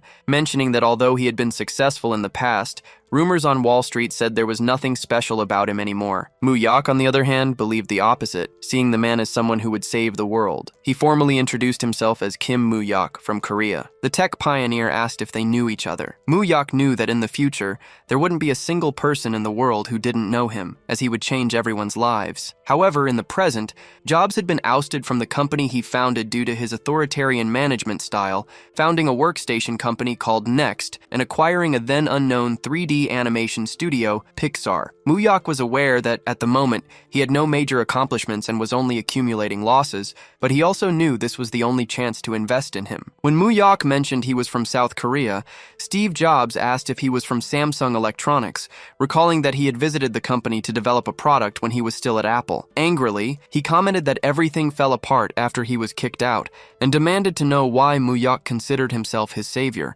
warning that he could leave if he was just there to bother him. Showing he knew the situation, Moo-yok stated that he knew Jobs was trying to sell both Pixar and Next. Jobs denied it, saying he was mistaken. The Korean retorted, stating that he had already spent almost all the money he got from leaving Apple. Surprised, Jobs asked who he was and who had sent him. Moo-yok declared that Apple's decision to oust him was the biggest mistake in the company's history. Jobs shouted indignantly, saying that Apple was his company and that it made no sense to be kicked out of the house he himself had built. Kim Moo-yok predicted that Apple would soon ask for his return, but stated that he would solve his immediate problem. He proposed investing the same amount amount Jobs had put into his two companies, $50 million, in exchange for half of the future earnings of both. Jobs refused, declaring he had no intention of selling them. The protagonist, however, noticed that his body language said otherwise and continued with his offer. He clarified that he had no interest in management and that it would be a waste to sell the companies to someone else with such a large investment at stake. Therefore, he offered to buy half of Jobs' shares for $50 million, leaving all voting rights with him and without interfering in the administration at all. He then asked if that was a good enough deal to qualify him as his savior. Suspicious, Jobs questioned if this was a trick to take his companies later, stating he wasn't one of the idiots who kicked him out of Apple. Myuyok praised him, calling him the best CEO in the world and explaining that without him, neither Pixar nor Next would be worth the investment. He made it clear that he wasn't investing in the companies, but in Steve Jobs the person. The sincerity seemed to please the inventor, who admitted to liking the Korean. He then asked the reason for such a generous offer, since many wanted to invest in him, but always with unfavorable conditions, like offering more than $50 million, but without giving him control. Myuyok concluded by explaining that although many on Wall Street wanted to buy the entire companies, no one was willing to invest $50 million in companies that had been in the red for years, and on top of that, leave the founder in total control. At that time, although many Wall Street giants were keeping a close eye on Steve Jobs' companies,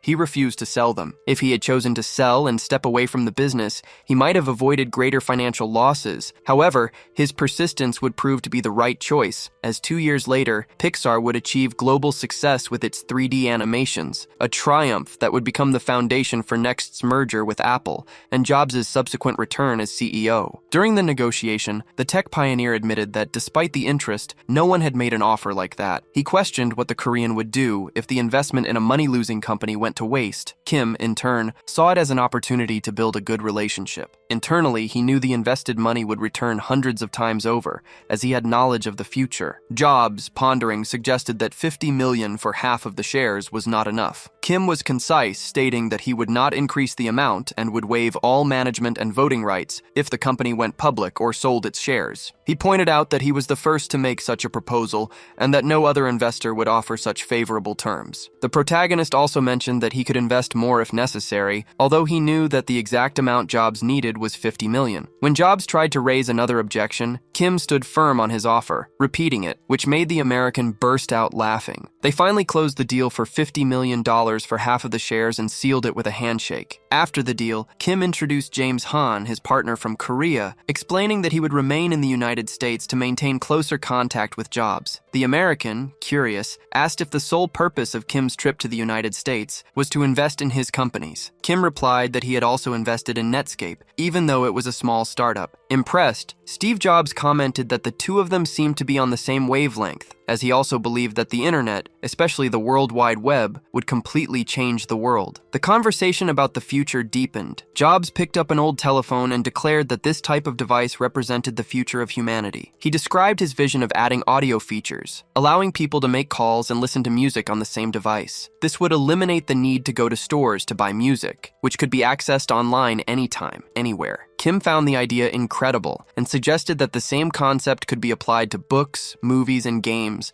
turning cell phones into small pocket computers. Jobs laughed, agreeing that it wasn't impossible, as he himself envisioned a future where every person in the world would have a computer in their pocket. Both shared the belief that this revolution was coming. Later, Kim instructed James Han to ensure that the $5 million for Netscape had already been sent, and that the first task the next morning would be to deposit the $50 million for Jobs. Han expressed his concern, fearing they were throwing money away, but the protagonist reassured him, promising that in 2 years the result would be shocking. At that moment, Ma Seok-dae knocked on the door with an urgent message from Seoul. Kim's friend, Park Hee-sung, had been in a car accident and was in a coma. The scene changes to the College of Physical Education at Korea University. During a judo class, Park Hyun-sung was being questioned about his stubbornness. His master and other classmates insisted that he give up this time, but the boy replied that he didn't think it was right. The coach confronted him, asking if he considered himself different from the others and explaining that it wasn't too much to ask for him to let the senior win, since he was about to graduate. They argued that Hyun-sung, being a talented freshman, would have many other chances. His opponent, Chan-yeol, was a fourth-year student, and if he didn't make the national team, he would be drafted into the army the following year. They asked him to lose the match so that the senior could advance. However, Park apologized, stating that it would be difficult for him to do that. Realizing that Park Hyun-sung wouldn't yield just for his teammates' sake, break, the coach ordered the gym doors to be locked. He then began to beat the young man with a piece of wood, claiming he was no better than his seniors and couldn't ignore the coach's orders. Intending to ensure the boy would never step on a judo mat again, he broke the stick on his back. One of the students asked the coach to stop, as he was severely injuring the boy, but the man just complained that young people today had no respect, unlike in his day, when the coach's word was law. He asked Park Hyun-sung if his answer was still the same. The judoka's silence confirmed his refusal to give up. The coach then threatened him, saying that if he kept this up, he would disappear, and asked him if he knew who Chanyeol's father was. He insisted that he stop being stubborn, as giving up this one time would be good for both him and the school. After the incident, one of the judokas suggested to Mr. Kim that he cancel practice for the day, while a friend of Park's advised him to go to the hospital immediately due to the severity of the assault he had suffered. Outside, Chanyeol approached Park and asked him not to take the coach's words seriously, explaining that the man was just trying to help him and apologizing for the situation. They agreed to settle the matter fairly in the selection match, with Chanyeol warning him not to let his guard down, as he had also been training hard and wouldn't go easy on him. Park shook his hand in gratitude, and before they parted ways, Chanyeol reinforced his advice that he should go to a hospital. While riding his bike home, Park noticed a truck speeding toward him. He tried to pedal faster but was inevitably hit. With his bike destroyed, he was thrown to the side of the road. In an act of deliberate cruelty, the truck reversed and crushed his leg. Then, the vehicle moved forward again, running over the boy, who was agonizing on the ground, in a terrible accident. As soon as he returned to the United States, Moo-yok rushed to the hospital. There, he found his uncle and asked what had happened to Hyun-sung. His uncle explained that he had been found unconscious on the street and had only survived because someone saw him and called for help. His bones were all broken, and he had suffered a severe head injury. The tire marks indicated that the vehicle had run over him several times, clearly marking it as an attempted murder. Unfortunately, there were no witnesses, and the driver had fled the scene. His uncle, being a police officer, felt helpless for not being able to get justice for his nephew. The doctors informed them that after 3 days in a coma, the best they could do was wait. If he were to wake up, he would never be able to play sports again, and simply walking would be considered a miracle. Moo-yok then remembered a call from Hyun-sung on a weekday, in which he had invited him to hang out. At the time, his cousin mentioned he would stop by the hospital first. When Moo-yok asked why, Hyun-sung asked him not to tell his uncle, explaining that getting beaten on the team was common, and that he was only going to the hospital because that day's beating had been particularly bad. The memory of seeing Park limping in his apartment surfaced. He realized that corporal punishment, considered normal in sports at the time, wasn't something Hyun-sung would take seriously enough to bother a friend about, which meant that the beating before the accident must have been exceptionally brutal. Driven by suspicion, Moo-yok asked a contact named Ma for a favor. The next day, he received a photo of Jo Chanyeol, who had been selected for the national team after the controversy involving Hyun-sung. The investigation revealed that the coach had shamelessly demanded a fixed match, and that the only person who refused to comply was Park Hyun-sung, which resulted in the violent punishment. Moo-yok asked if the accident was connected to this, but nothing had been confirmed. He instructed Ma to find out everything about Jo Chanyeol as soon as possible. Reflecting on how fixed matches were common in those years, he wondered if someone would be capable of running a person over for a spot on the national team. An immense fury consumed him. He promised himself that if the person behind the punishment was the same one behind the hit and run, they would pay dearly for what they did. At that moment, the national team lost all importance. His only concern was whether his friend would ever walk again, feeling a deep frustration for all the training they had done together for a promise that was now destroyed. The hero didn't remember the promise they had made in college. The original idea came from Myung-soo and Hyun-sung, who dreamed of achieving something great in Seoul at any cost. However,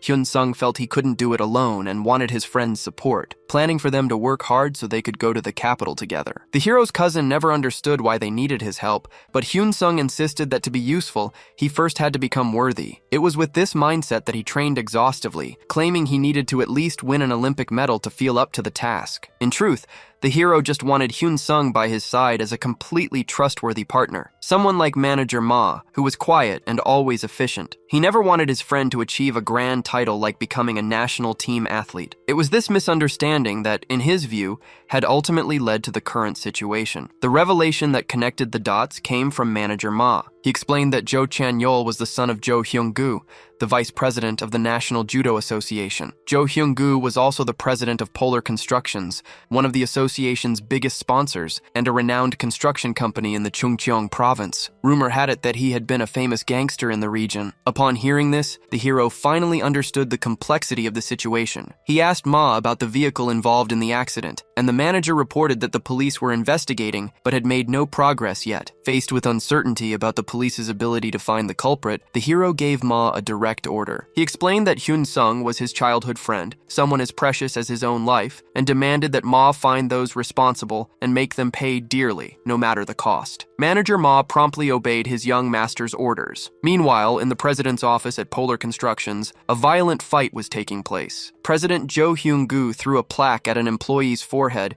who tried to apologize, claiming he had only followed orders to do the job right. Without even hearing the rest of the explanation, the president furiously punched him in the face. He clarified that his order had been to stop the young man from competing, not to run Hyun Sung over. Angry at being involved in something so serious, he assaulted the employee, Bae Won-chung, calling him incompetent and reminding him that they were no longer thugs from Chungcheong. Jo Hyung-gu asked if any evidence had been left behind that could link them to the crime. He ordered Won-chung to clean up the whole mess by himself and, if caught, to never mention his name. Under pressure, the man in the red suit agreed. He reported that the men who carried out the job had been sent to Gangneung and that they knew nothing, assuring him that if they were captured, they would take all the blame. The president lamented how long it had taken to get rid of his gangster reputation, recalling that it took them 10 years to leave the life of crime and establish themselves with respect. He then handed a large sum of money to Won-chung, telling him to go to the sauna and take care of the boys. Won-chung thanked him, calling him Hyung-nim, which only increased the president's irritation with the mess the employee had created. At night, manager Ma met with an informant in a dark place. After handing over an envelope, he asked him to find the hit-and-run vehicle. The informant revealed that the tire marks indicated a 1-ton truck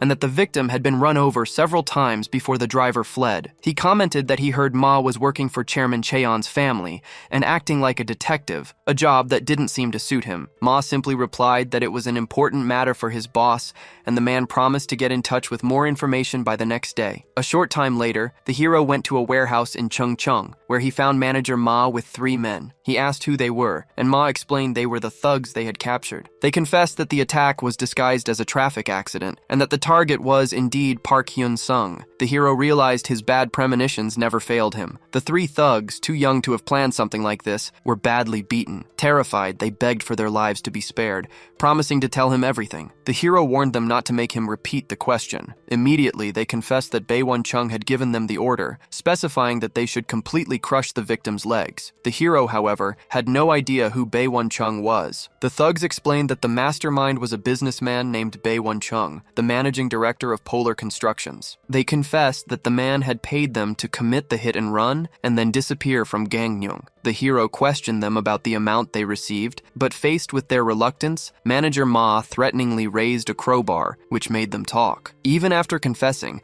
the manager hit them a few more times with the metal object. The protagonist, stating he wouldn't like to repeat himself, asked again how much they had been paid. They admitted that they each got 500,000 won, a total investment of 1.5 million to ruin Hyun Sung's life. The hero lamented that his friend's life had been destroyed for such an insignificant amount. He then called Myung-soo to report the situation, but was surprised by the news that Hyun Sung had woken up. The hero went immediately to the hospital, where he found Hyun Sung's uncle and cousin very excited. Moo-yuk was able to talk to his friend, who was conscious and could hear him. They all thanked God that he was out of the coma and held his hand. However, the conversation with the doctor brought a devastating prognosis. His condition was complicated, and it would be difficult for Hyun Sung to walk again. Even if he managed to, he would have to give up judo, which was the young man's life, leaving his uncle completely devastated. Determined, Moo-yuk called manager Ma and ordered him to bring in Bae Won-chung. That very night, the man was already tied to a chair in the warehouse. As soon as the tape was removed from his mouth,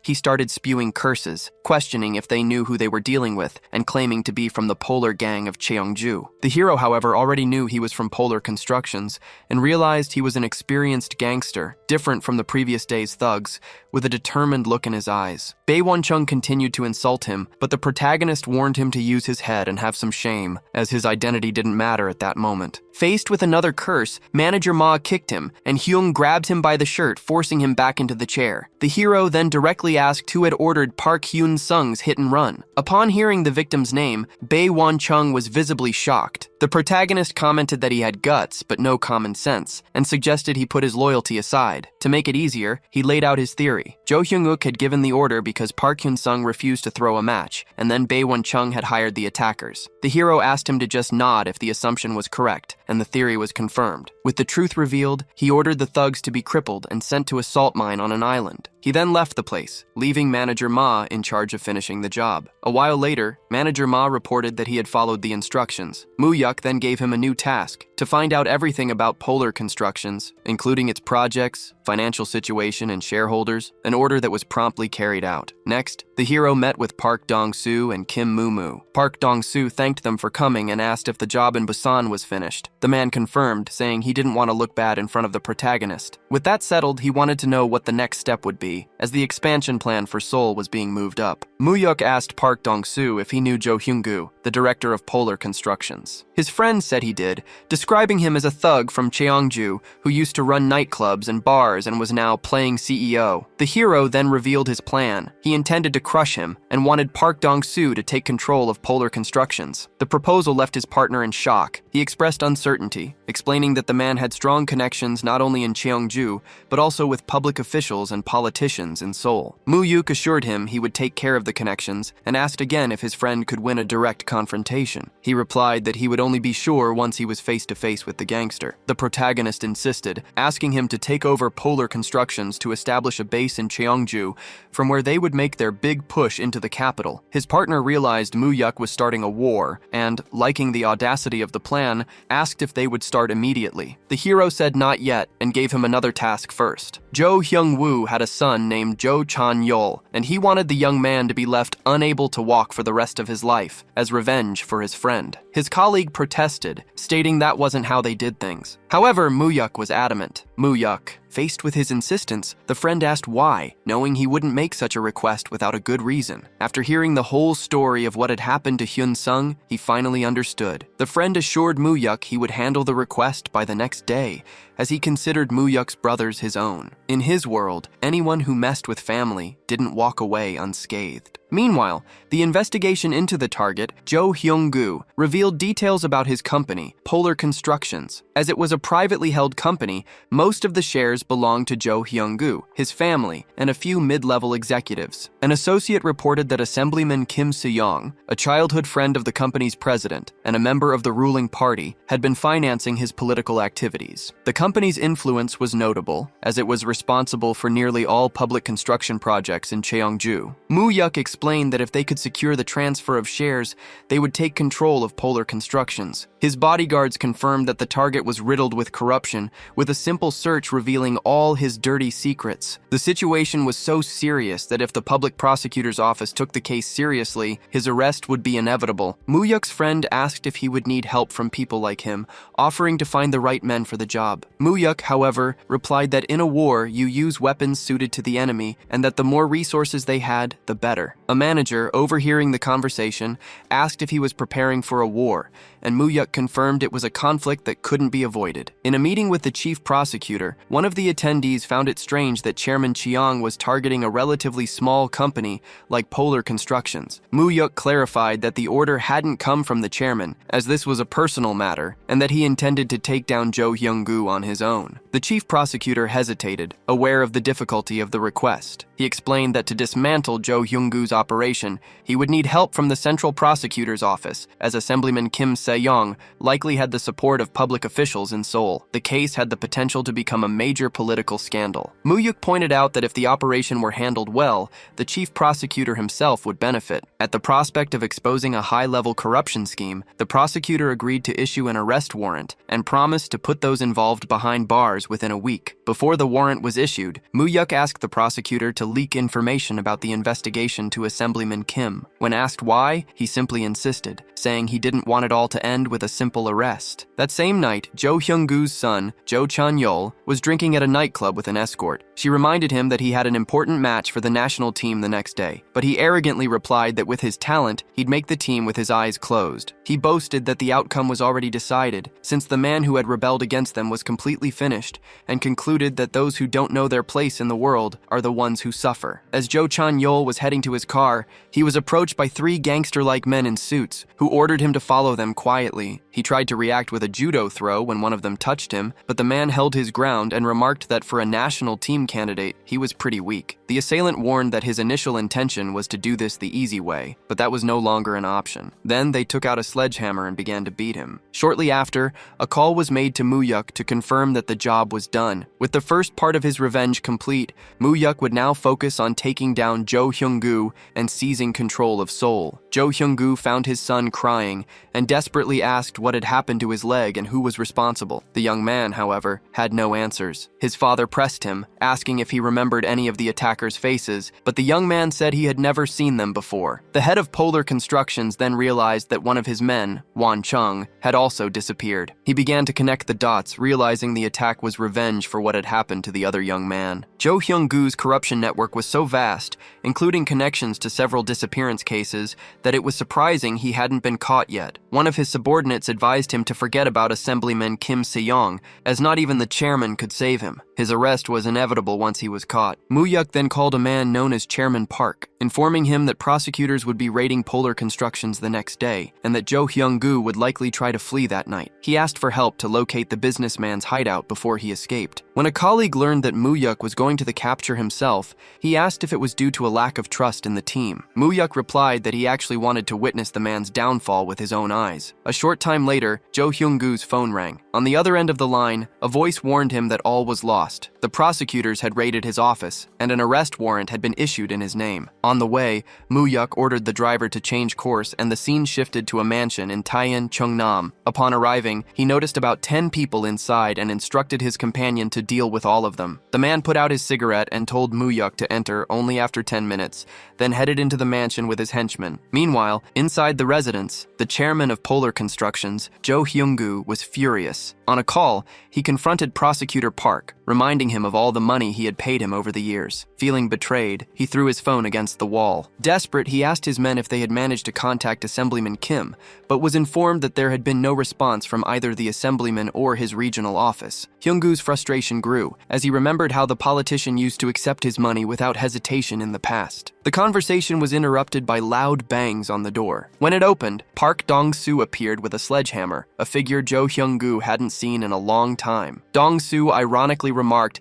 that it had been a while since their meeting in Incheon, and that he had heard the chairman was thriving in Cheongju and Seoul. Hyung-goo immediately asked him if he was responsible for this whole situation. In response, Dong-soo ordered his men to attack. Dong-soo's team quickly neutralized Hyung-goo's henchmen, and with the area secured, they sent a signal for Moo-yuk to enter. Moo-yuk entered and found the chairman on the floor. Park Dong-soo approached Jo Hyung-goo and demanded the transfer of all shares of Polar Constructions. In return, he offered him the chance to turn himself into the prosecutors, pressuring him to seal the deal with his thumbprint on a file folder. Outraged, Hyung-goo asked if Dong-soo was crazy, accusing him of having broken his son's leg and now demanding his shares. Dong-soo coldly replied that he had left the other leg intact, but that he could break it too, revealing that his men were positioned in front of the hospital, ready to harm his son again. Desperate, the chairman begged him not to do it, Dong-soo insisted, saying he was still treating him with respect and that he should sign while he had the chance, asking how he would live with the humiliation of being beaten by younger men. With no other option to protect his son, Jo Hyung-goo finally gave in and pressed his thumb onto the document. After the transfer, Dong-soo took a phone from his assistant, Sang-jung, and gave Hyung-goo one last warning. He shouldn't make the stupid mistake of saying anything to the prosecutors, because if he did, his home would no longer be safe. Dong-soo stated that he would go after the remaining shares next, which were in the names of his wife and relatives. With his objective completed, he left, noticing Moo-yuk watching the scene from a distance. As soon as Dong-soo left, Moo-yuk approached the fallen chairman, delivered a vicious kick to his face, and declared that this was payback for what he had done gun to his friend. As his bodyguard lifted him from the ground, the president of Polar Constructions asked how Muyuk dared to do such a thing and called him Dong-su's puppy. The bodyguard remarked that the young man was very brave. In response, Muyuk warned the president to give up on Kim Seong, as he would only find him in prison now. He described how Joe felt like he was in heaven, believing that the police, prosecutors, and congressmen were protecting him, but stated that everything around him would disappear and he would be the only one to blame. When the president asked who he was, Muyuk replied that he was the friend of the man whose life he had destroyed, and then delivered a powerful punch to his face, continuing to attack him with fury. The man begged to be spared, apologizing and pleading for his life, but the memory of what that wretch had done to Hyun-sung only fueled Muyuk's anger. At that moment, the police stormed the place. The president tried to claim he had been assaulted, but was interrupted by the arrival of prosecutor Choi Pil-soo from the Central District Prosecutor's office. The prosecutor said he had received a call from the chief prosecutor and expressed that it was a pleasure to meet Muyuk. Shortly after, the police officers began to arrest the president of Polar Constructions, who was dragged away in handcuffs while he tried in vain to explain the situation. In the following days, the newspapers relentlessly reported on the case of Jo Hyung-woo and Kim Seong. The scandal sparked a heated political debate, with the opposition party accusing the presidential office of involvement, while the ruling party insisted it was an isolated case of corruption. The chief prosecutor gained a reputation as someone who wouldn't bow to pressure, although the most powerful people knew that no congressman would be arrested without the president's authorization. After that, Muyuk went to visit his friend in the hospital. He asked if his friend had heard about Jo Chan-yeol and told him that someone had destroyed his Achilles tendon, completely ruining his career. His friend wanted to know if Muyuk was responsible and what the reason was. Muyuk explained that his friend had been injured because of Chan-yeol and that anyone who hurt him would suffer 100 times more. The young man said he had received a call from the judo team and that everything was in chaos. Chan-yeol was incapacitated for life. The coach had been arrested for bribery and rigging the national team selection,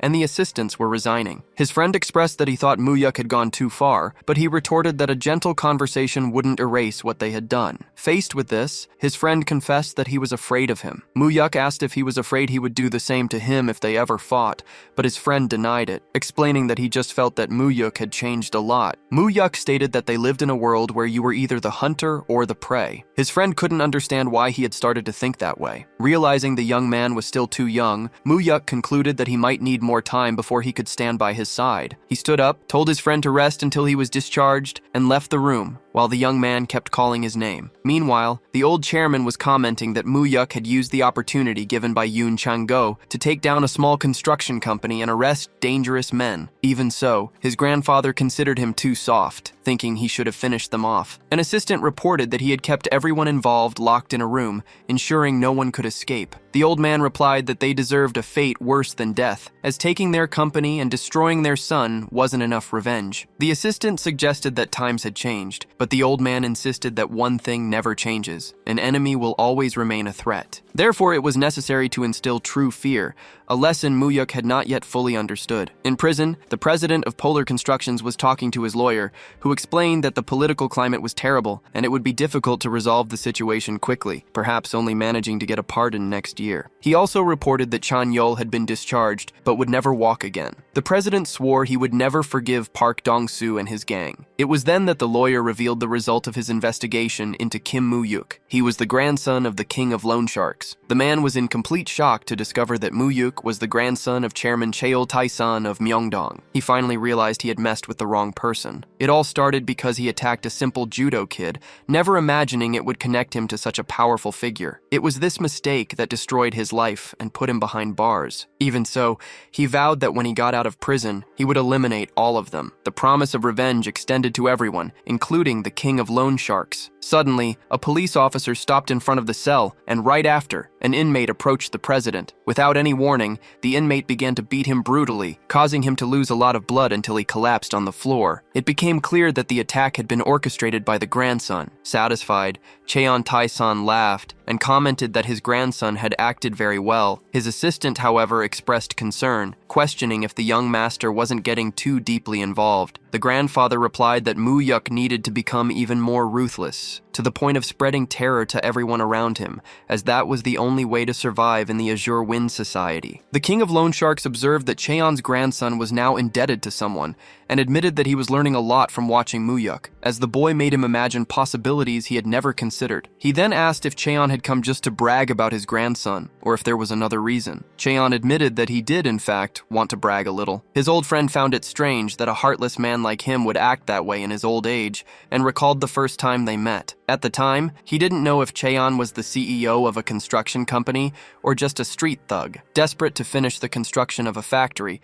Cheon had grabbed him by the collar and threatened him to get a loan, since he was the only loan shark available. With no choice, he had accepted, and the borrowed money was what allowed Daeyoung to grow from that factory. Asked what such a brilliant man was doing cooped up in a room these days, he explained that he ended up getting too involved in politics. Every election demanded money and favors, and politicians hunted companies like predators. That's why he decided to use his own money to gain political power directly. Muyuk observed that President Song had gotten 16% of the votes in the last presidential election, which made President Kim Mansa feel threatened. As a result, Kim blocked Song's funding, pressured banks to refuse loans, and initiated tax audits to drive him out of politics. Cheon Taesan asked if he intended to stay hidden forever, but President Song replied that it was now up to the children to resolve these matters, as the two of them were old enough to retire. Years after the death of President Song Yong-gyu of Daeyoung, his company would become #1 in the country, but it would end up divided among his children. Later, the Song Seong Group, led by his son-in-law Jeon Suman, would rise to the absolute top, driven by a reliable ally and the enormous financial power he inherited. The shares that Muyuk's grandfather owned, added to those he was still accumulating, had the potential to completely change the future of Daeyoung and Korea's most powerful families. At that moment, Song Hyun-soo, President Song's eldest grandson and the future third president of Daeyoung, entered the room. He greeted President John, whom he hadn't seen in a long time, and was introduced to Muyuk. After the formal introductions, Hyun-soo commented that he finally wanted to meet the man who was causing so many visits. His grandfather suggested that Hyun-soo show Muyuk the garden, and as the two young men left to talk, the elders remained in the room, reminiscing about the past. They commented on how reckless and fearless they were in their youth, and how they had survived long enough to see their grandchildren grow up,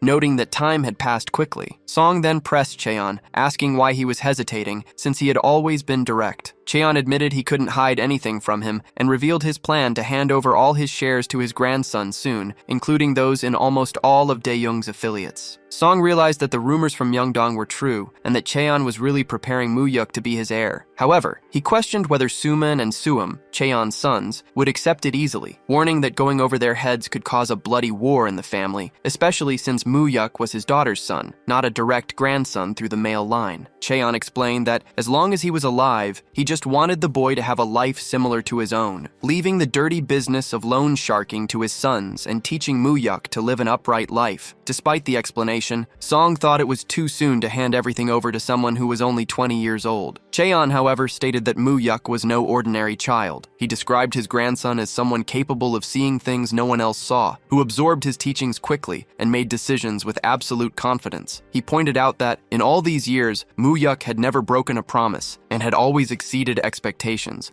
questioning how his own sons could possibly compare to him. Song commented that he never imagined seeing President Cheon like this, asking for help to protect someone. It was then that Cheon finally revealed the main topic, the Azure Wind Society. Meanwhile, in the garden, Song Hyun-soo was talking with Muyuk. He mentioned having seen the interview video and said that reporters had started hounding him because of it, causing him to spend the whole year being the butt of jokes for saying that studying was the easiest part. He noted they were only 3 years apart, and knowing that Muyuk was studying law at Korea University, asked if he planned to become a prosecutor or a judge. Muyuk replied that he first wanted to pass the bar exam and would then decide which path to take. Hyun-soo, in turn, said he was studying management, but his grades would never be good enough to get into the same university. Since he was about to graduate, he planned to study abroad to embellish his resume, following the typical path of Chaebol children and doing as much as he could for his grandfather. In his previous life, Muyuk had only seen Hyun-soo briefly at Song's funeral, and now he found it hard to imagine that this charismatic young man would become the powerful man of the future. Hyun-soo asked what Muyuk thought of President Song, since many people considered him too intense. Muyuk replied that he lived with the most authoritarian grandfather in the world, and that, if he could, he would love to have President Song as his second grandfather. The two laughed together, having a light-hearted conversation for the first time. Back in the room, Cheon continued his plea, stating that Suhang and Suman were no match for Muyuk, and that when he died, the entire city and the Azure Wind would make their move. Therefore, he asked that if anything happened to him, President Song protect Muyuk, promising that in return he would protect Daeyoung. The promise extended to mutual protection, with Cheon guaranteeing he would defend Daeyoung from Ion. Decades earlier, President Song had regretted not allying with the Azure Wind Society during a crisis, as he realized he couldn't get his business off the ground without their support. All his attempts to expand overseas were thwarted without the organization's intervention. However, the Azure Wind Society used this influence to make countless demands. Song always tried to resist or break free from their control, but he faced ruthless retaliation. Taezan argued that the Azure Wind Society was a problem for everyone, not just him, which was why he had sought out President Song, asking him to protect Muyuk. In the car on the ride back, Taezan asked Muyuk if he and Song's grandson had spoken informally. Muyuk replied that the young man was a surprisingly humble and pure Hyung, without any arrogance. His grandfather advised him to stay in frequent contact with Song's grandson, stating that this connection would be a great help in the future, and Muyuk agreed. Reflecting on it, they concluded that the Azure Wind Society ended up passing its sins down to the next generations, and the moneylenders lamented their failure to erase this stain in their own time. At college, a friend expressed concern for Muyuk, asking if he was studying for the bar exam, since his absence from class had been noticed by everyone, who all seemed confident in their own preparation. Muyuk assured him that he was always ready for anything. Shortly after, a woman in a suit approached him, identifying herself as his sister. She commented that she'd heard he'd been busy with trips to the United States and meetings with President Song, and remarked that their grandfather seemed to adore him, to the point that he hadn't reached out to her or Jiwon. Worried, she asked if everything was going according to plan and reminded him not to forget they were allies before she left. Later, Muyuk answered a call from Dong-soo, who told him he'd found the person they were looking for, the man linked to his parents' murder. When he arrived at the location, an employee tried to kick him out, saying the place wasn't open yet and that a kid like him shouldn't be there. However, the employee was reprimanded and told to let Muyuk in, as Dong-soo was expecting him. When asked about the visitor's identity, they explained that he was Dong-soo's protege, and the employee finally understood. Inside, Dong-soo showed a photo of a man named Choi Sung-man and introduced an ex-convict who had spent about 3 years in prison with him. The man said that Sung-man had a good sense of humor and had looked out for him a bit. One day when he asked why Sung-man was in prison, Sung-man confessed his involvement in the death of a young couple who were found with multiple stab wounds after a car crash. The ex-convict explained that, according to Sung-man himself, he hadn't committed the murders. He had just driven the car. He took the job without a second thought when strangers offered him 500,000 won, a sum that in 1974 was equivalent to 2 months' salary. Later, the same people offered him 10 million won to take the fall, assuring him he would only get 3 years in prison and receive another 10 million when he got out. Sung-man bragged about this in prison as if it were a great achievement. Muyuk wanted to know Choi Sung-man's current location, but was informed that he had died in a car accident shortly after getting out of prison. The strangeness of the situation was evident. A sentence of only 3 years for a case that resulted in 2 deaths was already suspicious, and his death in another accident right after his release confirmed that something was wrong. Muyuk felt his only hope vanish. Dong-soo, however, insisted that if the men who offered the money were the real culprits, they had to go after them. The ex-convict then revealed that Sung-man was smart and remembered overhearing the 2 men's conversation in the back seat. Pressured by Muyuk and Dong-soo, who offered him 500 won for the truth, the man, named Hyung-nin, finally revealed that the passengers had told Sung-man not to worry, because if anything happened, the Azure Wind Society would take care of it. Hearing the organization's name, Muyuk was surprised, though he had already suspected a connection after the conversation between his grandfather and Cheon-suman. His parents' death was, in fact, linked to the Azure Wind Society. He asked if any specific names had been mentioned. After hesitating, and with Dong-soo threatening he would only help if he told him everything, Hyung-nin added one last crucial detail that Sung-man hadn't been sure he'd heard correctly. He mentioned that the targeted woman had supposedly gotten involved with the wrong family and that, because of the old old man, they were trying to eliminate their own younger sister, whose surname was Tian. The revelation made Muyuk immediately connect the dots between his two uncles and the Azure Wind Society. Muyuk figured his uncles had eliminated his parents. He believed that if Tian Suman was truly behind his mother's death, the motive could only be money. For him, there was no other explanation. The two Tian brothers must have tried to get rid of their sister to keep all of their grandfather's fortune, using the Azure Wind Society to carry out the plan. However, something didn't add up. He knew his grandfather wouldn't let a conspiracy like that go unnoticed. From the conversation they had, Muyuk suspected that his grandfather might have known about the Azure Wind Society's involvement. This led him to question what his grandfather's connection to the organization was, and whether he knew about Tian Suman's participation in the crime. The doubt consumed him. Had his grandfather abandoned his own daughter, doing nothing after her death? Or did he know everything and decide to cover it up? There were so many questions that his head started to hurt. Tormented by his thoughts, he asked Manager Ma to take him to his home in Busan. Upon arriving, his grandmother welcomed him happily, relieved to see he was okay, and asked about college and his grandfather. Without answering, Muyuk just said he was hungry, and she promptly began to set the table with a wide variety of dishes for her grandson. He devoured the food, commenting that he didn't like the food in Seoul, which made his grandmother happy to be able to offer him a real home-cooked meal. In his mind, he imagined telling her that he had discovered his parents' killers. He thought about declaring that he would hunt down those responsible and end their lives for revenge, eliminating everyone involved with his own hands. In his fantasy, his grandmother would change the subject, asking if he was being delirious from not liking the food, to which he would respond by asking for more, praising the taste. However, none of this was said. It all remained in his thoughts, as perhaps he was finally finding some peace and saw no point in reliving the pain of grief. His own thirst for revenge no longer seemed so certain or absolute. The next day, already in the car, Muyuk asked Manager Ma to take him back to Seoul. His destination was the prison, where he needed to meet his uncle, Cheon Suhan. When they met, Suhan, finding his nephew's visit strange, asked what he was doing there and where his older brother was. Muyuk offered sushi, but his uncle refused, claiming he had no appetite. With authority, Muyuk ordered him to sit down, threatening the loss of his prison privileges. Annoyed by his nephew's air-like attitude, Suhan again questioned the reason for the visit. Muyuk asked why he was being so hostile, and his uncle exploded, stating that his coming to Seoul had been a mistake, and that he should have stayed in Busan instead of causing trouble for the family. Muyuk taunted his uncle, asking if he intended to spend his whole life cleaning up his older brother's messes. The mention of Suman enraged Suhan,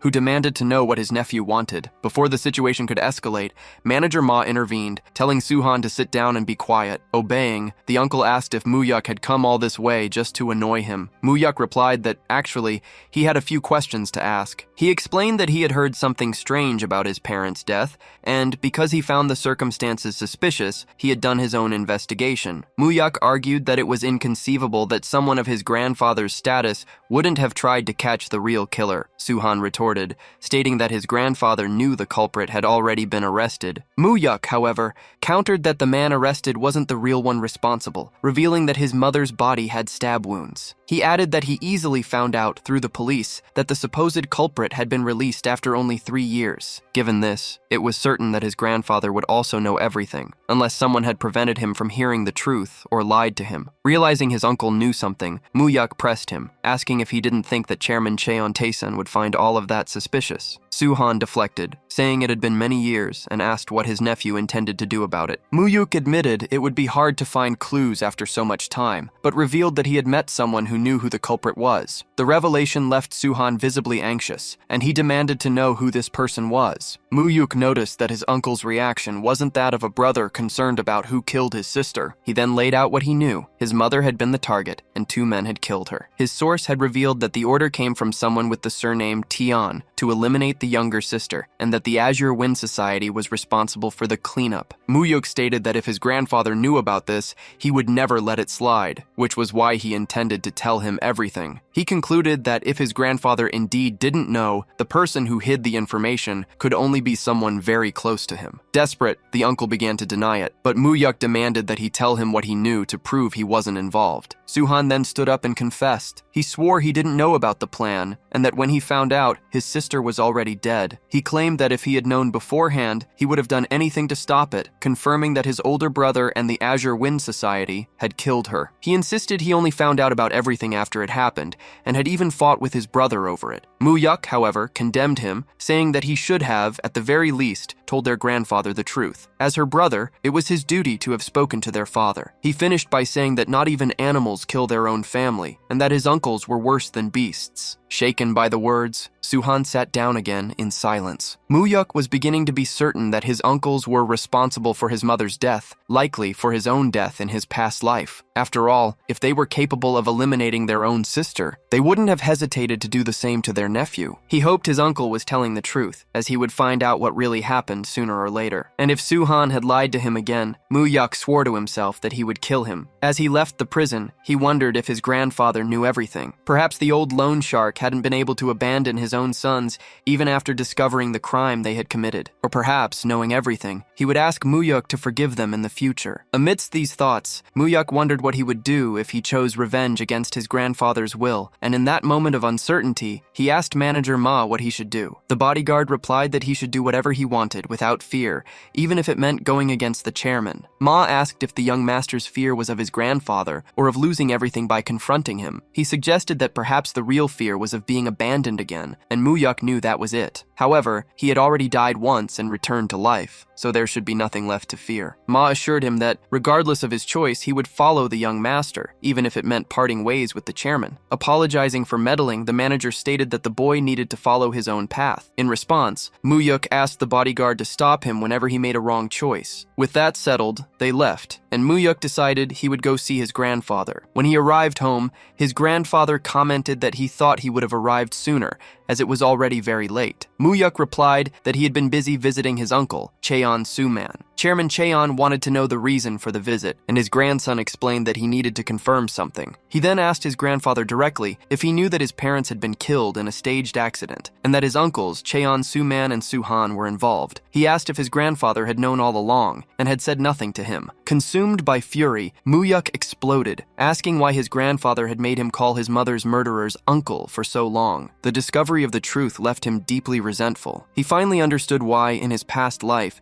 he had never distanced himself from his grandfather, despite being disapproved of. It was out of guilt toward his mother, and the fear of handing everything over to the brothers who had killed her. However, his grandfather died before he could resolve the situation, and he himself ended up being killed at the hands of his uncles. The king of loan sharks asked how much his grandson knew about the case. Muyuk replied that he heard his uncle had joined a group called the Blue Wind Society to eliminate his mother, and that his father had ended up dying in the process. He demanded to know what this society was, why they wanted his mother dead, and what had happened to Mizuki. His grandfather confessed that it was all his fault. He explained that the Blue Wind Society was a powerful organization that secretly controlled politics and business. Even in the loan shark business, he had no choice but to rely on their power to expand his connections and grow his business. At a certain point, however, the group's demands went too far, and he refused to keep giving them money. They warned him that this would make things difficult, reminding him of his promise to help them whenever they asked. Cheon stated that they had already taken too much from him, and that he wanted no more connection with the society, telling them never to return. That day they left, stating that the chairman would regret his choice. A short time later, Mizuki was murdered as a warning. Muyuk couldn't imagine that the Blue Wind Society was powerful enough to threaten his grandfather. The chairman continued, saying that after his daughter's death, he agreed to cooperate with them again,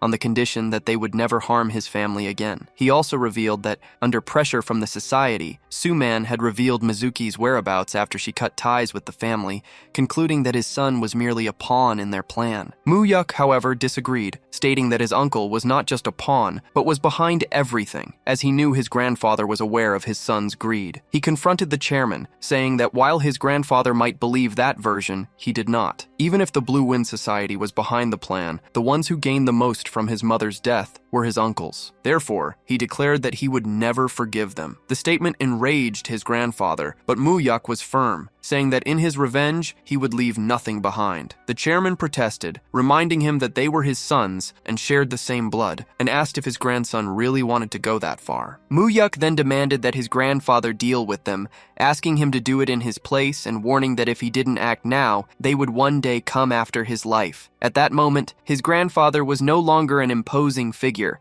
but just an old, frail, and lonely man like his grandmother. Cheon admitted that he was not capable of killing his own sons. Faced with this, Mu-yuk asked that he at least get them out of his sight by sending them somewhere far away. He demanded that his grandfather strip them of everything so they would realize the mistake they had made. If he did that, Mu-yuk promised not to kill them. He made it clear that he could eliminate both of them right then if he wanted to, but he was only holding back to spare his grandfather the pain of losing another family member. After giving his ultimatum, he stood up. Before leaving, he declared that he would only return when he had amassed enough power to destroy his uncles. Then, he bowed in gratitude to his grandfather and left. Shortly after his departure, Cheon Taezan changed his mind and decided to accept his grandson's proposal, stating that he would do exactly what he had asked. Meanwhile, Mu-yuk knocked on a friend's door and asked if he had anything to drink. Sitting down, the young man began to drink straight soju and soon broke down in tears. Worried, his friend asked what had happened in Busan, and Mu-yuk confessed the overwhelming pain he felt in his heart over his parents' death. Far away, old Cheon Taezan regretted having done nothing about his own daughter's death, even though he knew Suman and the Azure Wind Society were behind it. He figured his grandson also resented him, as he had treated Mizuki like a true sister. Recalling his granddaughter's sadness, the chairman asked for Myung-hun's opinion, questioning if they stood a chance of defeating the Azure Wind Society if they started a war right then, as it was clear one of the two sides would have to be eliminated. Myung-hun reasoned that,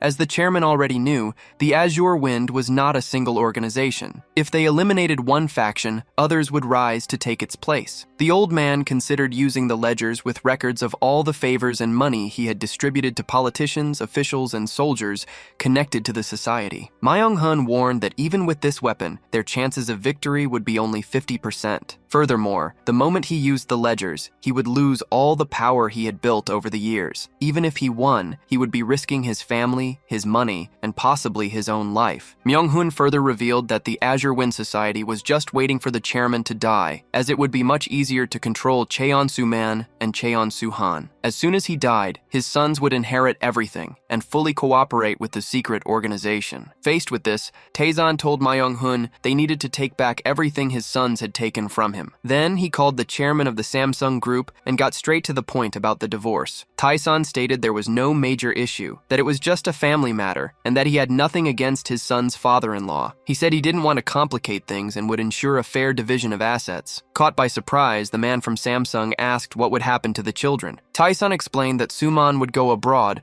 while he himself would look after the grandchildren and their assets, assuring him that he didn't need to worry. He informed him that Myung-hun would pay a visit and ordered him to call Hui-kyung to stamp the paperwork. The commanding tone was the same one Taesan had always used, and the Samsung chairman's life had always revolved around obeying him. Desperate, the man questioned why he was being forced to comply with orders without any explanation. Taesan asked him not to misunderstand, as he wasn't looking down on his position, but insisted it was a family matter and that he hoped for his understanding. He advised him not to ignore his opinion, subtly reminding him that he could now ally with his older brother, Seo Maeng-gi-yeon, who had always coveted the chairman's position. Taesan claimed it wasn't a threat, but an appeal, and asked that his daughter sign the divorce papers quickly. After the call, the Samsung chairman threw the phone, furious with Cheon Taesan. He wondered how much longer he would have to accept everything without question, and understood that the divorce meant the breaking of the alliance between their families, suspecting that Taesan was plotting something with his brother. At that moment, his daughter Hui-kyung arrived, saying she had been shopping. Her father confronted her, demanding to know what she had done to make Cheon Taesan demand a divorce. Confused, she didn't understand why her father was talking about that. He explained that her father-in-law wanted the division of assets and the divorce papers signed,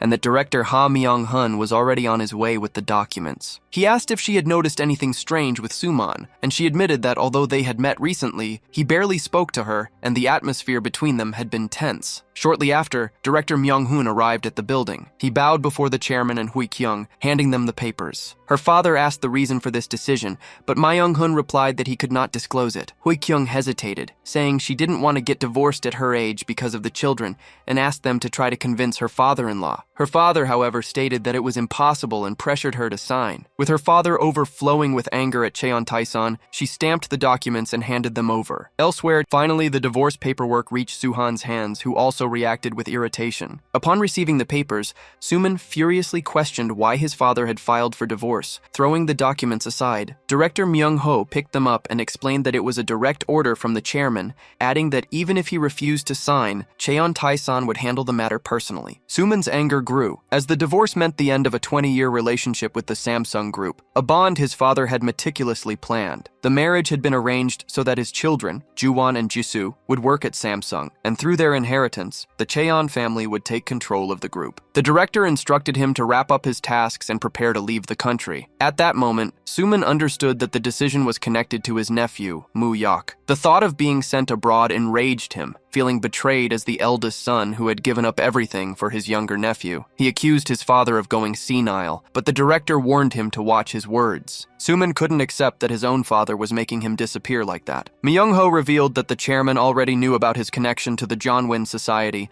and that he should drop the matter. Suman then confronted the director, asking why he had done that to his own sister, Mizuki, just because she had turned her back on their father, refusing to inherit his dirty money. He argued that it didn't give the director the right to track her down and eliminate her. Myung-ho denied the accusations, claiming it was a misunderstanding and that he would never harm his younger sister. When Suman decided to go speak with his father to resolve the situation, the director stopped him, warning that the chairman did not want to see him and that a visit to his house would result in losing whatever affection was left. The orders were clear. He was to stamp the divorce papers, handle the liquidation of his assets, say goodbye to his family, and once everything was settled, leave for Australia. Suman rebelled, reminding the director that he was nothing more than an employee, but Myung-ho remained firm and insisted that he stamp the documents. Faced with Suman's refusal, the director relayed the chairman's final order. If necessary, they were to cut off his fingers and use his hand to stamp the papers. Trembling at the threat, he finally gave in and affixed his seal to the divorce documents. Myung-ho informed him that he would book the flight to Australia and that he was not to be late. Suman then realized that, as the eldest son of the Loan Shark King, he was being completely cast out. Immediately, he picked up the phone and, claiming an emergency, arranged a meeting with the president of the Blue Wind Society. At the meeting, Suman explained that he was being kicked out empty-handed, with no chance to succeed his father or gain control of the Samsung Group. The leader of the secret society realized that Suman's real request was for them to get rid of Moo-yok. Suman confirmed it, and the president commented on his cruelty, first for eliminating his own sister, and now for wanting to do the same to her son, concluding that Suman was more dangerous than he appeared. The leader pondered that, as things stood, Moo-yok would inherit everything and could completely rid himself of the society's influence. He explained that Cheon Tae-san had chosen his grandson as his sole heir, and that if they eliminated him, the old man wouldn't just stand by. With his temper, he would come after the society with all his resources, causing damage to both sides. Comparing the situation to pruning a bonsai tree, the president stated that they needed to wait for the right moment, when the branches were strong enough. He described Moo-yok as a sprout they could prune at any time, and ordered Suman to leave and stay out of his father's sight, warning him not to fail again when the time came. Suman knelt, thanked him, and swore he would get his revenge on Kim Moo-yok no matter the cost. The president reflected that the boy must be special for Tae-san to abandon his own son for him, and he was curious to see if the old loan shark would try to stop them. If he did, he would rip his grandson's head off himself. Meanwhile, Moo-yok woke up with a hangover at his friend's apartment. Feeling like he was getting in the way of his studies, he said he would be leaving soon. His friend, however, made some noodles to help settle his stomach and encouraged him to do what he thought was right,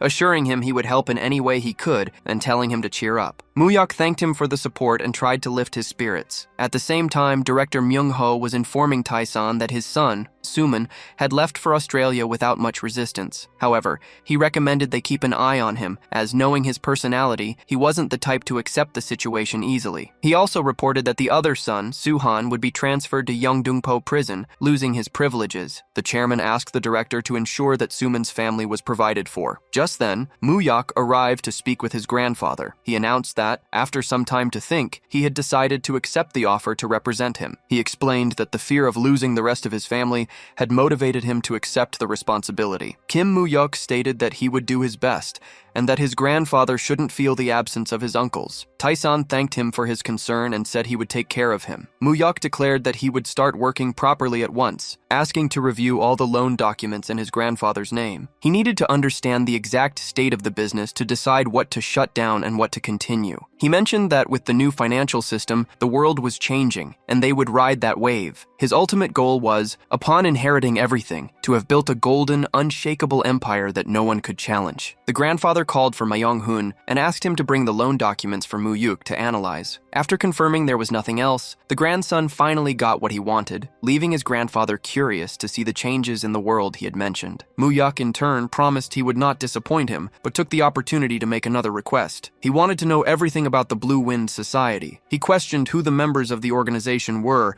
and how he could make them pay, expressing his disbelief that someone as powerful as his grandfather had never acted against them. After all, the society had murdered his daughter, and revenge would be a natural reaction. Mu-yuk recalled that Jung Soo-mung and his brother had allied with the Blue Wind Society to eliminate his mother and take her assets. This realization led him to a grim conclusion. It was highly likely they had also been responsible for his death in his past life, which only strengthened his determination not to leave them in peace, as he knew they would one day come after him again. The grandfather, however, pleaded with him not to try to find out who they were or confront them, stating that it was a karma that should end with his own generation. Mu-yuk argued that, by taking over the business and inheriting the position, a confrontation with these men would be inevitable. Besides, his motivation was personal, as they had killed his parents, a crime for which he would forgive no one. Faced with his grandson's insistence, the grandfather signaled to Director Rafa, who moved to open a secret compartment in the wall, revealing a safe. Mu-yuk recognized the hidden safe in the office. He remembered Tiun Taeson telling him,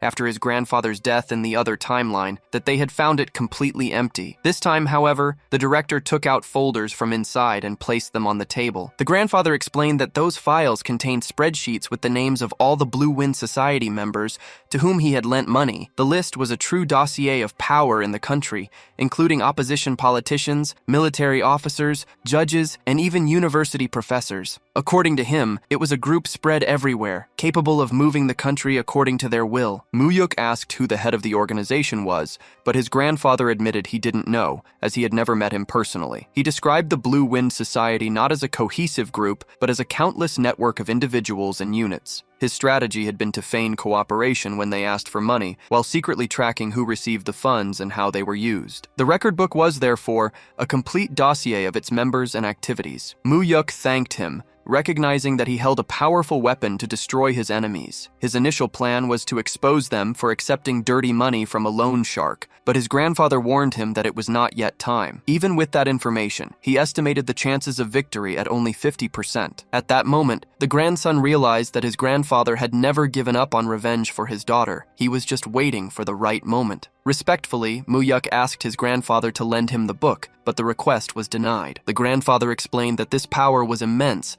and once his grandson possessed it, he would never escape the underworld. It was a burden he would rather take to his grave, as he feared his grandson would lose his life in a fight he could not win. Understanding the concern, Mu-yuk thanked him and changed his tactics. He promised he would become strong enough to guarantee a 100% chance of victory. When that day came, he would return to borrow the book. The grandfather agreed to the condition, promising to hand over the record book as soon as his grandson had enough power to use it. Mu-yuk was confident that this day would not be long in coming, and then he would make every member of the Blue Wind Society pay for their crimes. Later, in a private conversation with the director, Chairman Tiun Taeson questioned if he had made a mistake by telling his grandson everything, wondering if it wouldn't have been better to take that secret to his grave. The director reassured him, arguing that the young master Mu-yuk would have discovered the truth anyway, and would have planned his revenge alone. Aware of his grandson's determination, the grandfather asked the director to keep an eye on Mu-yuk to protect him, especially from the society's chairman, Lee Young-yun, whom he would not allow to devour his grandson. Alone with his bodyguard, manager Ma, Mu-yuk wondered why his grandfather had kept the leader's name a secret. He then instructed Ma to find out everything he could about the Blue Wind Society, its leader, and its key members. The bodyguard promised to report everything as soon as he had the information. To Mu-yuk, it became clear that his enemies were more powerful than he had imagined,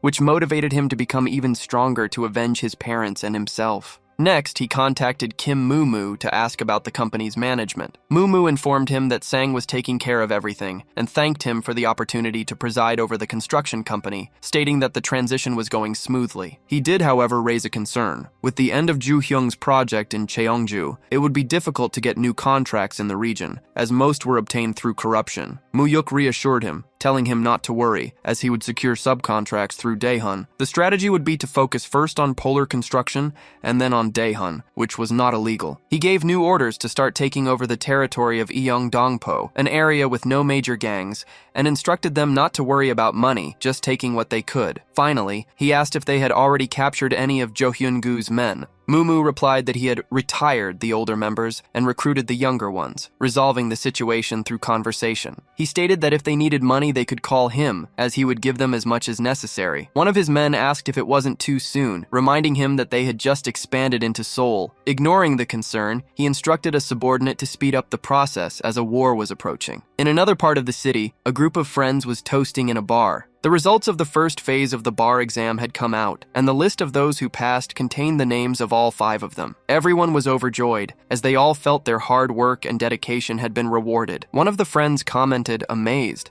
that Muyuk seemed to have done everything he wanted and barely studied, yet still managed to pass. Seizing the moment, Muyuk encouraged them for the next stage, warning that the second phase would be even harder. Then, to everyone's shock, he announced that he wouldn't be studying anymore, as he didn't intend to take the second exam. He explained that he had never wanted to be a lawyer and wouldn't pursue that career, as he'd rather not even try than do something half-heartedly. His friends were disappointed by the news, as they had imagined they would all pursue a career in law together. Muyuk reassured them, guaranteeing that even with each of them going their own way, their friendship would continue and they could still help each other. The conversation changed course when his friend with glasses, Oh-ryu Hyun-woo, revealed that his grandfather wanted to meet Muyuk. The grandfather in question was Oh Jung-seok, the former Chief Justice of the Supreme Court. Muyuk was surprised that such an important man knew his name, but Hyun-woo didn't know the reason for his grandfather's interest. Soon after, another friend, Yoon Jae-hak, added that his father, the head of a major law firm, also wished to meet him. Jae-hak's father was curious about his son's only friend, whom he hadn't met yet,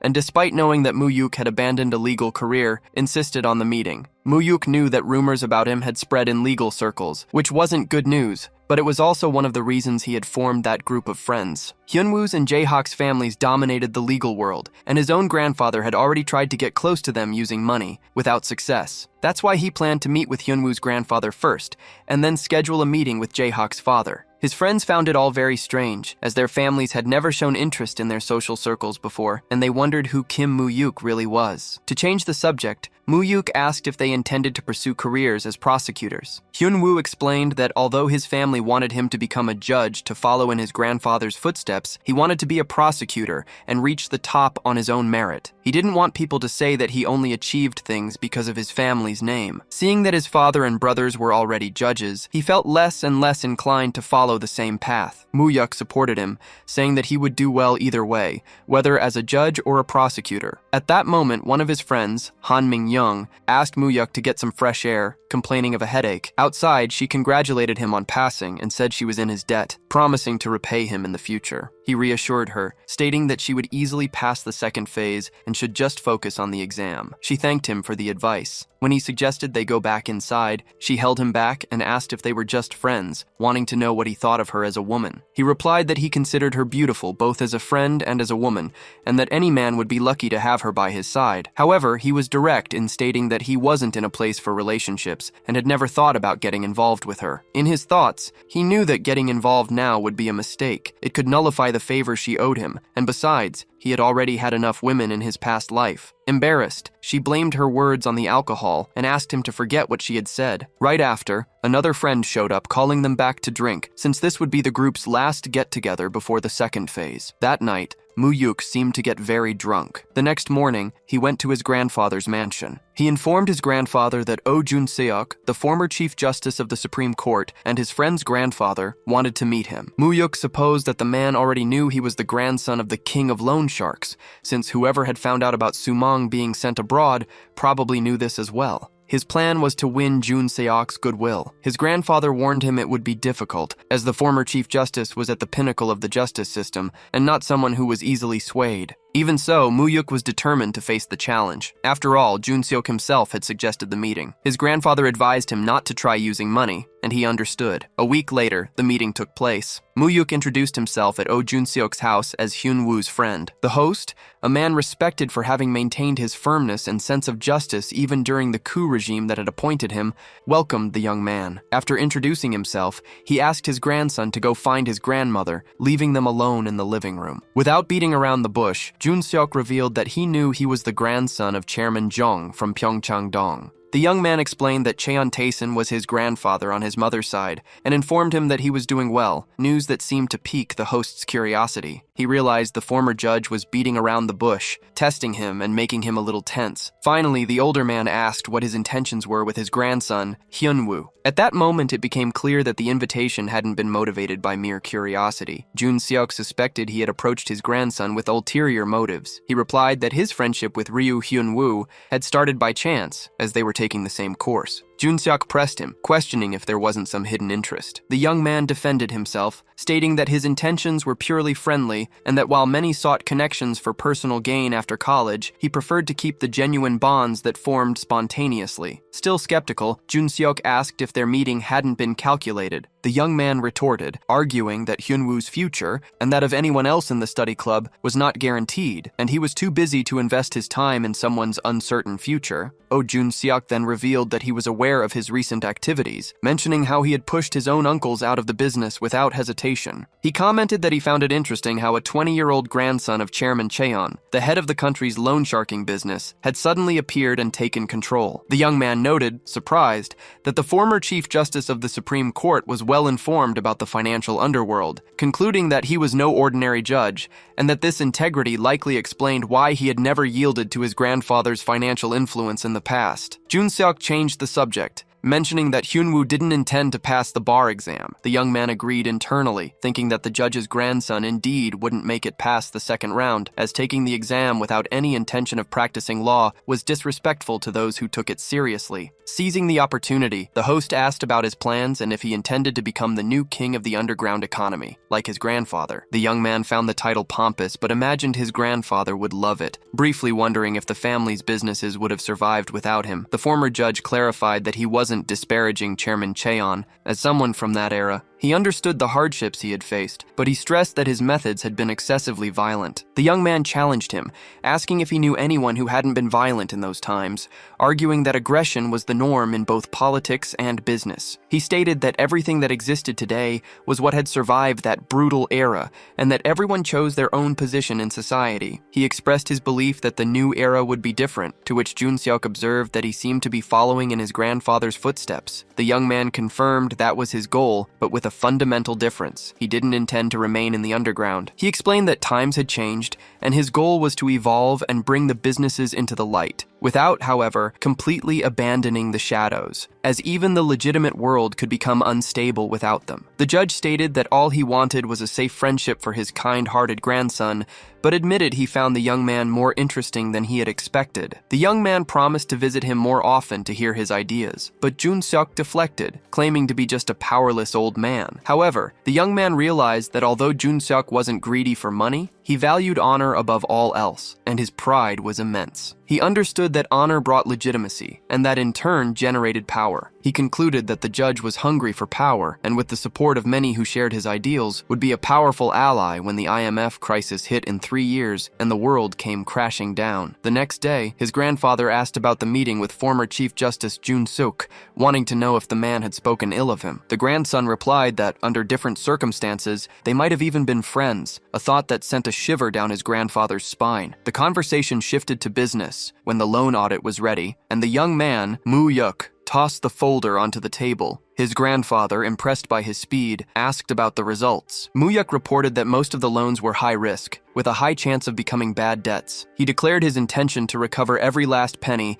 as those who turned to loan sharks were already in unstable financial situations. His motivation came from the knowledge that, during the IMF crisis, his grandfather's bonds had become worthless paper. Therefore, he intended to collect everything he could. The grandfather, the king of loan sharks, understood that the plan was to collect all the debts at once, an idea he found absurd right after having expanded the company based on those very loans. Muyuk justified his strategy, explaining that loan shark debts were difficult to recover, and it was better to clean up the situation before the crisis hit. He pointed out that the currency crisis wouldn't be a sudden disaster, but the result of years of accumulated problems. The grandfather asked for director Mario's opinion, who agreed that the young master had a point, but cautioned that their business didn't operate on documents alone and that they should proceed with the caution the loan sharking world required. The grandfather then gave his approval, offering director Rafa's support if they needed it. After his grandson thanked him, the grandfather asked what he would do with the recovered capital. Without hesitation, Muyuk replied that he would lend it to reliable, well-known companies, abandoning the high-risk investments. Muyuk explained that after the IMF intervention, bondholders began to control the companies, and that was why he wanted to be in a position of power. He understood that the 1997 Asian crisis, which also affected Korea, didn't arise spontaneously, but had its fuse lit in Mexico in 1994. The scene unfolded in New York, in Han Kyung-yong's office at Dream High Invest, when he took a call from Muyuk. Kyung-yong asked how things were going, and Muyuk informed him that he had already hired the team and was settling in, attending parties on Wall Street to expand his network. Then, the conversation took a more serious turn. Muyuk questioned what would happen if Mexico decided to devalue the peso against the dollar. He knew that, at the end of 1994, the country had taken this measure to boost exports and strengthen its reserves. His friend, on the other end of the line, asked why anyone would do something so crazy. Muyuk insisted that the possibility was real,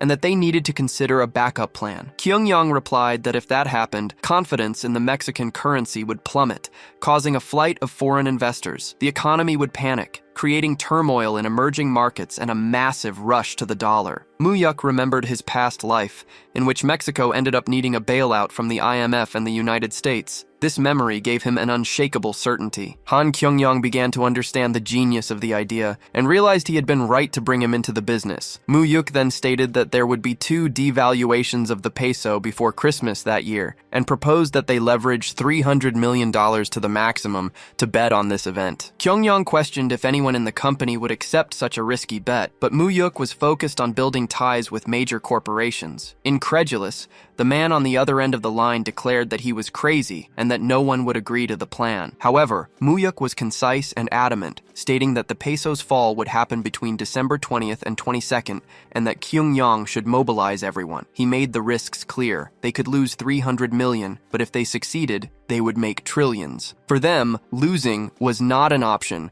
as their goal was to amass a colossal fortune. Han Kyung-yong was shocked to learn the amount was $300 million, as it represented practically all his money, except for what he had invested in other companies with Steve Jobs. He realized that if they lost everything, all his businesses would be finished. Despite the risks, Muyuk insisted the operation had to be done as soon as possible, as the account needed to be settled by August. He explained that after the Mexican election that month, public perception would change. Kyung-yong agreed to proceed and look into the finances on the condition that he would notify Muyuk before any signing. However, Muyuk delegated the responsibility of signing to him, stating that Kyung-yong was the expert and that he had only provided the information. He declared that he trusted Kyung-yong and only needed that trust to be mutual. That operation would be a decisive test to evaluate Han Kyung-yong's abilities. If he couldn't profit from that information, he wouldn't deserve his position. With that sentence in mind, Kyung-yong grabbed a briefcase and headed to the Mangold Sack Company building, feeling he had no choice but to trust Muyuk. Upon arriving, he contacted Kim Muyuk,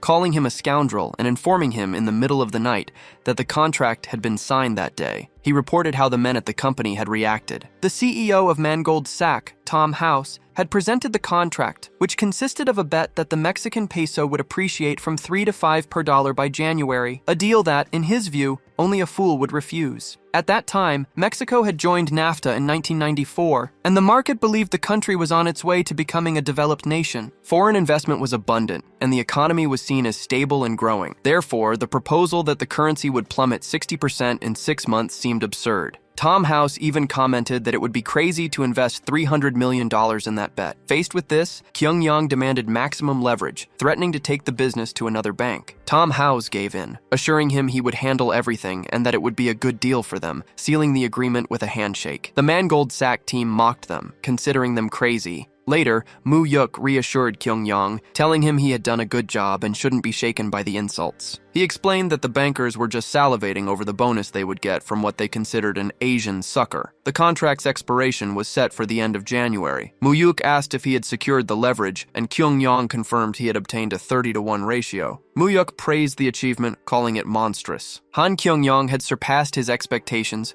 turning $300 million into a $9 billion bet. It finally dawned on Kyung-yong that he had risked, in one go, a sum of money he might never see again in his life. He asked if he could return to Korea, but Muyuk stated that business was just beginning and he couldn't back down. He promised that when he returned, he would be treated like a god for the money they would earn. Time passed quickly. During this period, Kim Il passed away while preparing for a summit. Chairman Song Yong-ju of Da-young stepped down from management, and Myong-soo and his group passed stages 2 and 3 of the bar exam, an unprecedented feat for 4 second-year students in the history of Korea's law school. Meanwhile, Muyuk's tension grew as December 20th approached. The peso had been slowly falling since June, and he reflected on how his bet could change the future. Kyung-yong, so anxious he could barely eat or sleep, called to ask if the December 20th date was certain. Muyuk simply told him to be calm and trust him. The situation in Mexico was chaotic, marked by the assassination of a presidential candidate and armed resistance from indigenous groups against NAFTA. These were tragic events for the country, but Muyuk was counting on them happening exactly that way. Despite the fear, there was no turning back. All he could do was trust his memory. The big day arrived on December 21st, 1994. Muyuk kept an eye on his phone all day, until it finally rang. It was Kyung-yong reporting that the Mexican government had just widened the peso's trading band against the dollar to 13%. Muyuk was right. The devaluation caused foreign investors to start fleeing Mexico, and on that single day, $6 billion left the country's central bank, and that was just the beginning. On the 22nd, the government devalued the currency again, widening the exchange rate band even further. No one on Wall Street expected the new government, elected in August, to devalue the currency so soon. Kyung-yong could hardly believe that Muyuk had been right all along. Muyuk, in turn, told him to wait until the following month, when the peso would hit rock bottom. Kyung-yong's trust became absolute. He stated that if Muyuk told him to go to Alaska, he would go without hesitation, and asked him to just let him know when it was time to pull the trigger. The year 1995 began, and as predicted, the peso continued to fall. In January, Muyuk gave the order for Kyung-yong to sell and liquidate the entire position. Everything was settled at the bank. Kyung-yong thanked Tom House for his work, expressing his happiness that their first deal with Mangold Sack had ended well. Tom House was in shock, unable to comprehend how he had predicted all of this 6 months earlier. Kyung-yong, following the script, replied that he was not a god and hadn't predicted anything. He just stated that everyone knew the peso was overvalued, and he had simply bet everything on it and won. Meanwhile, the other employees in the office were stunned when the company's chairman called and fired the entire team that same day. Kyung-yong then called Muyuk to report that everything had been settled. The total return was $25 billion. At the exchange rate of the time, that was equivalent to 20 trillion won. At the post-IMF crisis exchange rate, it would be 50 trillion won entering his account. Muyuk wondered if he now had more money than his grandfather, but concluded that this was just the beginning. For him, it was impossible to lose to an opponent who was merely speculating about the future when he already knew what was going to happen. He couldn't be defeated if he already knew all the cards in the deck. That was just one of the many opportunities that would arise, and the next one was already scheduled for 2 years from then. The protagonist reflected that the same disaster that had struck Mexico would soon reach Korea. Later, during a celebration for Myong-soo's second time passing the bar exam, a friend attributed the success to the protagonist, saying he was the one who had put him on the right path for his studies. The hero, in turn, announced he would be taking a leave of absence from college, as he couldn't be away. He recognized the importance of legal research, but couldn't ignore the prestige a degree from Korea University would add to his resume. He knew that for a prosecutor, class ranking was crucial. There was a tradition where, if someone from a junior class became prosecutor general, all the prosecutors from senior classes would request retirement. With this in mind, he had only formed a small group and given them some incentives to enter the class earlier. In his past life, they had all pursued legal careers, and he had no idea how this small change could create a butterfly effect in the future. During the celebration, Hyun-sung called to congratulate him. The protagonist replied that he would call him back as soon as he had gathered his thoughts. Hyun-sung had quit sports and moved to Busan after taking a leave of absence from college. They hadn't reached out to each other since the incident. A friend at the party mentioned he was going to Busan soon and asked if he wanted to come along. The protagonist declined, but asked his friend to visit his grandmother, imagining she must be lonely. It was then that the friend revealed that Hyun-sung stopped by her house every day to talk and have dinner, a piece of information that left him completely surprised. Meanwhile, a director was informing the chairman about the family's situation. Soo-han remained secluded in his house in Australia, barely went out and drank excessively. The second brother had been quiet since being transferred to a regular prison and losing all his privileges. The chairman, known as the King of Loan Sharks, was informed that his granddaughters, Ji-won and Ji-soo, were angry with him for what had happened to their parents and, holding a grudge, hadn't called even once. The director also reported hearing that Ji-young, the other granddaughter, had returned to Korea with her employer the previous week. The grandfather expressed that he didn't want them to seek him out, as he imagined they were hurt by their husband's fate. At that moment, the protagonist presented himself to his grandfather, who dismissed him abruptly, stating that nothing had happened. Watching the scene, the grandson wondered if the old man regretted cutting ties with his own son, concluding that, in the end, the iron giant of Taesan was just a lonely old man. His cell phone rang, and he wondered who it could be at that hour. On the other end of the line, a young woman introduced herself as Cheol Ji-young. She was the only daughter of Soo-han and had gone to study abroad at a very young age, so the protagonist barely knew her. In his past life, they had only met at their grandfather's funeral, and unlike Ji-woo and Ji-soo, she had never shown any interest in the family business. Being 4 years younger, she was just starting high school. Ji-young asked if she could meet him the next day. The protagonist considered that if everything went as it had in his previous life, she wouldn't interfere with his plans. Still, he knew he couldn't let his guard down, as the Cheon family was not to be trusted. When they met, Ji-young started crying non-stop. Embarrassed, he asked her to calm down. She explained that she felt terrible for having discovered what her father and uncle had done to his mother.